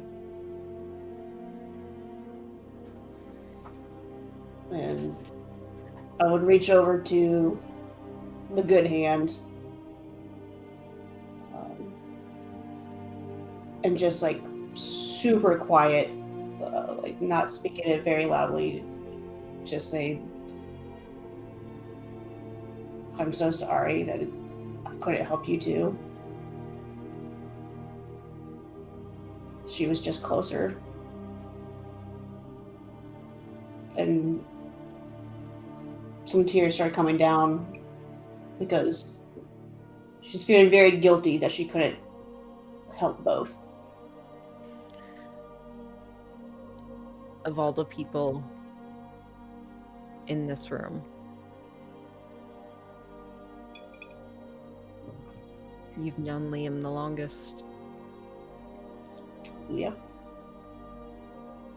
And the two of you bonded on a trip from Waterdeep to Red Larch. So it hurts. This stings.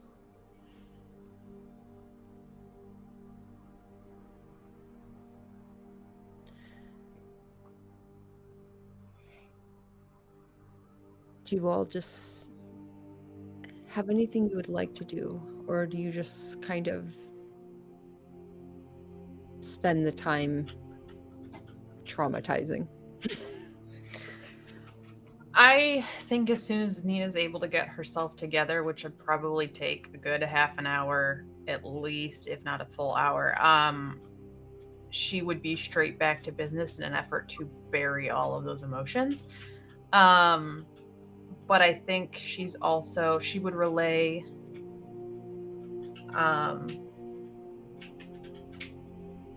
the fact that she saw Groat, that she doesn't know if it was one last manipulation to get her to actually continue to go through with it, but that Groat is not dead. However, she still feels free of her, which is a relief.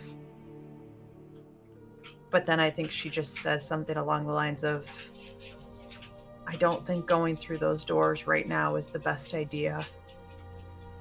One, it might be what he wants. That's why he showed us the ruins. Two, I think we all need a chance to get ourselves back into fighting shape.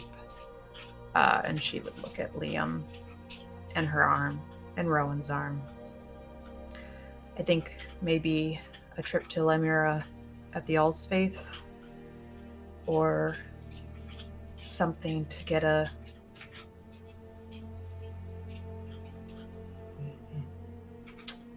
heavier restoration, perhaps.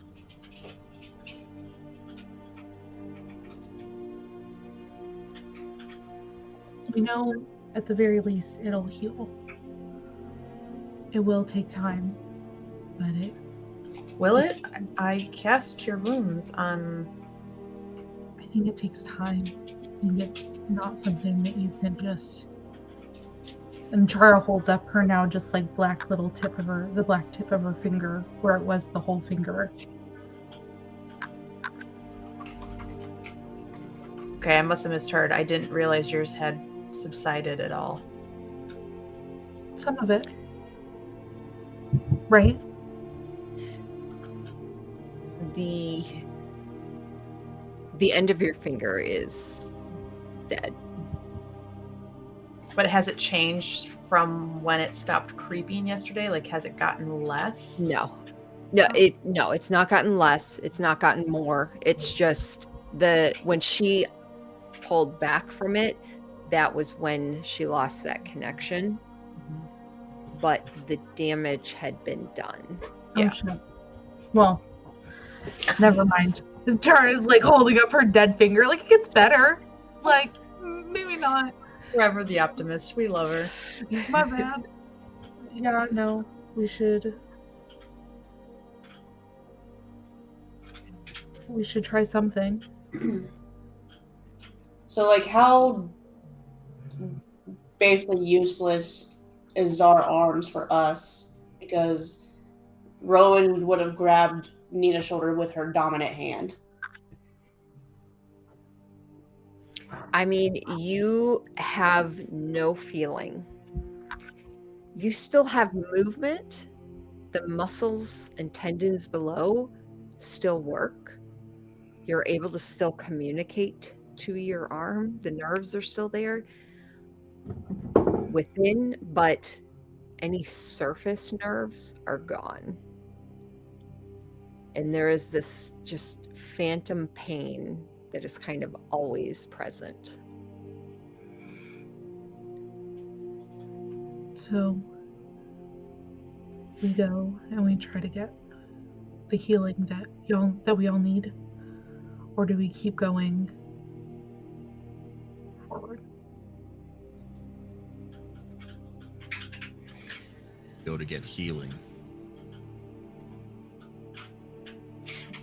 Nina was like just about to be like, well, I can technically, and then she just stops when Nathan says that. I think we need healing more physically and mentally at this point, as Nina pointed out. And Parsonus is in the room, correct? No, he did exit.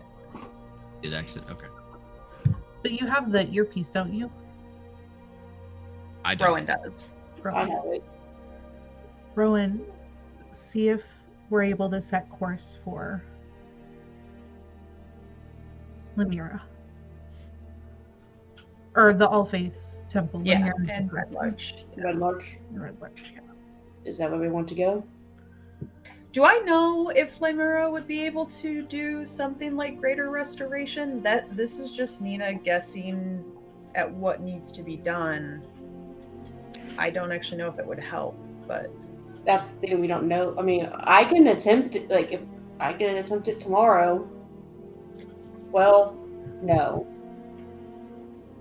Because it needs diamond dust, not a diamond. I may or may not have a diamond that we could get a little bit of dust from. It's you need diamond dust worth 100 gold pieces to use Greater Restoration. Do you just like shave a diamond? I don't know how I that mean, you works. can crush it. You can crush it, but the two that I have are for Revivify. The one that I have is just worth a lot. I don't necessarily know if I want to crush the whole thing. How much is it worth? If you really want me to say, it's. You don't have to. You can. I'll message you. So it's up to you. Yeah. You can get is this the one that Char's been holding on since she was a lot of introduced to diamond her? dust. It's been in my inventory, and that's what it says. So you could get that amount of diamond dust. That's a lot of diamond dust.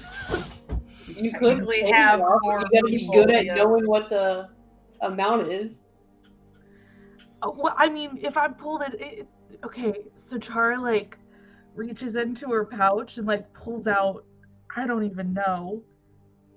We'll just say it's like this big, like a diamond this big, and it's like.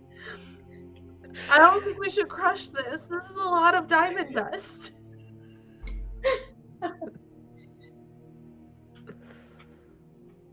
Have You've been had carrying that around in your pocket this whole time?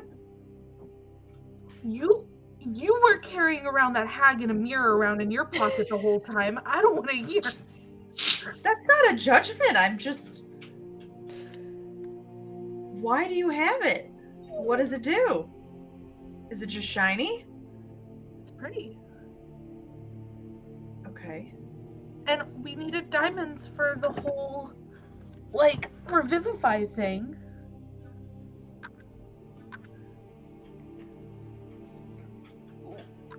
Yeah.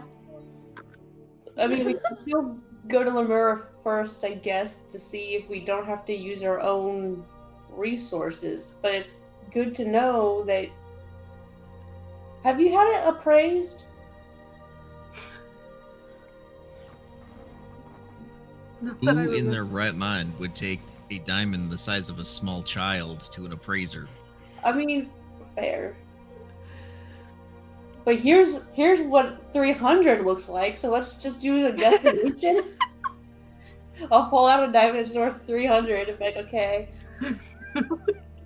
Is there? We need a gem appraising check. Rowan, roll me an intelligence check. Oh no. No. Does it have to be me? See how this goes. 11. Like, we could break it in half, right? I mean, unless you have jeweler's tools, you're Oh, not. it's literally a diamond. Just kidding. That's not. Hard as a diamond is literally a thing. Just kidding. I think we should head to Red Larch. If anything, it's not that far from Westbridge on the way back. Like, we're just going west and then north as opposed to northwest. And we can see if Limerick can help. That's fine. I think we need a time. Also, my theory about Durgan being one of the bad guys feels like it's getting less and less a reality. It doesn't really explain who he is, though, which is still Annoying? to say we haven't seen. He hasn't appeared for a while, and that's also concerning. I believe the last time we saw him or heard about him was in the Dungeon of the Earth Cult. Right? He was like, the prisoners saw him. Yeah. I think we really need to look for these gems. Not the shards, but the gems. The shard gems. So Hellgate Keep? I think Hellgate Keep is a place to start. She said he found it, or they found it.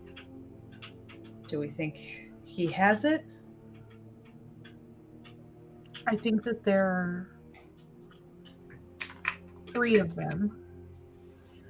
I don't think he has all of them. It's a guess.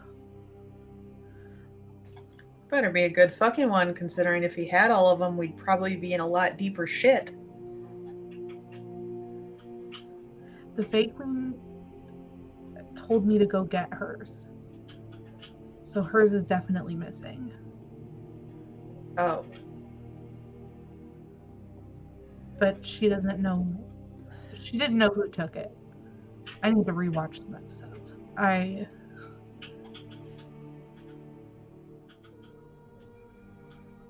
Did you ever share with us that whole conversation? Because didn't she also tell you that Heronius had one? Yeah, Chara would have shared that information. Or Chara, I believe, has shared that information. I think Yeah. so, yeah. Right. I just wanted to make sure. Yeah, from your conversation with her, you gathered that what you were doing, the path you were on, she felt plus. So when she talked to you, she had mentioned your involvement, possibly. That was the whole thing. You were possibly involved in stealing it.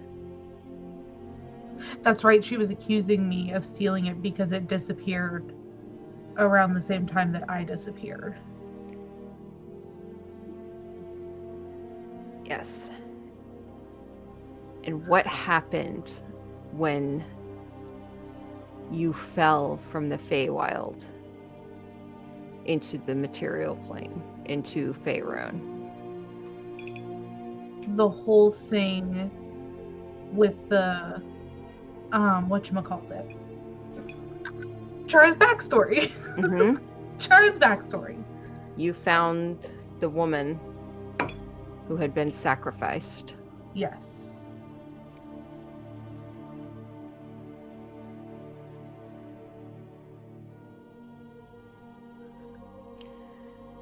And then I'm in the really- mirror room, In the mirror room? from the grandfather tree, when you saw the other two women, Yes. you're starting to get the connections.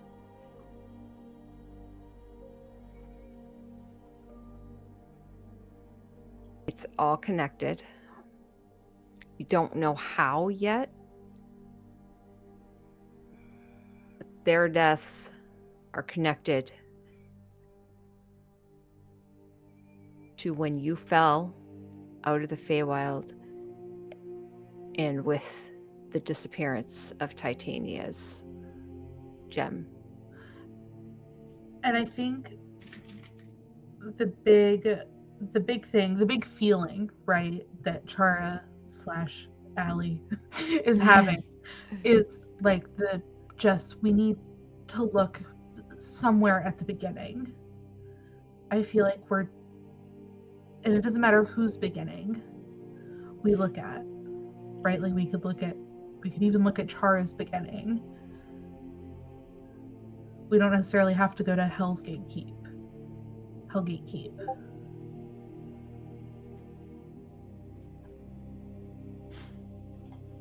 Well, there's not much of Millstone left.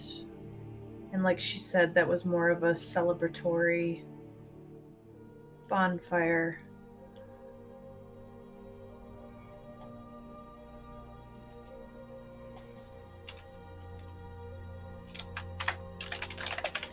So I don't know that that's the best place to start, but anywhere else.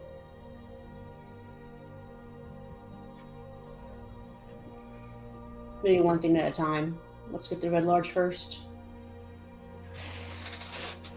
No, we can go to Red Larch first, but I think we need to be talking about that next move.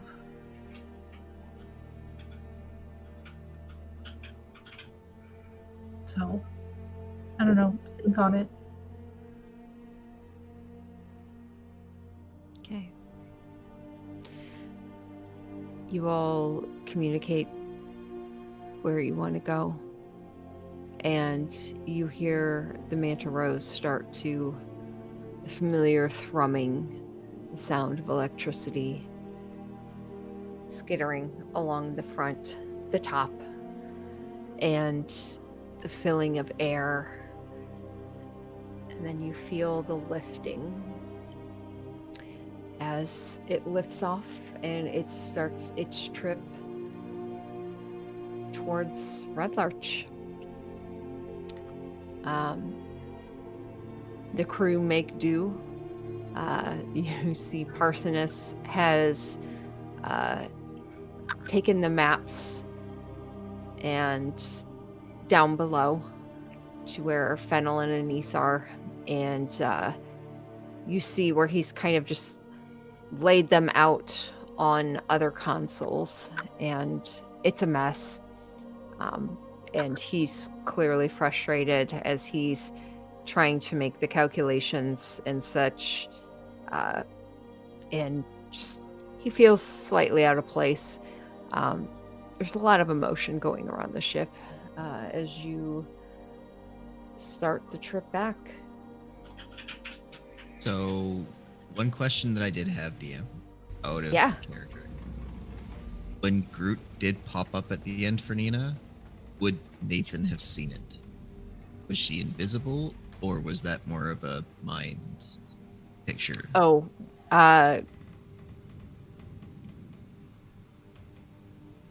no. That was just with Nina. Okay. Just That's good mention. information to have. Yeah. Mhm.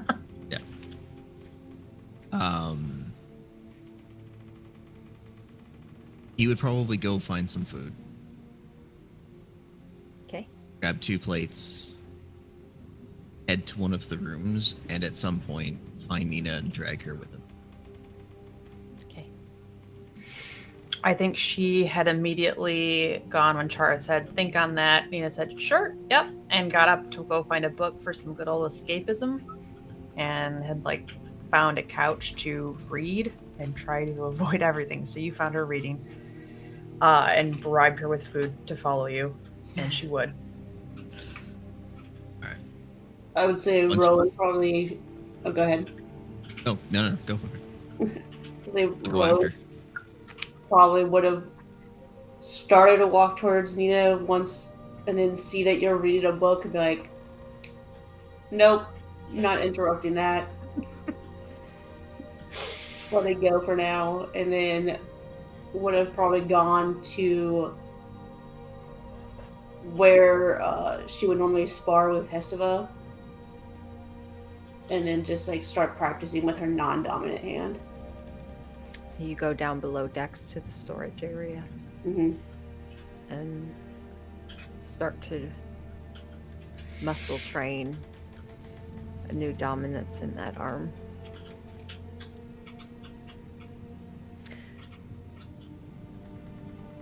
And yeah, go ahead. I think Nathan wanted to. No. Yeah. So he Where would does he bring you drag in you? and sit you down, essentially.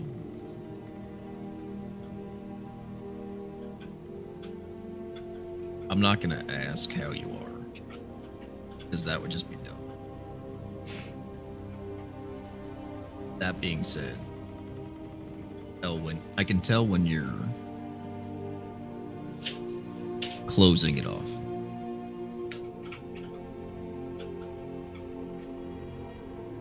It's just us, some food. You're safe here.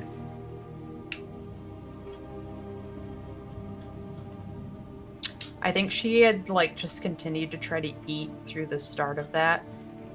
But as you say that you're safe here, she just kind of like slows down. I know that it's not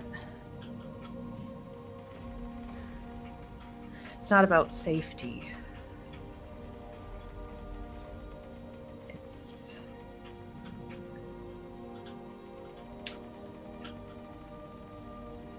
I don't know.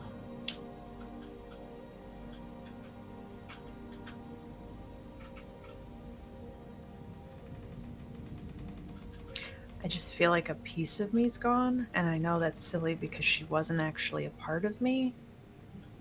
But she was my only companion for years. And even though she treated me like absolute garbage, I mean literal garbage,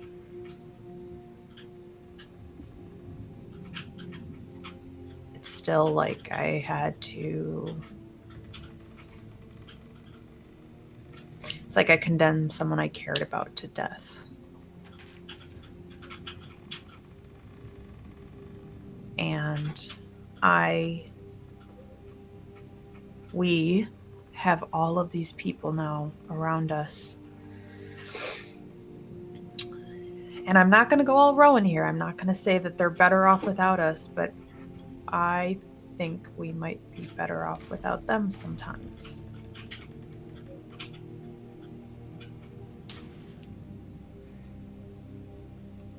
All right.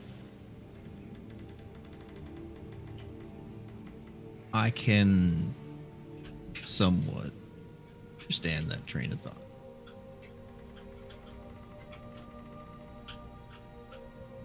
I think from my side of the table, and he gestures to the table, you and Rowan both forget one simple thing. Is that there may be a lot of situations in the entirety of your life where people come, people go, people get hurt.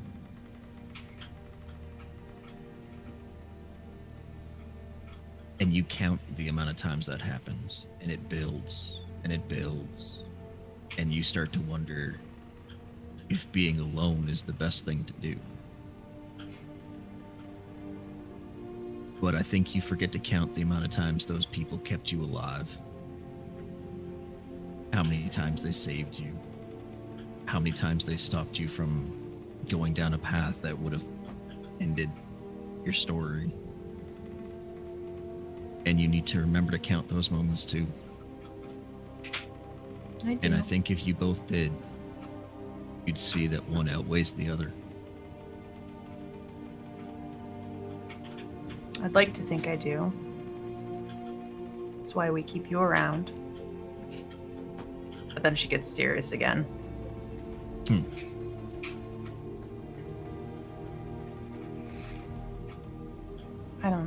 You're right. I know you're right, but I don't want to think about it. It feels so silly to get caught up in that when we literally have world-ending bullshit to deal with.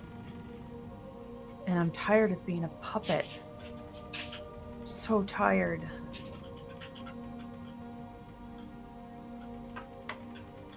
That is entirely fair. We're never going to get But a when it straight comes to... answer. Oh, go ahead. Nope, go ahead. I was going to say, when it comes to our responsibilities and the world-ending weight on our shoulders, this is the most important time to remember those positive moments. Or else you forget why you're doing it. I don't have a lot of positive moments. But you still have some. Yeah.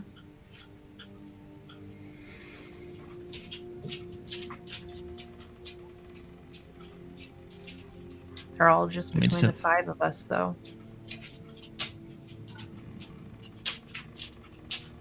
Yeah.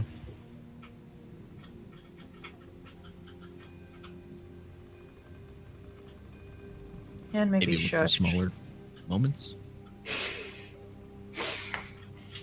Maybe a time you ate some good food way back before any of us were involved. Happy moments where this world existing just made you smile. You know, anything. My entire life, the one where I thought I was elven royalty, silver spoon, the reason why 3 always called me princess, that was all a lie. I have spent the last God knows how many years eating garbage and being very much alone. I don't have good moments. The furthest I can think back is when I was still with my family in Millstone, and it was just me taking care of my siblings.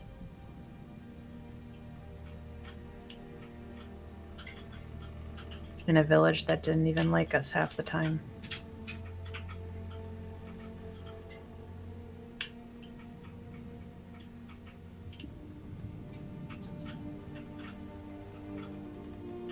What was the name of that village?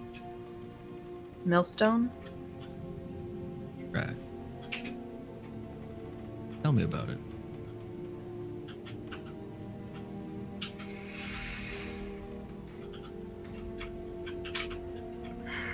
Small, out of the way, mostly tradesfolk who bartered with each other.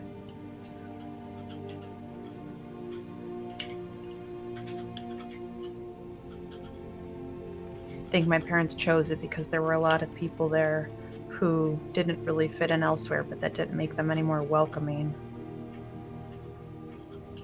All I remember is trying to learn how to get a handle on my powers and cleaning up after the boys.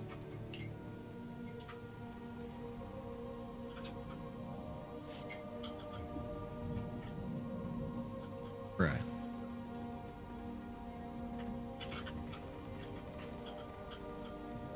How did you feel the first time you took a bath in the manor?